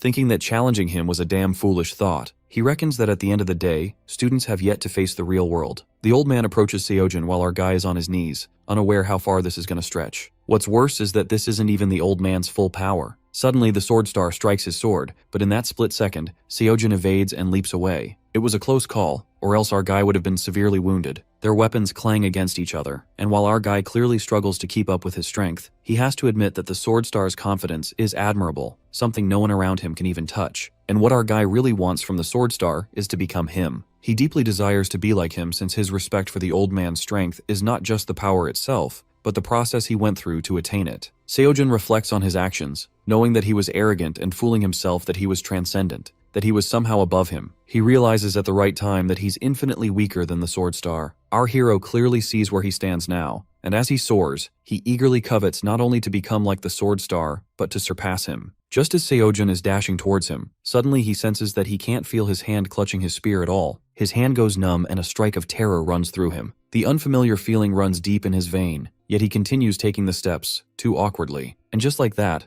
our guy manages to scratch his opponent regardless of how partial it is. With that, the fight comes to an end, while Seoyun comes rushing toward Kim. Everyone is amazed that Seojin got this far against the Master Sword Star. Our guy reminds the old man to keep his promise when shortly he faints, collapsing to the floor. The scene then switches to the dungeon where we see Manchil running and panting heavily while carrying the demon star on his back. The Demon Star regrets coming to the dungeon since he didn't know a rift would appear. If only he'd known, he wouldn't have brought Manhwa again. But the masculine dude tries to relax the old man and assures him that help will be on its way. But the Demon Star is pretty certain that it won't happen, revealing that on the way here, he specifically asked the president of the association not to disclose this. They were meant to deal with it in secret, not knowing that now they've shot themselves in the foot. The old man gets doubtful that they'll live through this horror. However, Manhwa smiles and assumes that punk will come to save them. He's damn sure that there's one real fool who would come to their help. Later, Seojun jerks awake and is thrown into panic when he asks Seoyun how long he's been unconscious. Our boy freaks out since there's no point in resting right now. In the meantime, the Sword Star arrives in his room, scowling at him. But what happens next leaves everyone in utter disbelief. The Sword Star hands the blue dragon sword to Seojun, making our guy question why the hell he would give him that. The Sword Star tells our guy not to make a big deal out of it since he's just fulfilling the promise. He elaborates that this dragon sword has his insignia on it, so if Kim shows it to everyone, they will know that he's acting in his name. The old man assumes that it's better for him to move freely, rather than have him running around guessing his needs. He permits our guy to use the sword as he pleases, and to give it back when he's done. It is then revealed to us that the Professional Hunters Association is a government agency that oversees hunters, that's also a for-profit organization established by pro-hunters to protect their interests. The first person Seojun shows the sword to is Taebyum Lee, president of the Korea Professional Hunters Association. Even the president is left to wonder what the hell the Sword Star's blue dragon sword is doing here. Meanwhile, our guy is overwhelmed since he didn't expect the president of the association to meet him. He introduces himself and informs the president that there's several things he needs to find out. Taebyum Lee gets reminded that it wasn't long ago the Dark Star himself came and requested 3 billion won deposited into Kim's account. First the Dark Star, and now the Sword Star is helping Seojun,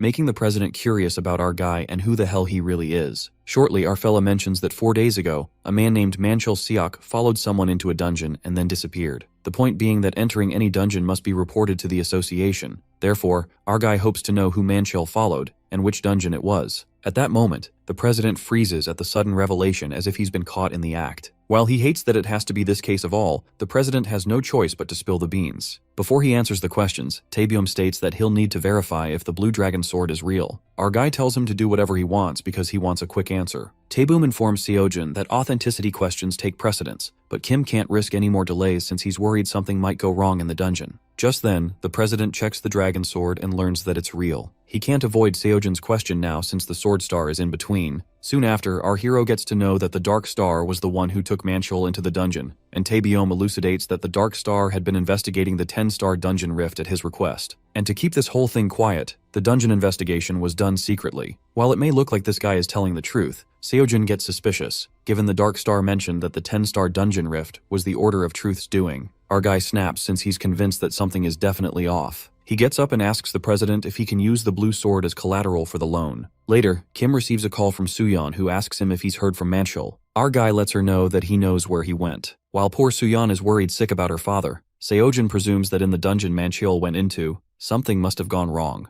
There's uncertainty if he'll come back alive. After that, it is revealed that Suyeon's mother died in a dungeon rift incident 11 years ago, and it happened because she sacrificed herself to save Suyeon. Poor girl shatters into sobs, and our guy finally understands why Suyeon wanted to become a pro hunter. She didn't want to lose anyone she cared about to monsters ever again. Kim promises her that he'll bring Manchul back no matter what. Our hero has no time to wait, and he recalls that the president stated that the Demon Star and Manchul went into the 6-star Dryad dungeon. While it may appear that the Demon Star is an old and sick fella, he's actually one of the 5 great heroes. Kim supposes that there would be a reason he hasn't managed to escape a 6-star dungeon, or in the worst-case scenario, it could be a trap set by the Order of Truth to get rid of the Demon Star. He clearly knows that if anyone intervened in this case, the Order of Truth would know using the site and stop them. Possibly no one can step in or do anything except our guy. At that moment, Kim receives 500 million won. We get to know that Kim tried to use the blue dragon sword as collateral for a loan, but the president refused and told him to stop messing around. After our guy affirmed that he's damn serious about this and wrote a quick contract, the president got embarrassed and insisted that he take the sword back. Our guy refuses to take the loan and switches it up by giving up on the dragon sword instead for karmic reasons. He's a literal rascal when it comes to money and insists the president buy the sword for 500 million won. Even the president freaks out and wonders why the Sword Star would give his sword to a lunatic like him, even though it's a fraction of the value of the blue dragon sword he got from Taebyum.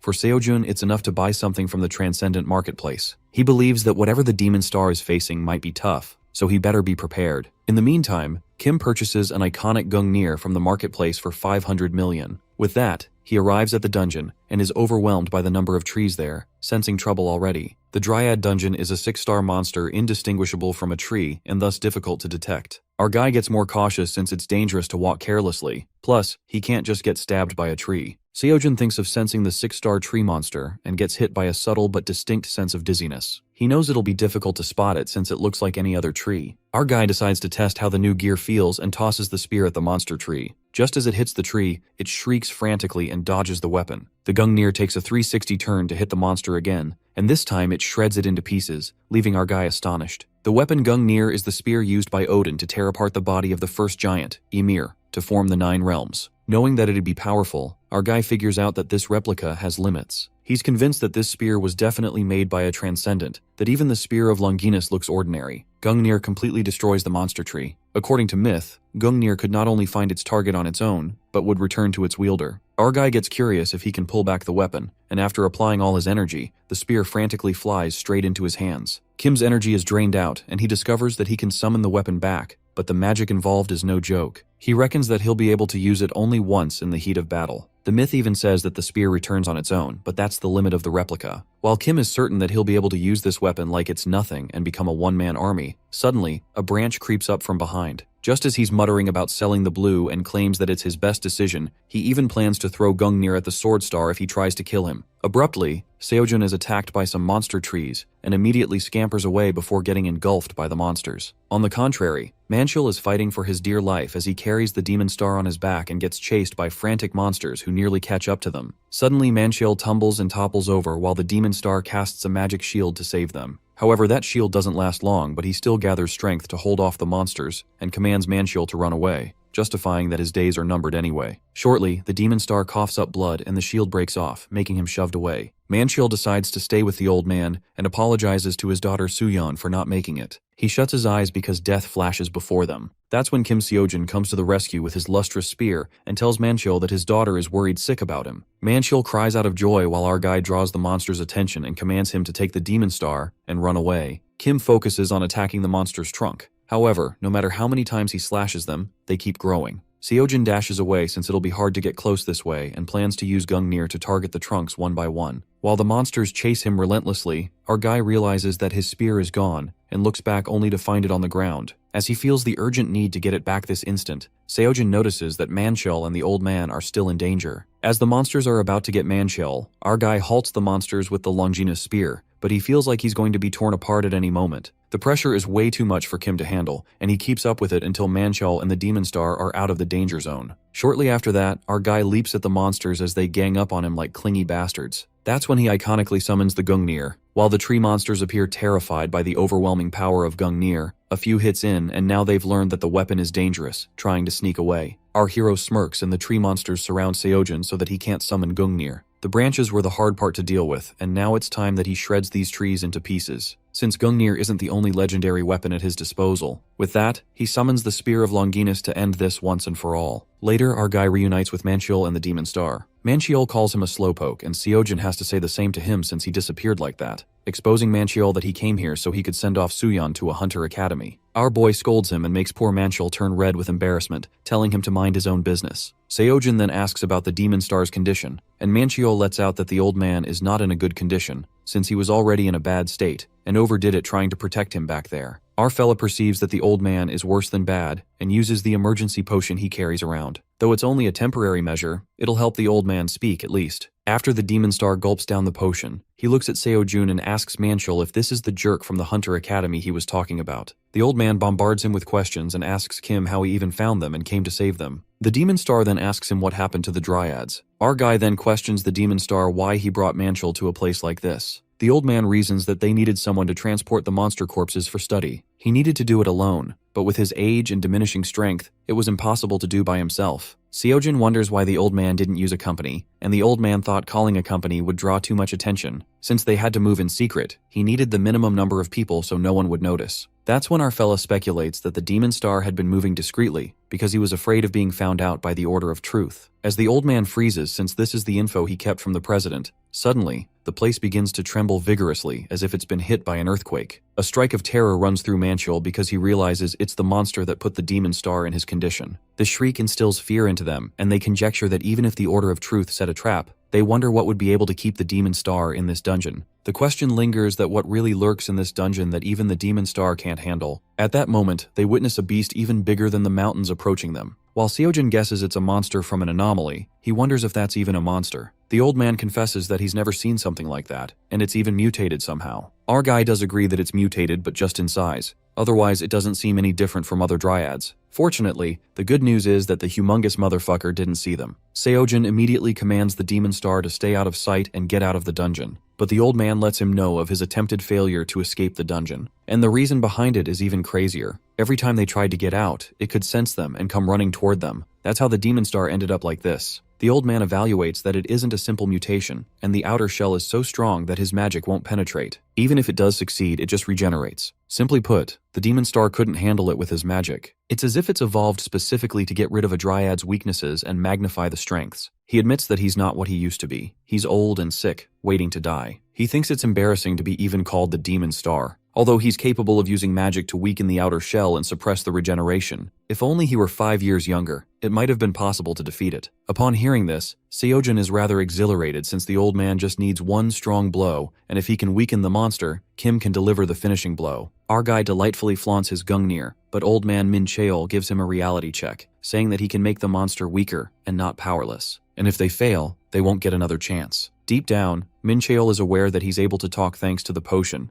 but he's as good as dead. The old man suggests that it's better he distract the monster while the two of them escape. The old man gets curious about the weapon, while Seojin reveals that it's what he'll use to deliver the finishing blow. Seojin warns the demon star to be careful because if the weapon thinks he's trying to take him, it'll reject him. Just as the old man touches the Gungnir, he's thrown into a frenzy after feeling the intense magnetic field coexisting without getting twisted. He screams and questions what on earth this kind of magic field is. Manhwa is amused to see the old man talk too much while our guy gets reminded of Jimin Jung, who's also a maniac like the old man. He notices the uncanny resemblance and how their otaku mode is on when they see unique items. The demon star is totally obsessed with the spear and reveals that with Gungnir, they don't even need his magic. Min's eyes sparkle, and he asks Seojin where the hell he bought it. Our guy responds that the sword star bought it for him, and the old man is left in disbelief since he's surprised since that arrogant old man isn't so generous. Seojin, freaking inside, thinks it'll be okay if the sword star finds out he saved the demon star by selling the blue dragon sword. After that, they all head to face the level boss. Later, they settle down for a strategy meeting. Our guy plans that the demon star will weaken the monster and he will use the spear to deliver the finishing blow. Seojin then asks Min Cheol to show him the spell he'll be using, but even if it wears away his life force, he'll do what's needed. But our guy thinks it won't be necessary, and tells the old man to make sure he's prepared to cast the spell. So the final plan is, Kim Seojin will buy time distracting the monster. In the meantime, Min Cheol will prepare the strongest spell he can muster. When the demon star unleashes the spell to weaken the monster, our guy will throw Gungnir to destroy its core. However,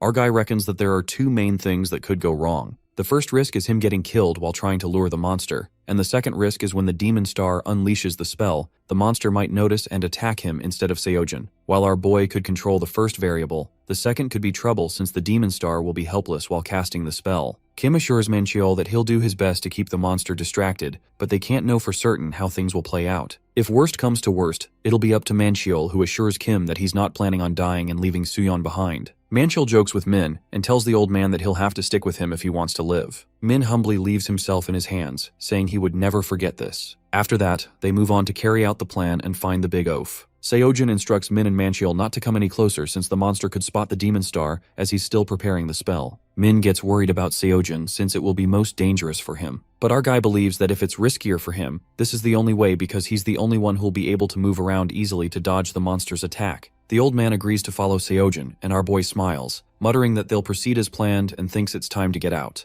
Manhwa tells him to be careful while our guy zooms at the speed of light and confronts the giant tree monster. With a clear picture in sight, Kim realizes that this big oaf is even bigger, and what's more dangerous is the terrifying energy emanating from the beast. Kim understands why even the demon star struggled against it. Seojin distracts the beast as it follows him, and fortunately, it destroys everything it stepped on, so there are no other dryads to get in his way. Kim gets focused, since one false step could get him killed. With that, our fella courageously shows himself in front of the beast, catching its attention. While our guy Loki gets terrified since this could be a mistake, suddenly, Endless branches begin emerging and entrap Seojun, leaving no room for escape. He runs for his life since he didn't expect the attack to be this fierce, and he accidentally veers off toward Manchol and the Demon Star. As the branches frantically chase him, Kim wonders if Min's spell is ready yet. He gets intimidated and starts slashing the branches with the spear. However, he is overwhelmed by the relentless pressure, as even the air around him is rattling. At this rate, our guy was hoping to keep avoiding him, but he seems to have no choice now. Suddenly, a bright light radiates and Seojun gets the signal that the spell is ready. The Demon Star, along with Manchiol, arrives at the perfect time, and Kim grabs the attention of that big lump. Kim distracts the monster by keeping him on his tail and dodges its attack as he sprints away. The massive monster lets out a piercing shriek as it lunges ferociously at him, while Seojun guides him toward the spot they had planned. As it reaches the spot, the Demon Star's spell traps it in chains, preventing him from moving any further. Our guy witnesses his plan working and notices how it has slowed down while its energy's dropping. It seems that the Demon Star's spell hit the mark, and now all that Kim has to do is destroy its core. The monster groans in pain, and our fella is concerned if it sensed where the spell was coming from. He knows the Demon Star's magic will be drained and Manchol is just a regular guy, not even an awakened.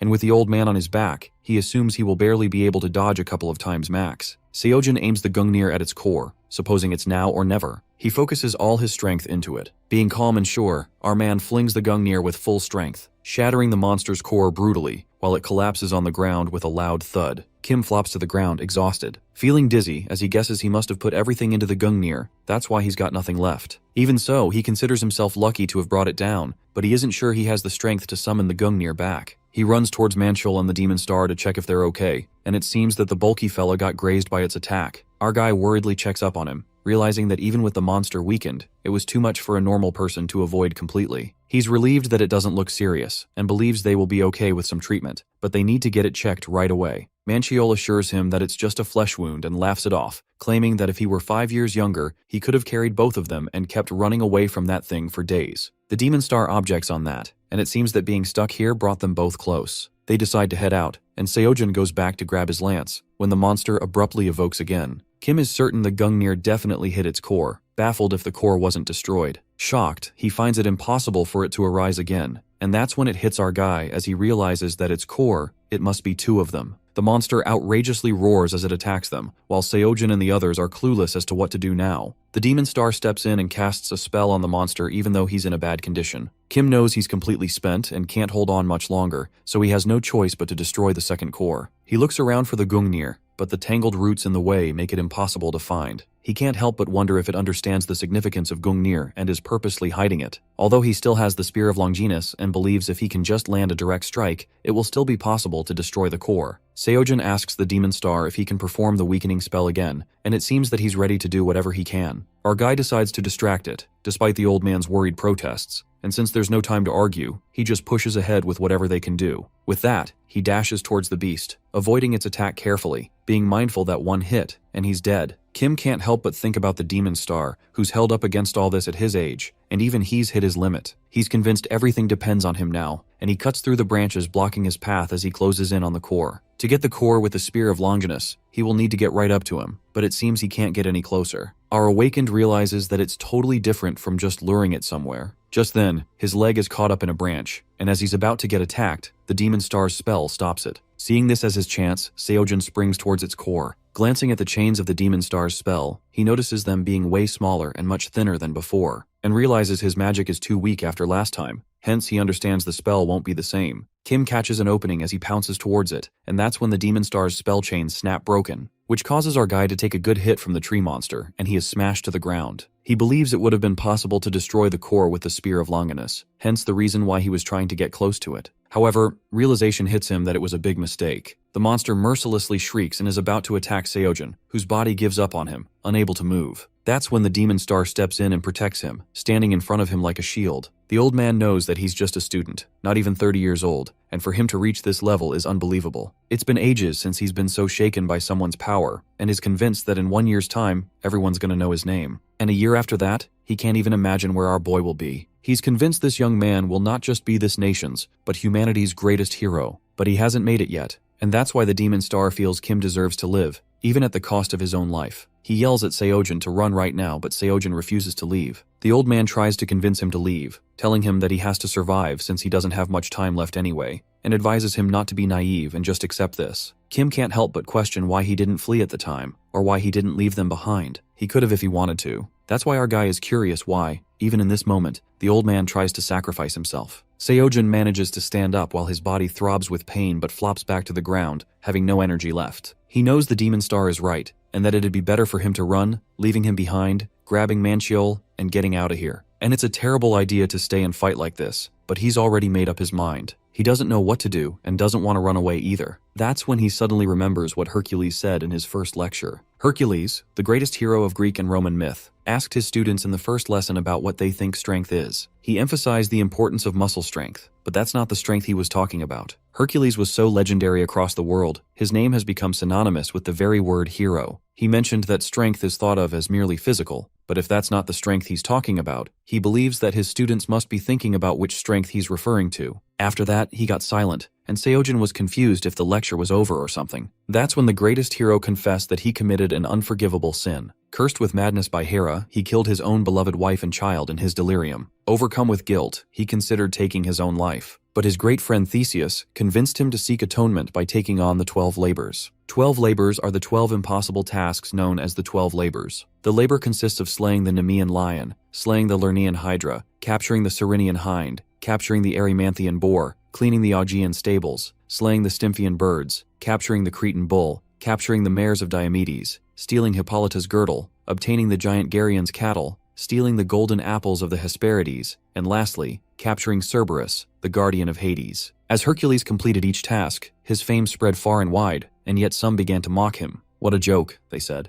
They wondered how someone who killed his wife and child could ever be considered a hero. They piled thousands of reasons he could never be a hero onto him. Facing barbs, he again questioned if he'd be better off dead, but he persisted in dedicating his life to others, sacrificing himself to almost a foolish degree, hoping that maybe, someday far in the future, it would matter. Perhaps he believed a day would finally come when he could forgive the person he was. And thus, Hercules finished the 12 labors and became widely hailed as a true hero. He would go on to miraculously save Olympus in the Battle of Gigantomachy, the twilight era of Greek and Roman mythology. Hercules, cursed by Hera into killing his wife and child, after a long journey of atonement, became the greatest hero of all time. He believed it was because of the atonement he found the strength to come this far. Hence, he advised his students, if they want to become something, want to do something, people will say it's not possible. They'll shake their heads no. They'll tell countless reasons that they cannot and will not make it, but he lets them know that none of that matters. The countless reasons they say they can't become something, the countless reasons they say they can't do something,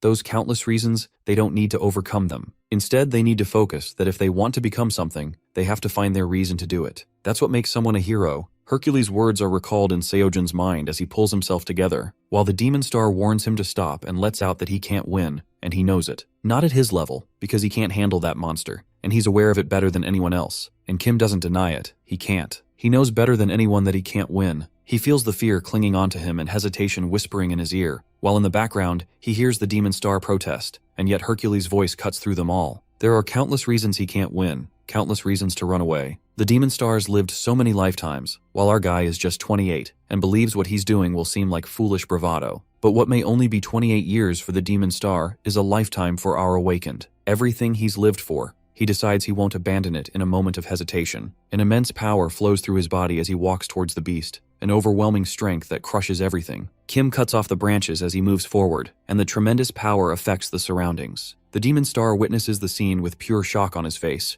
when he notices our guy suddenly falling unconscious. Using his magic spell, he manages to bring them away from the place, where they meet Manhwa. The bulky fella gets worried as he sees Seojin unconscious, and the old man indicates that his wounds are serious, but doesn't think they're life-threatening. He reveals that our dude tapped into such an overwhelming amount of power it knocked him out. It makes sense to Manhwa from what they just saw, while the demon star confesses he was afraid. The bulky fella is confused as to what he's talking about, and assuming it's because of fighting that big tree, he expresses surprise, not knowing the demon star was capable of that. The old man laughs and believes it's natural for anyone to be afraid, as he himself has been threatening to die for so long. Although that's not what he meant, as he reveals that he was actually afraid of what would happen to the world after he was gone. He lets Manhwa know the world is not as safe as people would like to think, so as he approached death, he started to worry, because the world needed him. The bulky dude now gets why he named a disciple, and the Demon Star admits that Jimin did beyond what he'd hoped and is better than anyone. Yet still, he couldn't shake that shadow of worry in his heart, and only today he realized that his fear was unnecessary, because he realizes that after he's gone, someone will continue to protect them. Seeing Kim Seojin refuse to give up, the Demon Star saw a new generation of heroes, and admits that it has been a long time indeed. Seojin wakes up with a jolt, only to be welcomed by Mancheol and the Demon Star. He finds himself in a hospital and realizes that they've made it out of the dungeon. Our guy asks them about how they're feeling, and it seems the bulky fella is doing okay. Even though the wound was pretty deep, they said it wouldn't be a problem with treatment. While the Demon Star also seems to be doing well, thanks to Kim's emergency potion. All he needs is some rest. Our dude is concerned for the old man when Mancheol asks him if he's okay, since he's been out for half a day. He's left shocked to find that out and wonders if he's called Suyeon. The bulky man, feeling kinda shy, admits that he did,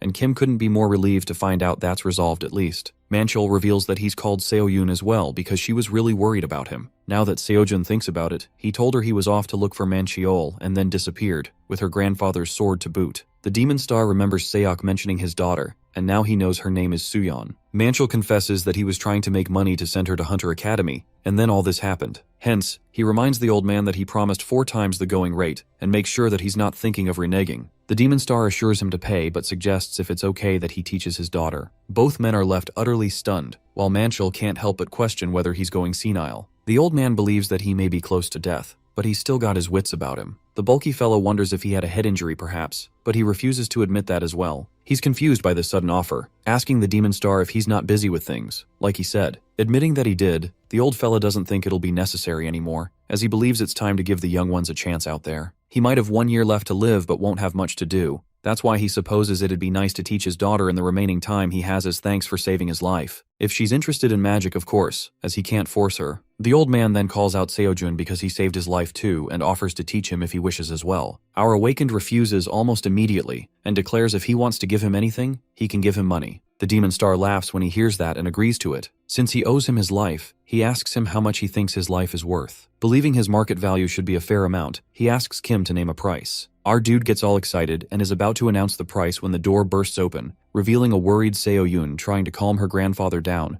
assuming there's some kind of misunderstanding. Realization hits Seojin, as he almost forgot that if he contacted Seoyun, that meant the Sword Star was on his way too. A furious Mancheol is ready to kill the young lad, not listening to a word, while Seoyun alerts him to run away. Kim tries to explain that it's not what he thinks while he wonders what he should do, jump out of the window, but then realizes that he would jump too and chase him. He thinks of chucking Gungnir at him and running away, but then realizes that he left it in the dungeon as he freaks out. Just then, the Demon Star calls the Sword Star out, grabbing his attention, while the Sword Star is shocked about what he's doing there. The old man wonders about how many years it has been, and yet it feels like yesterday, when the 5 of them were young and inseparable. Mancheol agrees and is curious how he ended up here in this state. That's when he confesses that he tried to play hero and almost died. Hence, he's here haunting the hospital staff now. Shocked, the Sword Star knows they all will die eventually, but guesses it's really true. The old man admits that he's envious of him for being still so active and asks him what's his secret, urging him to share it with them. Meanwhile, Seojin whispers, asking where Suyeon is, and Seoyun reveals that she's on her way, and she had to come first to try and stop her grandfather. The Sword Star assumes his buddy is just exaggerating, while he tries to make him believe that he was really almost killed. The Demon Star mentions Kim, saying if it weren't for him, he would have died for certain.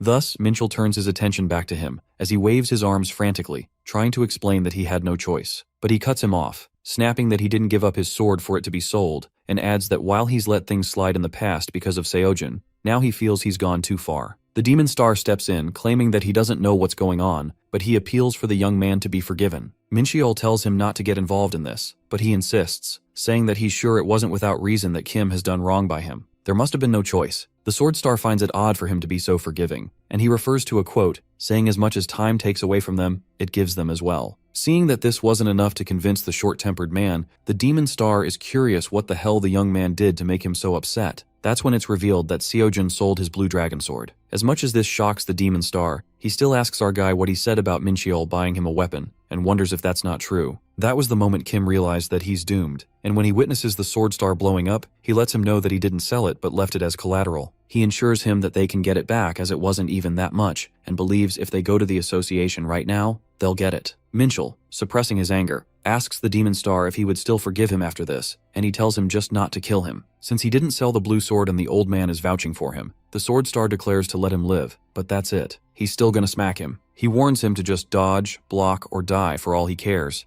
and even though it's one hit, it looks like he's gonna finish our boy in one blow. Seojin tries to stop him, as he declares to go and get it right now, but is told that he can go after he's hit. With that, the sword star punches him, and to his surprise, Kim blocks his punch with his fist. However, a loud scream escapes his mouth as he cries in pain. The sword star is taken aback by him blocking that attack, and believes his arm should be fine, except his bones being shattered. Our dude snaps up as he reminds him that he only said one hit whether he dodges it or dies. And he leaps out of the room, saying that he's gonna go for a walk. Manchyeol and Seoyun both run after him, and it's just the sword and demon star in the room now. The old man remarks that he must be getting sentimental in his old age, as he can't believe his eyes that the sword star is holding back like that. Minchul thinks it'd be a hassle if our guy died, but he still can't believe he was able to block it, and it seems that the demon star is shocked too. He knows he doesn't really hate that boy, and even though the sword star refuses to admit, that's true. The demon star is aware that he's just being like that because Seoyun likes him, while he just pouts. Nonetheless, he changes the topic and asks him what the hell happened there. The sword star can't believe that traces of the Apostle of Temperance's involvement were found at the 10-star dungeon anomaly. And on top of that, the demon star was investigating the Order of Truth and found a mutated monster in the dungeon. And that worthless bum, aka Seojin, saved the day. The demon star lets out that he should have seen it himself, while Minchul is convinced that the boy he faced just a few days ago wasn't at that level. It's true that he refuses to acknowledge what our guy is capable of, but no matter what the old man says, he finds it hard to believe. The demon star thinks it's because he just doesn't trust pro hunters. In Minchul's perspective, they're all worthless, even the ones running around claiming to be S-class hunters, and the old man agrees with him. In fact, any of the heroes from the Great Cataclysm would agree with them. The times changed, and so did the very idea of pro hunters. Now it's just a job, a lucrative one at that. Everyone's happy that it's been peaceful, but the sword star believes the world is not as safe as everyone thinks. When all the heroes are gone and the real threats manifest, he wonders if the world will be able to fight back. He guesses maybe that's the true purpose of the Order of Truth. However, the demon star calls him out and lets him know that those they expect nothing from turn out to do what no one expected. Their time is passing, or it may be already over. Minchul wonders what he means, while he just laughs, realizing it has been a long time. Meanwhile, Seoyun is busy scolding Seojun when Suyeon arrives there and dashes towards her father, hugging him ever so tightly as she sobs. Manchyeol gets emotional as well and thanks Kim for saving his life. Someone once said, the most beautiful sight was seeing the world return to normal. Time passed, and the three of them were discharged, and everyone was able to get back to their lives. However, some things changed. Firstly, Suyeon became the demon star's disciple, and second, the old man gave Kim 10 billion won for saving his life. Our dude just threw out a number and he just agreed to it, stating that his life is not cheap.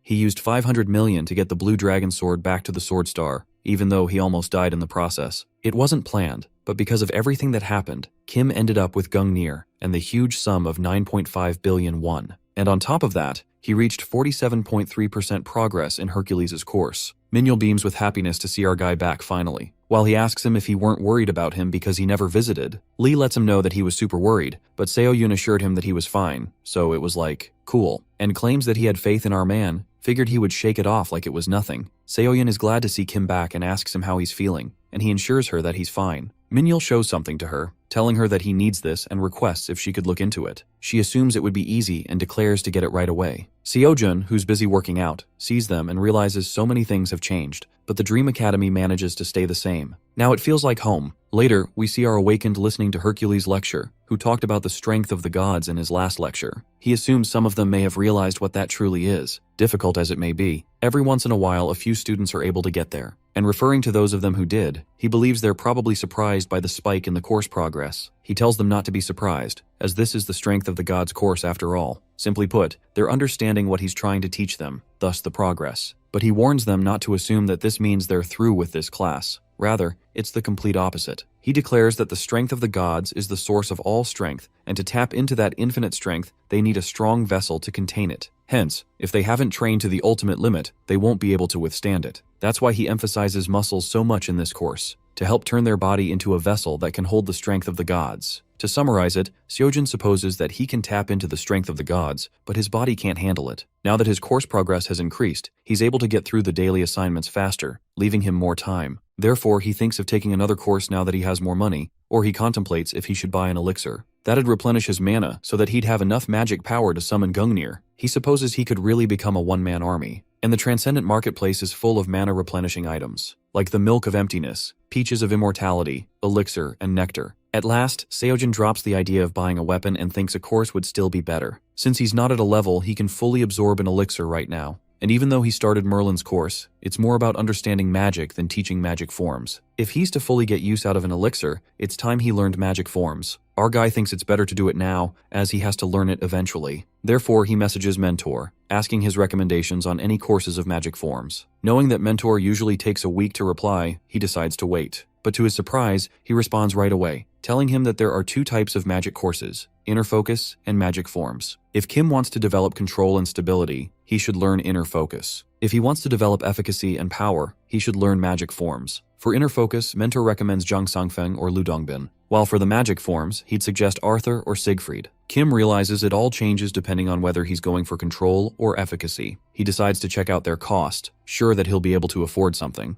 Afterwards, we see Seo-yun coldly asking our dude if he needs money yet again, and if he wants her to look into competitions that are coming up. Seo-jun, totally defeated, agrees, and that's when the B-rank hunter loses it. She lashes out at him, questioning where he's spending all his money because money is all he talks about. She wonders if he's some sort of goblin that feeds on money, curious where it even goes. Our poor fella sighs, recalling that every course is 10 billion won, but he's 500 million won short no matter what. He admits that he doesn't want to live like this either. At that moment, Seo-yun informs him about a competition coming up. On top of that, the winner gets to win 3 billion won. Kim couldn't get happier, but the joy is short-lived when he learns that it's a team competition. The disappointment is apparent on Kim's face, and he's convinced that he's always meant to grind for money. There must be 3 kids from each academy, and the problem is that the Dream Academy only has 2 students at the moment, Kim Seo-jun and Min-yul Lee. Min-yul can pull his own weight, but since they require 3 students, it's not possible for them to enter the competition. Our guy hopefully asks Seo-yun if anyone is willing to join the academy, but her face tells it all. Seo-jun is aware that even if they try to persuade anyone to join them, no one is going to trust them. He thinks hard to find someone they could depend on in competition that isn't already registered with another hunter academy. Unfortunately, he couldn't even come up with a single person who'd join them, but then Minchul's daughter Suyeon comes to his mind. But Seo-yun freaks out and asks Kim if he wants her to join of all people. Just as our guy is about to make a call, Seo-yun stops him and states that Minchul's daughter has already decided to study under the Demon Star. She admits that she'd love to take her in, but in reality, Suyeon doesn't need an academy to begin with. While Min-yul wonders who's this new person, our guy promises the instructor that Suyeon wouldn't be just for the competition. The scene then switches to the Demon Star's residence. Our guy arrives there to meet Min Cheol, and still can't believe that it's so easy to call him and set up a meeting. Shortly, Min walks out with a cane while our guy wonders if he's doing alright as he looks at him. The Demon Star sarcastically asks Kim if he started missing him already since it's been a few days. Our guy thanks him for meeting again so soon and asks Min how Suyeon is doing. The old man proudly reveals that he's already been teaching her elemental magic, though it's hectic,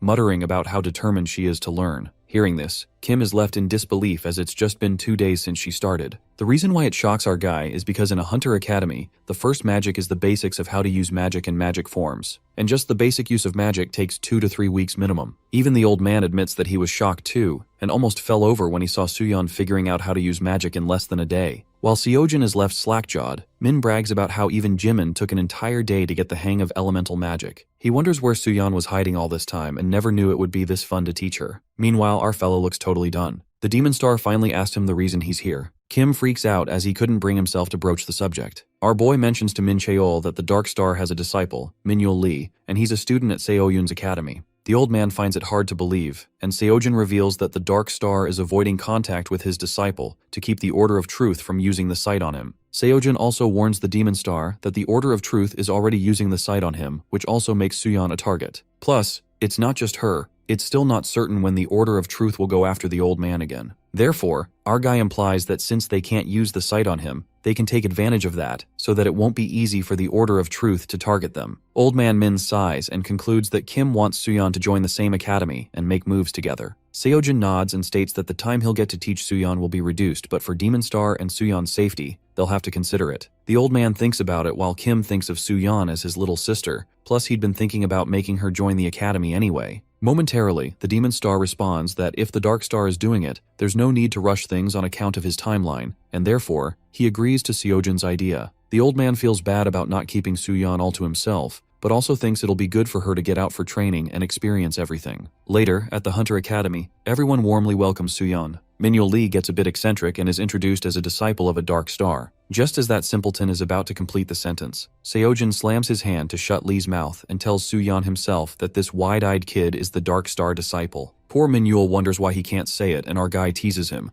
reasoning that it's fine when he does it. Our guy then introduces Soo-yeon Seok as the Demon Star's disciple, and strictly states that there should be no funny business just because she's pretty since she's still in high school. Poor Soo-yeon gets red as she can't handle the embarrassment, and asks Kim to stop treating her like a kid as she's about to graduate. Nonetheless, they come to the main subject since the three of them will be competing in a competition. Min-yul seems excited as always, and while Soo-yeon stresses if she'll be good enough, our guy assures her that they still have time to train before the competition. Plus, he and Lee will do the heavy lifting for her. Lee nods and tells Soo-yeon that Seojin is the real deal, and he's not even sure if they're even necessary. Before heading in, Seoyun reminds them that they need a team name, and strangely, everyone starts staring at our guy. It appears that everyone wants Seojin to choose a team name since he's the leader. Our guy seems a bit overwhelmed since all he wanted was just a team. He just peeks at the academy and decides to pick Dream Team. And surprisingly, Min-yul and Soo-yeon are totally obsessed while Seoyun loves how it rhymes with the academy. The four of them become the source of motivation for each other, and their goal is to win the competition. This moment of the unknown Dream Team was the formation of what would later be known as the world-famous Dream Team. It is then revealed to us that Raid Battle is a competition held by private organizations instead of the government or Hunters Association. Simply put,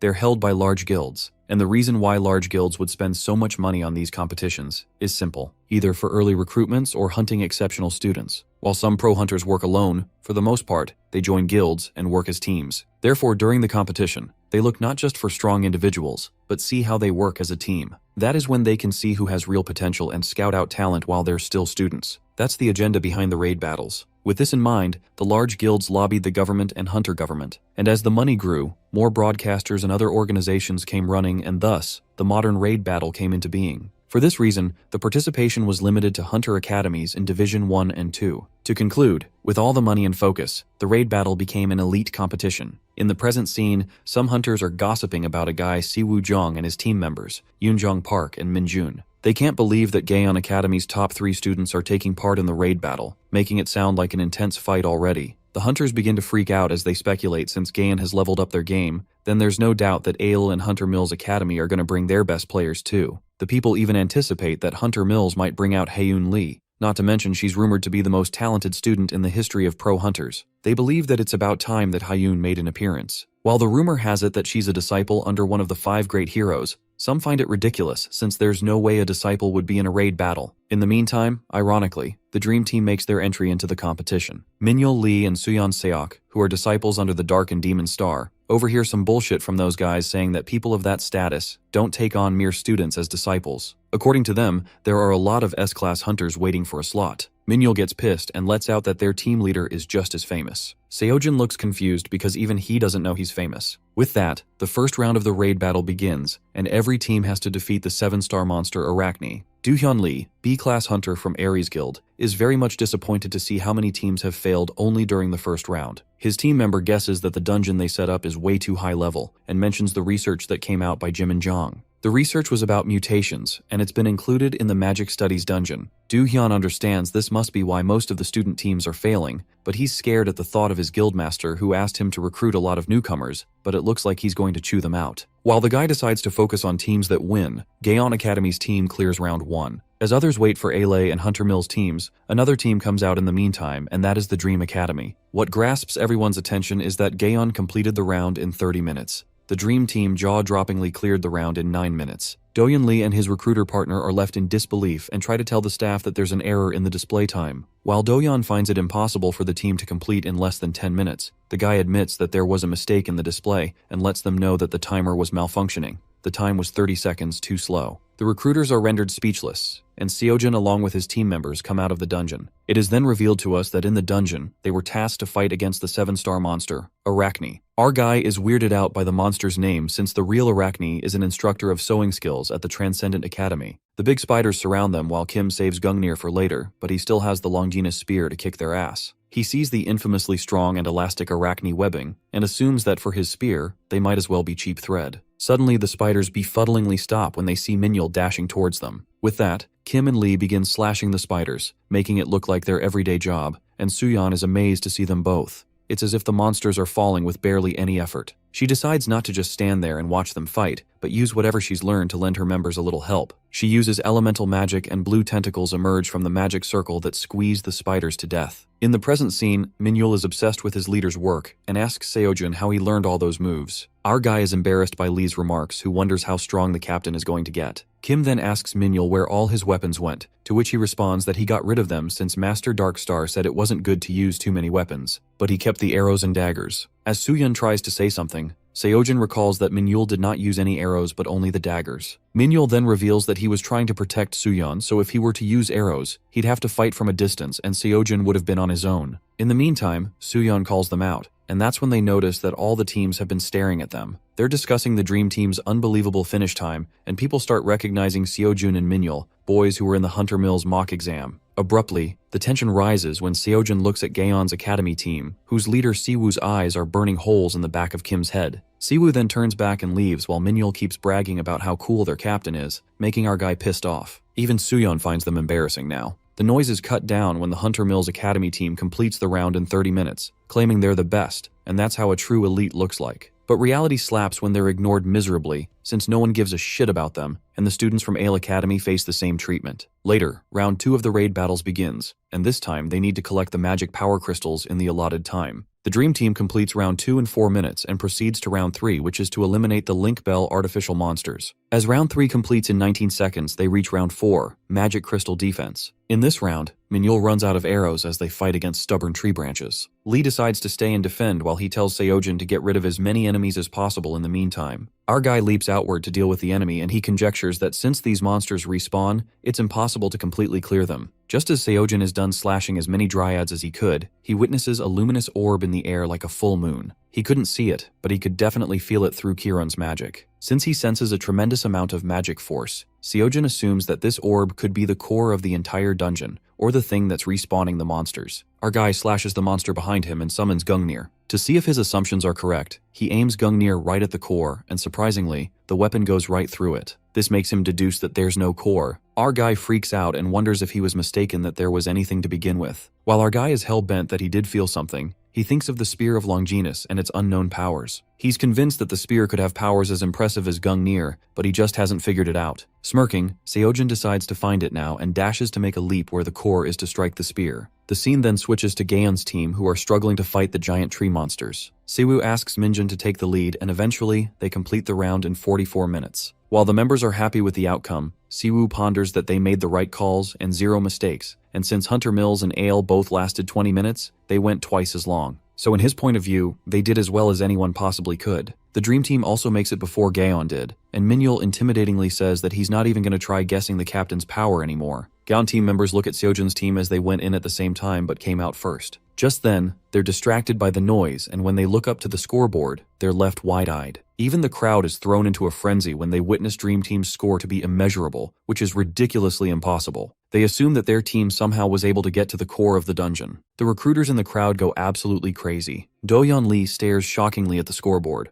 recalling that the Hunter Mills exam was just a month ago. He wonders how Seojun got so powerful in such a short time span. Lee reckons that their entire world will change completely, so they have to recruit the Dream Team no matter what. On the other hand, the recruiters hysterically start calling their guild masters. The scene then flips to Kim Seojun, who's on the moon after discovering the powers of the Spear of Longinus. He assumed that the spear was immune to magic shields, but Gungnir can do that too. He figured that there was something else to the spear. In the dungeon, where Gungnir just passed through the core, the Spear of Longinus detected the core and destroyed it. Kim wonders if the spear affects existence itself, and thinks that he'll have to compare them again. During that time, Minhyul is narrating the Dryad dungeon story to Soohyun. Suddenly, someone calls out Seojun's team and suspiciously questions what kind of trick they pulled. It turns out to be angry Siwoo Jong, who accuses them while his own team members appear shocked. Our guy realizes that Siwoo must be acting alone and asks the matter. Siwoo asks Kim if this is how he's going to play it, which makes Minhyul pissed off. Kim assumes that Jong is accusing him of cheating. Deep down, Siwoo admits that Seojun is indubitably an incredible guy, given how he did in the Hunter Mills exam, but he believes that what Seojun did in round 4 is simply not possible, making him speculate if it was Haeun Lee. Siwoo shakes that thought and walks away without saying a word. Minhyul lashes out at him for accusing them while Jong ponders that he might not be thinking straight. He thinks he's dumb for comparing Haeun and Seojun since she's on a totally different level from them. Meanwhile, Minhyul keeps grumbling, and Suyeon tells him to stop since round 5 is about to begin. Suyeon thinks that they're guaranteed to win now, and our boy agrees because they took first place in every round.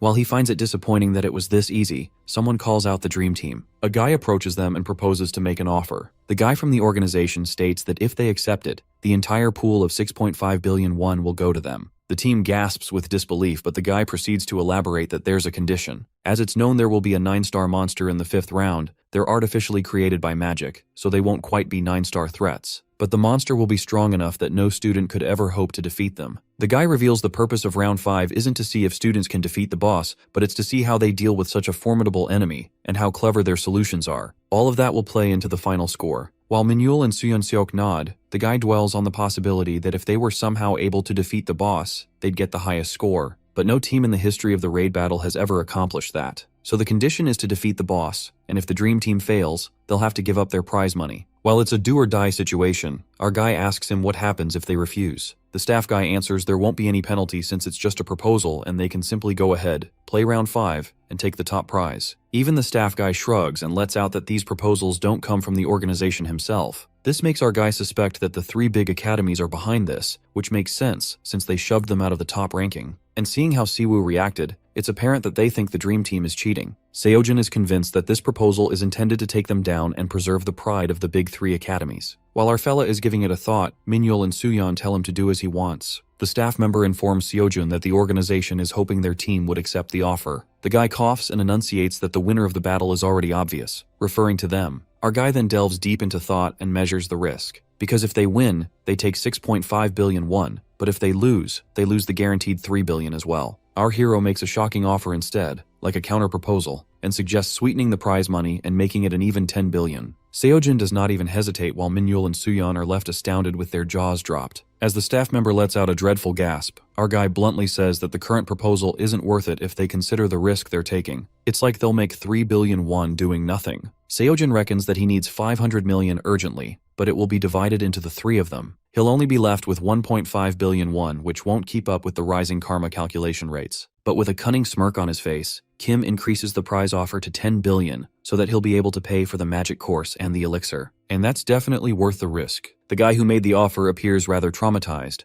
probably regretting his life decisions. Later, the gossip about the dream team's proposal spreads faster than light. The people realize that they understood what exactly was happening and think they have more than just good battle sense. Do-yeon Lee's partner wonders if the dream team will be able to pull this off, but Lee thinks that it's possible. The bald recruiter gasps since he hasn't seen Do-yeon this optimistic before and asks what kind of monster they created this time. He thinks it might be a revenant, a 9-star undead monster. The baldy asks Lee's opinion on the final boss monster, but he states that he believes the dream team can do it. Just as the bald guy thinks it seems like a stretch, the dream team enters the dungeon. Inside the 9-star monster dungeon, Minhyul asks the captain if he's being too greedy, and asks Suyeon if he has always been this crazy. While Suyeon agrees that bro Seojun has always been obsessed with money but not like this, our guy tells them to stop the drama. Our guy reminds them that their 10 billion is on the line so they need to grind. As they walk deeper into the dungeon in high spirits, it gets creepy and ominous. Suddenly, the 3 of them witness something unexpected and horrific. On the contrary, the crowd who's watching the whole thing are thrown into absolute frenzy as they witness a Draugr, a monster who's at least a 10-star or even worse than that. Panicked, Do-yeon Lee drops his tea since that monster is even going to kill them. What's more ironic is that Draugrs are monsters that have the ability to affect the psyche and are actually banned.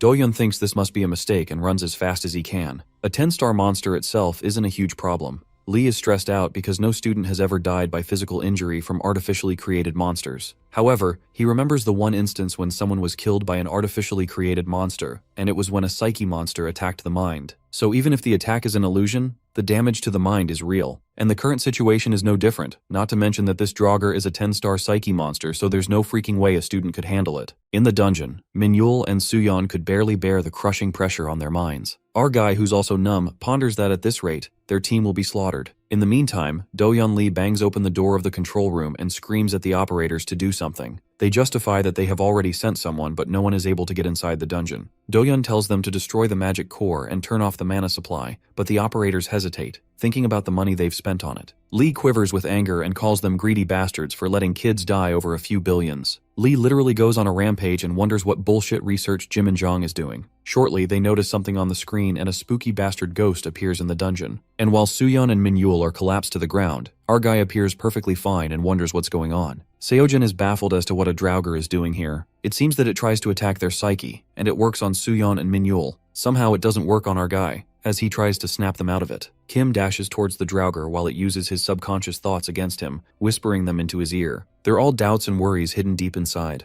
Seojin hears Siddhartha's words reminding him not to get tied up inside himself. He told him that chance becomes fate, fate becomes destiny, while festering is merely chance strung together. As our awakened dashes towards the monster, Siddhartha's course progress boosts. The Draugr continues to use his thoughts against him, whispering that he's not changed and he has accomplished nothing on his own. This gets to Kim, and he stops with a thud when it's recalled to him that those in despair speak of the past. Those in uncertainty speak of the future. Those at peace can speak to the present. He remembers Siddhartha's example of a painter who gets overly ambitious and adds color upon color to a painting. The result is a black canvas. Thus, he believes that they must clear their mind. If their mind is troubled, he suggests they look at what is present around them, and be as the mountains, the waters, and the ground. Since they're a child of the same universe, they deserve their place among them, even when they can't feel it. Seojin closes the gap between him and the monster, while it continues to play with his mind, telling him that he doesn't deserve peace of mind or whatsoever. As Siddhartha reminds him that one is not defined by the great moments that people remember. One learns to be by accepting each and every moment of life. The greatness that people remember is simply giving back from all that they have taken in. If they do not accept those moments in life, he believes they will have nothing to give. If they'd held nothing inside them, there is nothing to share. Each breath they take and each moment between them makes them who they are, and gives them strength in times of need. Kim's eyes gleam as he pounces at the Draugr, and he feels like all his nerves are shorting out. But the seeds of doubt and anxiety in his mind are dissolving. He's convinced nothing can shake his conviction. This is it, the unwavering mind. Siddhartha's course progress shoots up while Kim, using mental fortitude, pierces the Longinus through the Draugr, thanking him for the lesson.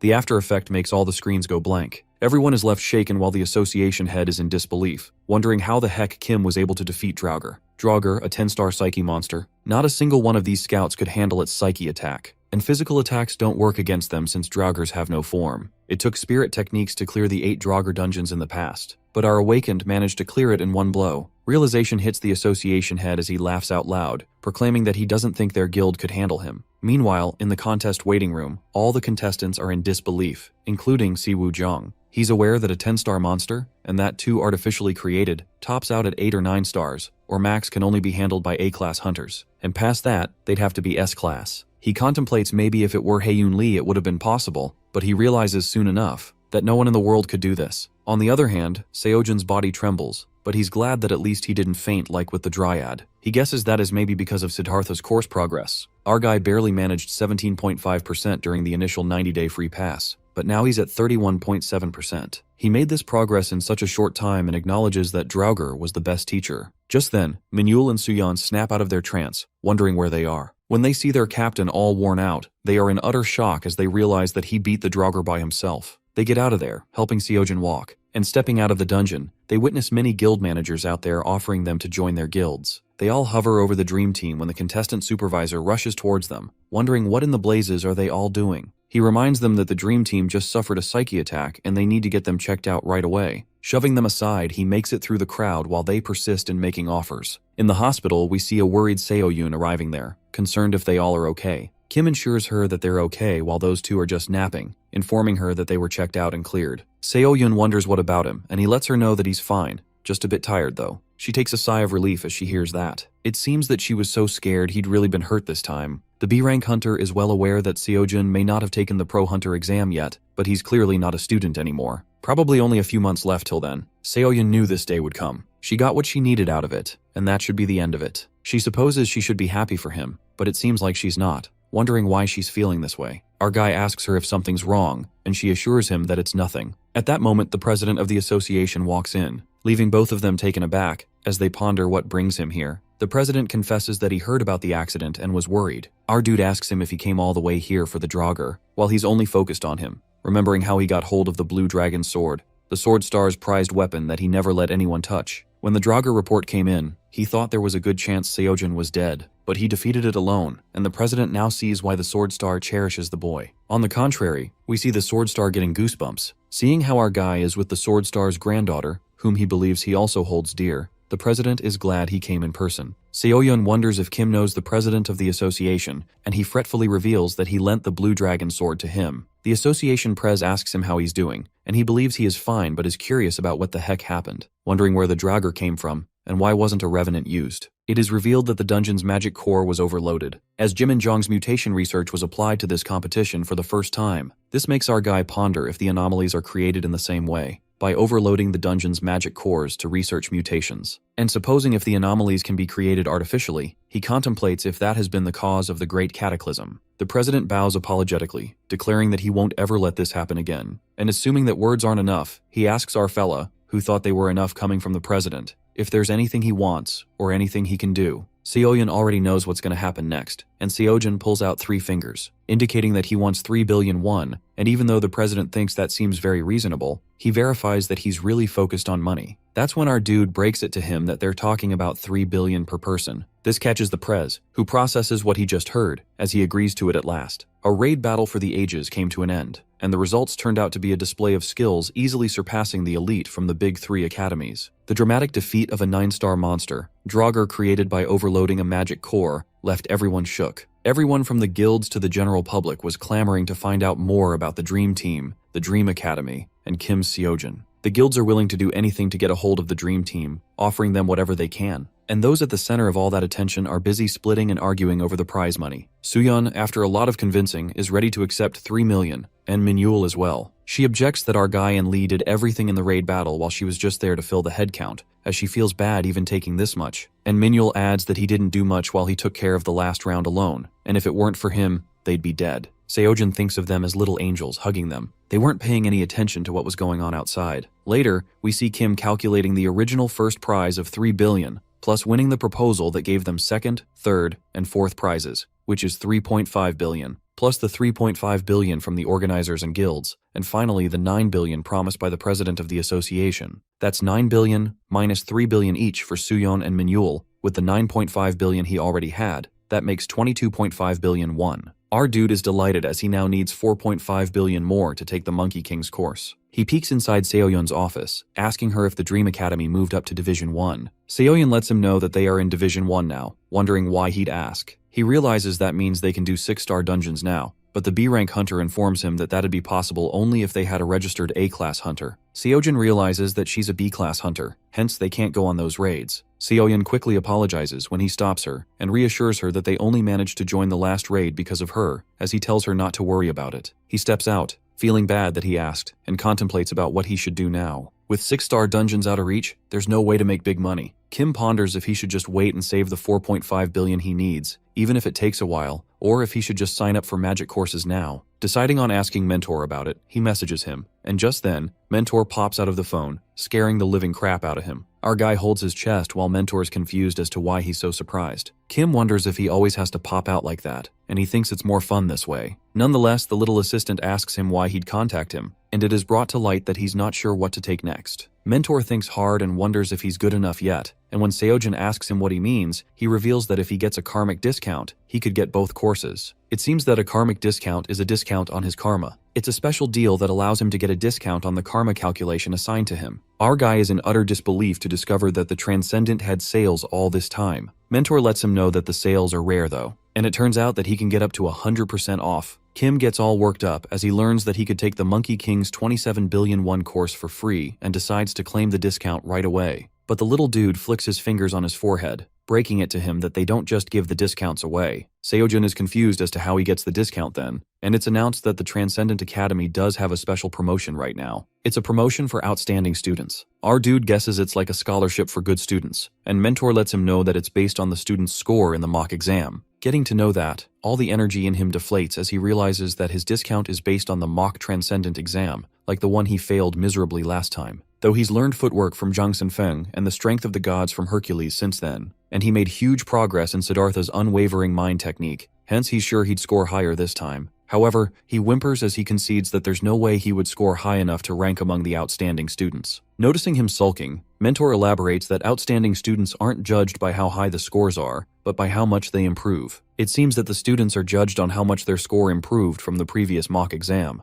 The discount is calculated on the percentage of improvement. Hence, if their score is 50% higher than the previous score, they get a 50% discount. That means it doesn't matter if he gets a high score, as long as he improves compared to the previous mock exam. That's the standard. Seojin learns that all he has to do is be better than before, and Mentor thinks it will be possible on his level, suggesting he give it a try. Our dude calculates that he needs 14.5 points more, and it would be 50%, while 17.5 points would be 60%. There's no way he'd pass this opportunity up, and he announces that he's absolutely in. Kim got his gold bars ready as Mentor set him up for the mock exam. Thanks to last time, he now knows Fafnir goes wild for gold and finds the sample questions so handy. The karma is calculated for application of the exam, and it's 1 billion won. Seojin realizes that he has to pay a fee this time, as only the first mock exam is free. Thinking hard, he calculates that if he does this, he's left with 21.5 billion won. He needs at least a 60% discount to take both courses for 10.8 billion. And if he wants the 2 billion won elixir, he'll need at least a 70% discount. In short, he'd only have to improve on each subject by 3 points. Hence, he registers for the exam, and the first subject is combat ability, which has 15 problems ahead. Our man awaits Fafnir, the Dragon of Ruin, with the gold bar ready in his hands. The monster appears, and Seojin throws the gold bar at it, dashing towards it as he plans on attacking it while it's distracted by the gold. However, he witnesses a hydra in front of him, when it was supposed to be Fafnir. He refuses to admit that it's a hydra, and assumes that Fafnir must have gotten fat and grown 9 heads. But then he glimpses at his phone, stating the problem is to defeat the 9-headed hydra within the 30 minutes allotted time. Realization hits Kim, and Mentor cheers for him, as he cries out that he didn't tell him the problems would be different. Mentor thought it was obvious that the problems would change.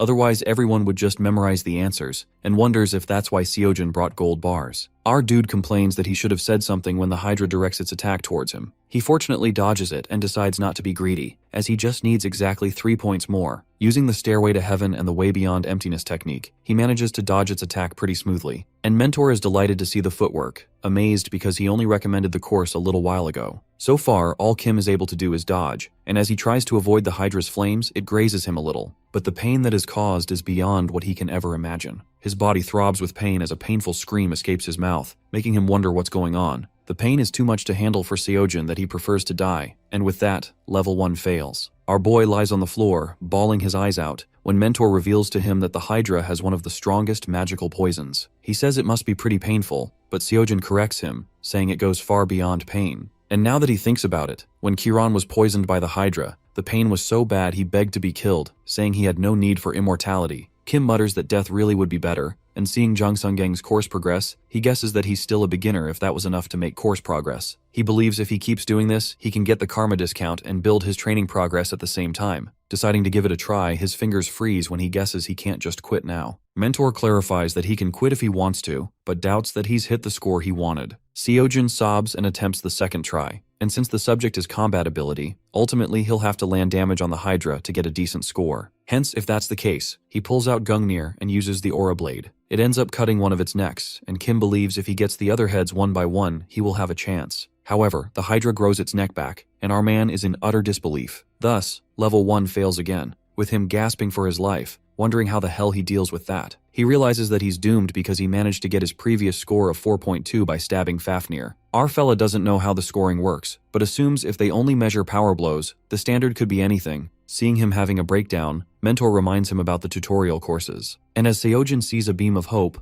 the little dude breaks it to him that taking the tutorial course deducts from their final score. However, he believes if the tutorial courses allow him to get a high score, it would offset the penalty. Our awakened sobs again. With that, he attempts it again and again and again. Mentor hoots, cheering for him while he cries, saying he hates him. The last attempt fails again, and subject 1 of the combat ability is complete. The score being calculated turns out to be 8.8 points. That is 4.6 points more than the last. Kim couldn't be any happier about it while Mentor finds it amazing, as he remarks that he's a different person every time he sees him. He wonders if he learned the footwork and the strength of God techniques and compliments him, saying that his rate of progress is the best he's ever seen in a student. Seojin is on cloud 9 when Mentor comments that he's still by far the lowest skill level he's seen. He lets him know that he didn't have to say that last part, and the little fella admits that it's true. So true. Our dude wonders what the hell kind of backhanded compliment that was. Nonetheless, he believes he can do this and decides to keep this up. A few days later, we see him flop to the ground, defeated, as he admits he can't do this. 9 days ago, Seojin moved to Subject 2, Physical Strength. In Level 1, he had to hold up the sky on behalf of the incarnation of Atlas for the allotted time of 1 hour. Atlas told him to keep it up until he comes back with an apple, while our guy heaves a big as hell rock. His body trembles as he tries to stop Atlas and declares that it's time out, finding it impossible. Kim's words are cut off when he's squeezed under the rock. His physical strength score is 5.9 points, 2.2 points more than the last one. 6 days ago, Seojin attempted Subject 3, Adaptability. In Level 1, he had to win a staring contest against the incarnation of Argos. Argos reveals that he closed his first and opened his second eye, while our dude, whose eyes are wide open with water running out of them, is curious about how many he has. Turns out it has 100 eyes, and with that,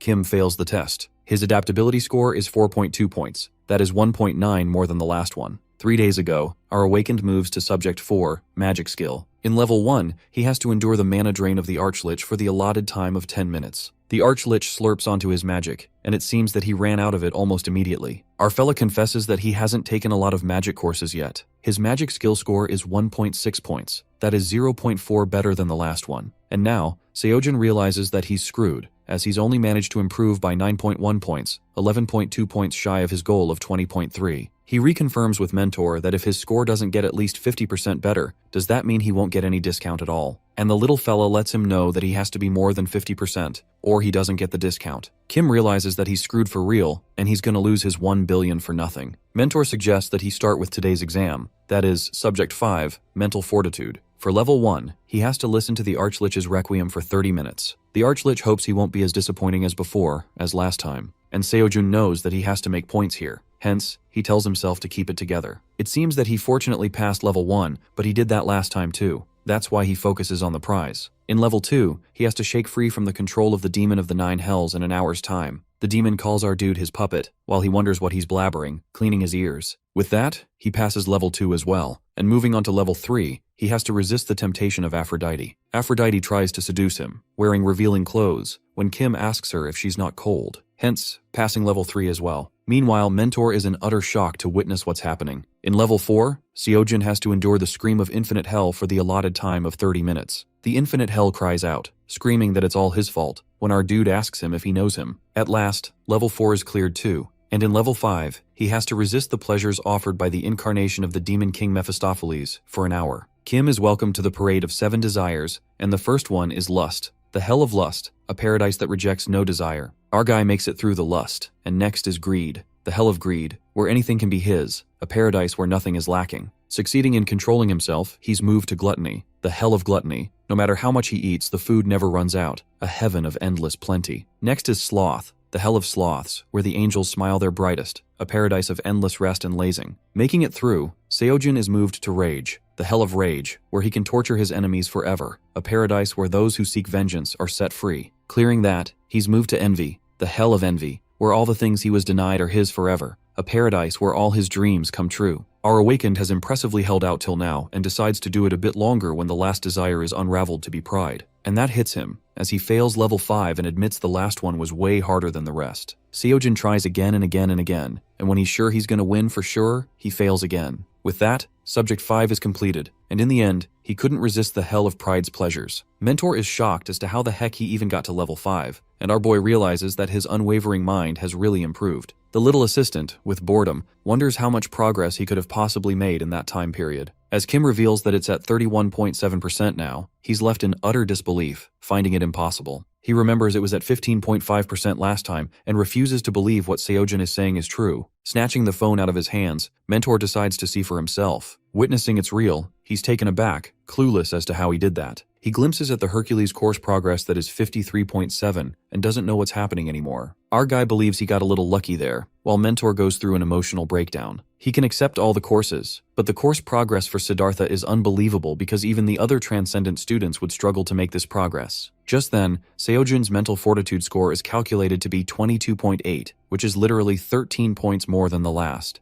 And a few days later, his final score turns out to be 52.2 points in total. Our guy is delighted as he realizes that he did it. he beat his target of 70% and got to 80%. And now he gets an 8% voucher discount, which means he can finally take the long-awaited Monkey King's course. Seojin takes a sigh of relief as he realizes that the unwavering mind saved him. Mentor is still in incredulity when he calls him and asks him what score he needs to get to pass the exam. The little attendant reveals that at least 60 points in every subject is required. Hence, even if his total score is high enough, if any one subject is below 60 points, he fails. While the total score for passing changes depending, usually they have to hit 90 to transcend. Hence, the total score usually has to be more than 63 points. Glancing at his score, which is 52.2 points, Kim perceives that he's not even close. Nonetheless, he searches up the Monkey King's course while Mentor is curious if he's signing up right away. And since our guy still doesn't know what magic course to take, he's going for Monkey King's course. He wonders how much the Shooting Star Staff Technique course is, and is convinced that he can afford it with an 80% discount. Deciding to check it out, he opens it, only to be notified that in order to take this course, he needs to be certified in Monkey King's Spin, Pull, and Pierce. Seojin is curious if he will ever learn the shooting staff technique and decides to take the course he can, which is the basics of staff and spear. The karma of the course is calculated to be 5.4 billion won, and this makes his hands tremble. He guesses it's better than 27 billion and registers for the course. Playing the first lesson, Kim sees no one and gets worried if there's an error. Just then, the Monkey King makes an epic entrance and apologizes for being late, revealing that the Sanjiang monk reached out and he had to go see what it was about. He looks pissed, saying that he can't do anything by himself and is such a child. Meanwhile, Seojin is still in shock to see it's the Monkey King for real and that he's finally taking his course. The instructor claims to teach the fundamentals of staff and spear, what they call spin, pull, and pierce in this course. He believes he explained spin, pull, and pierce in the orientation, and clarifies that they're the three forms used in staff and spear arts. Hence, they're the foundation of every staff and spear technique. Assuming that some of them have forgotten about it, he decides to give them a quick demonstration since he was late anyway. Advising his students to watch carefully, he first demonstrates spin, the movement spinning away from the body. As he spins his spear, the surroundings are annihilated in a single spin, indicating how powerful it is. Next, there's pull, where they twist the staff back close to the body. And finally, there's pierce, focusing everything into a single point and piercing it. That is the very essence of staff and spear: spin, pull, and pierce. The Monkey King declares that only once they truly absorb these will they be able to learn the Shooting Star Staff Technique later. And not just the Shooting Star Staff Technique. These three concepts are essential for all staff and spear arts. Hence, keeping that in mind, he instructs them to practice spin, just as he showed them, until the next lecture. With that, Seojin's daily assignment arrives, in which he has to practice the Monkey King's spin 1,000 times. He wonders how to do it as he did, and that's when Mentor mentions that the beginner courses were all basics. Intermediate courses are where proper transcendent training begins. That's why the karma calculation gets so expensive. It's claimed to be a whole other level, and Mentor urges him to give it a try. Kim recalls how he did it and spins the spear the way it was demonstrated. And as he does that, the area around him turns completely devastated. Seojin is traumatized to see that while Mentor is happy his claim was proved true. On the other hand, we see the director of Ale Academy, Hien Cha, the director of Gaon Academy, Jin Song Lee, and the director of Hunter's Mill Academy, Jin Hyun So, gathered at a spot as Jin Hyun expresses that their status as the Big Three Academies is in an ominous strait. He reveals that they're being called the Mid-3 on the internet now, and Jin Song wonders what he expects them to do about it. So clarifies that it's time they did something, while Lee is curious what they can do when Kim Seojin has got the Sword Star on his side. He warns him that one false move and he will not only lose his life, but the entire Hunter's Mill could go down. With that, he stands up in order to leave and claims to pretend he didn't hear any of this, and Hien decides to leave too. That's when Jin Hyun suggests an inter-academy friendly. He believes it's time they had a friendly battle between the academies, and Hyen wonders if he's finally sending out Haeun Lee, while he just smirks and asks her how about it. Seojin is stunned to witness the destruction caused by a single swing. He feels as if he tapped into the strength of the gods itself. Although it's pretty draining, and Mentor reminds him that's because it's an intermediate level course. This course assumes that he's no longer a beginner, and that he has finished the courses for the strength of the gods or similar techniques. He believes that at his current level, he is going to have a tough time. Kim acknowledges the fact that higher level courses are no joke, and wonders how he's supposed to finish the daily assignment, as he could barely do 10 of these, let alone 1,000. The little fella assures him not to worry too much and implies that if it were really impossible, he wouldn't have let him sign up. Seojin is curious if there's another way of getting through this, and that's when Mentor mentions the magic courses that he was planning to take. Since his progress on the strength of gods is going well, He suggests that if he took a magic course to supplement it, it would make things easier. Our awakened cleans up the mess he made and determines that for stability and control, he should take inner focus courses. And for efficacy and power, he should take magic forms where he learns aura. Mentor proposes he give a try to the sample lectures, as they might help him choose what works for him. Kim tries a sample lecture of instructor Swordmaster Lu Dongbin's course. He educates his students that building inner focus is like increasing the size of a vessel. The vessel is the human body, which contains what are known as flow points. The flow points are said to be the center of focus in the body and are generally split into three: the high flow point, the middle flow point, and the lower flow point. The high flow point, in immediate practice, is considered the path to a higher state of consciousness. Ultimately, it's the gateway to the transcendent world. It's the point where spirit returns to nothingness, and is sometimes also called the third eye, the palace of nirvana,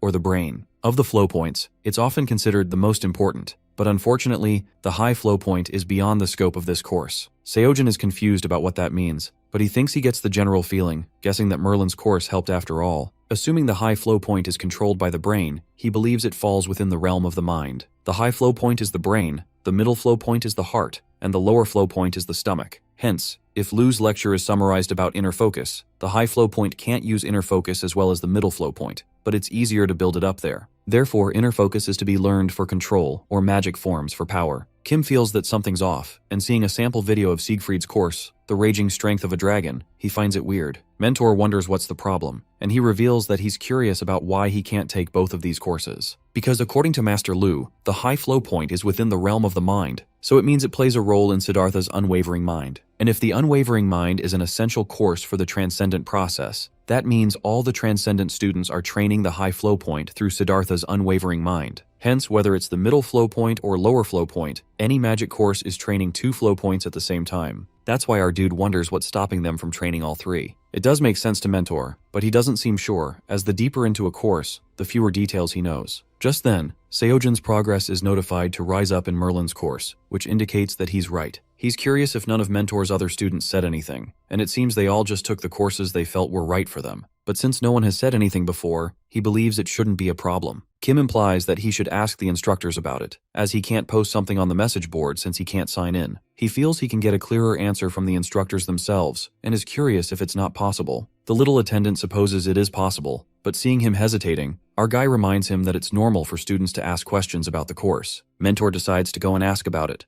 while Seojin thinks it'd be nice if he could take both courses. But his problem is money. It always comes down to money. Nonetheless, he decides to worry about it when Mentor gets back and enters the building of the Dream Academy. It seems that Seoyun had been waiting for him, and it turns out the heads of Hunter's Mill, Ailei, and Gaeon are present there too. They express their pleasure to meet him and introduce themselves. While Seojun is confused as to why the directors of the big three academies are here, they reveal the inter-academy friendly, and Jinhyun lets out that it's normally an unofficial battle exclusively between the big three, but he believes the Dream Academy is more than qualified to join now. Hyein hopes that he will join them to represent the Dream Academy, and Kim glances at Seoyun, who lets him know that she's fine with whatever he wants. He gets all excited about what kind of prize money they are talking about, but it's revealed that there's no prize money. Lee interrupts, emphasizing that it's a friendly, and their goal is to encourage competitive drive and growth among the most gifted students. Our pal asks Seoyun if the Dream Academy gets anything out of it, and she refuses. Since it's an unofficial competition, it doesn't matter either way. Seojin announces that he's not interested, and the directors of the big three academies are in utter disbelief. They try to convince him by telling him that it's a once-in-a-lifetime opportunity and that only the most gifted students are invited. He wonders what's the point when there's nothing to win, while they persistently try to convince him. Just then, Kim spots Minhyul and asks him if he wants to do this friendly, and he is confused about why he's not doing it. Our fella declares that he doesn't really have time for it, and Minhyul guesses that he's free. He contemplates if he should take part, and thinks he could test out the new skills he's been practicing. The directors are dumbfounded as they witness the sight in front of them, while Seojin bids them by, showing zero interest in it. They all are left calling him out and trying to stop him as he continues to walk away. The directors debate what to do because a moment ago, they asked Seojin his demand in order to get him to participate. He announced a 6 billion won prize, and that's what made them have a discussion in private. Hyein highlights the 6 billion on the line, while Jinsung finds no point in holding the friendly if Kim doesn't participate. Since they're only doing it to take him down, Cha argues that prize money for a friendly is unheard of. Minhyul is baffled as to what his captain needs so much money for, while he just sheds tears, admitting that it's killing him too. After a while, Jinhyun grabs their attention, and Seojin wonders if everything's settled, as it looked like it was getting heated. The director of Hunter's Mill admits that they wanted Kim specifically to participate in the friendly, because they think it's important their students go up against him to check their pride and drive them to improve. And since he won't participate without the prize money, they are ready to offer a prize. But he reveals that there are some conditions. Later, we see Suyeon and Minhyul having an intense training session when Seojin walks in on them, seeing how hard they're working. It seems that the prize money was initially set at 6 billion won, then second and third place prizes were added at 4 billion and 2 billion, bringing the total prize money to 12 billion won. It's individual, not a team competition, hence the winner gets the entire prize money. Our dude doesn't find this out of the ordinary, except for the condition Jinhyun mentioned. He declares to set the format and rules for the friendly since the prize money will come from them.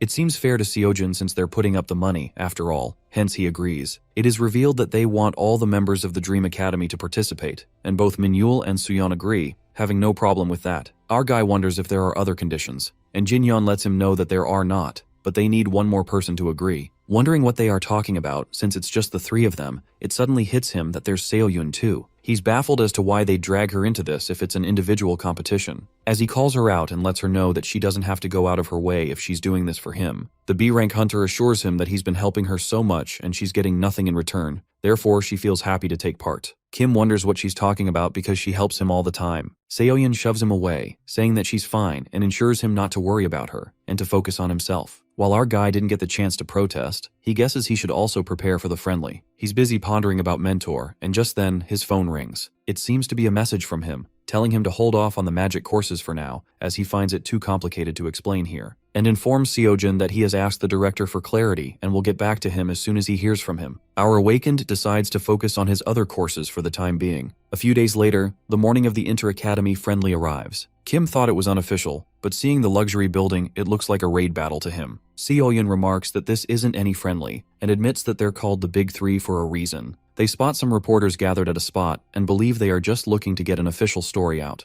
It's revealed that the first event of the friendly will be a one-on-one tournament, and this catches both Minhyul and Suyeon by surprise. Lee prays that he doesn't have to face the captain, aka Seojin, until the end and hopes to be set up with Suyeon instead. Words slip out of Suyeon's mouth too, as she states that she doesn't want to face either of them, but then stops midway. Minhyul goes on about witnessing our fella training yesterday and couldn't believe what he did with just a single swing. Kim realizes that he got caught practicing spin, pull, and pierce, while the other two continue to argue. Just then, they hear a commotion from where the reporters are, and it seems that it's Haeun Lee who just walked out. The reporters throw questions at Haeun, desperate to interview her and curious about what is different in this friendly, since they're not usually shared with the public. They wonder if she will be participating or is just here to observe and publicize the rumors about her not participating in the events because of Kim Seojin. This makes her freeze in her spot as she turns around and claims that she doesn't know him. With that, she walks away while the dream team witnesses the scene from afar. Minhyul mumbles about her being pretty, and Suyeon is baffled as to what that's got to do with anything. Lee admits she's pretty, wondering what's wrong with that,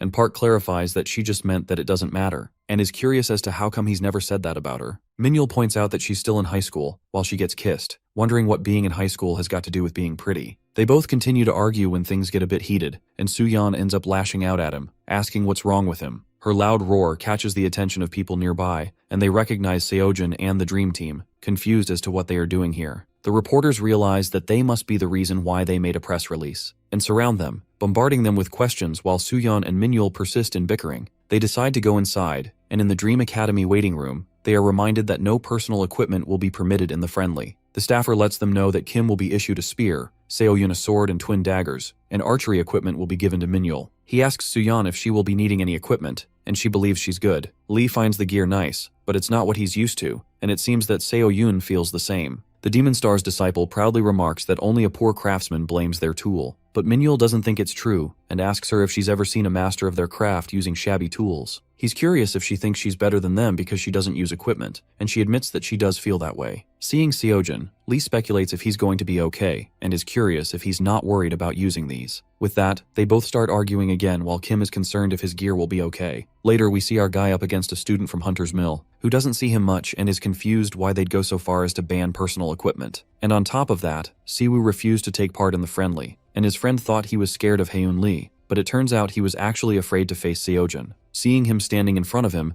the guy thinks of his friend as a coward, wondering why he was scared of a guy like this. Nonetheless, he sees this as a chance to show everyone who the real rookie is. The fight begins with Kim instantly leaping at his opponent, who didn't even see him move. He's taken aback when he's attacked, as his body trembles because of the tremendous power he's facing. Seojin forces him backward with relentless pressure, giving him no chance to recover, and in an instant, he's already in front of him, spear tip hovering dangerously close to his face. The tension causes his opponent's weapon to slip out of his hands and his spear to crack, leaving everyone stunned. It's no surprise that our dude is the winner, and it seems that he already knew his spear wasn't strong enough. It felt weak to him. He calls out to the faculty, requesting any sturdier spears while his foe flops to the ground, defeated. Seojin observes the new spear provided to him, and comes to the conclusion that these things really can't handle much. He was worried the moment they handed it to him, and sure enough, 3 swirls later, it broke. He's busy wondering if he's going to have to replace his spear every match when he finds Suyeon and Minhyul gazing at him, starry-eyed. They're absolutely impressed by their captain, and reveal that everyone is going wild about him right now. Seoyeon shows that they're already posting articles, and Kim discovers that they really are writing about him versus Hyun. He admits he wasn't expecting this response, and she lets him know that it's even trending, and that the big guilds are now asking to sponsor the entire friendly in exchange for access to the event. Seojin guesses it's all because of Haeun Lee and assumes that she must really be something, but he's informed that it's him. This all is for him, and this catches him by surprise. Seoyeon tells him that Hyun Lee is considered untouchable, both physically and mentally, but thanks to him, cracks are forming in that reputation as people are obviously responding. Meanwhile, Suyeon conveys that they're saying our dude is the new standard for untouchable. Minhyul confesses that if he had to face him or Hyun, he'd choose her in a blink of an eye, and Park proudly admits that she would choose him, and their quarrel starts yet again. Meanwhile, Jin Young is curious about Hyun's remarks upon witnessing Kim's match. It seems that she catches what the fuss is all about. The director asks her if she thinks she can beat him, and before her response, he adds that she doesn't have to worry even if she loses. Lee cuts him off, and even though she acknowledges the fact that Kim may be good, even exceptional, she states that he's still just a student. So, the director agrees with her, clarifying that he was only expressing his concern. After she leaves, he glances at the screen, and seeing Seojin with a cracked spear in his hands, it seems that he's concerned indeed. The tournament continues, and Dream Academy records win after win. Minhyul defeats his opponent handily, as expected, and Suyeon surprises everyone by advancing. Our guy, being the winner of course, keeps asking for new spears and admits that he's trying to be careful, but since the opponents are strong, it's hard for him to hold back. The staff debate on how many spears he has broken so far, and it seems that he's broken 9 spears in total. These are tens of millions of won each, and that is already more than 100 million won in weapons. They realize that at this rate, they will be spending more on weapons than prize money, and it's not like they can just refuse to replace them. Seojin nervously suggests that he use his own spear, and they discuss it among themselves. One of them whispers that this wouldn't mean special treatment, thinking this is logical, while the other believes the heads will allow a change of rules. Meanwhile, our fellows just stand there awkwardly. They declare that they will have to ask their superiors and leave. Just then, Suyeon enters the room, looking scared and nervous. Kim wonders if she's up next and notices her body shaking with her face all white. He asks her, with concern in his voice, "What's wrong?" And that's when she tells him she's facing Hyun Lee. There's no wonder she's scared. She's only just started training with the Demon Star, which makes her a huge, unlikely winner. She asks him if he thinks it'll be okay, and Seojin assures her that it's not a dungeon raid or anything. He tells her if she wins, and if she loses, and she shouldn't make a big deal out of it. But Suyeon is still unsure, as she remembers that she barely did anything in that raid battle. It felt good to her to do something together. They got recognition, and it felt good using the abilities she'd been working on. She loved all of that, but she realizes that both her team members are so far beyond her level. Thus, Park sees this as an opportunity to show them that she can do it too, that she can stand shoulder to shoulder with them. And just then, her name is announced, instructing her to proceed to the tournament area. Our dude wishes her luck while she's determined to prove that she deserves her place on the team. Suyeon enters the arena where Hyun already awaits her and feels intimidated by her presence. The combat begins with Lee standing unbothered while she instructs her to come at her with everything she's got. Suyeon doesn't understand what she's saying, and Hyun clarifies that she finds this the fastest way for people to learn their place against her. Hence, she suggests that Suyeon take her best shots. Seeing her weapons not being prepared and her not being on her guard, Park gets pissed off. She claims to make her eat those words, while Lee remarks that everyone's so unoriginal. Suyeon activates her magic, and using Nullify Senses, she pounces at her opponent with lightning speed. Hien, who's watching the fight through a screen, seems doubtful about a magic user going in close against Hyun.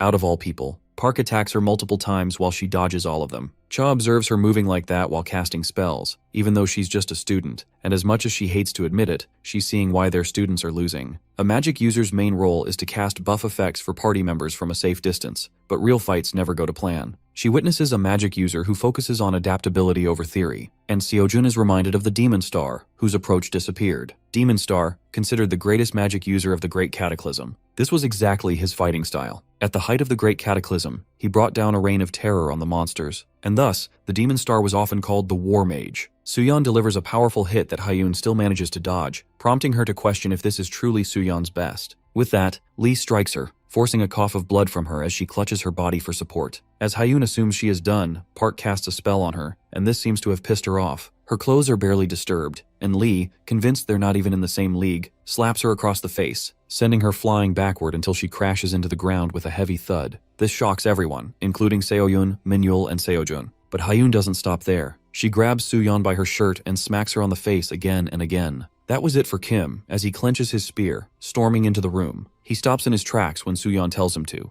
assuring him she's fine, even as another slap strikes her across the face. The referee orders Hyun to let her go, and she tosses her to the ground. Seojin rushes towards her, checking if she's okay, when he hears Lee calling them nobody. Our guy couldn't hold back anymore, but Park grabs his arm, telling him not to, since it's her fault for not being enough.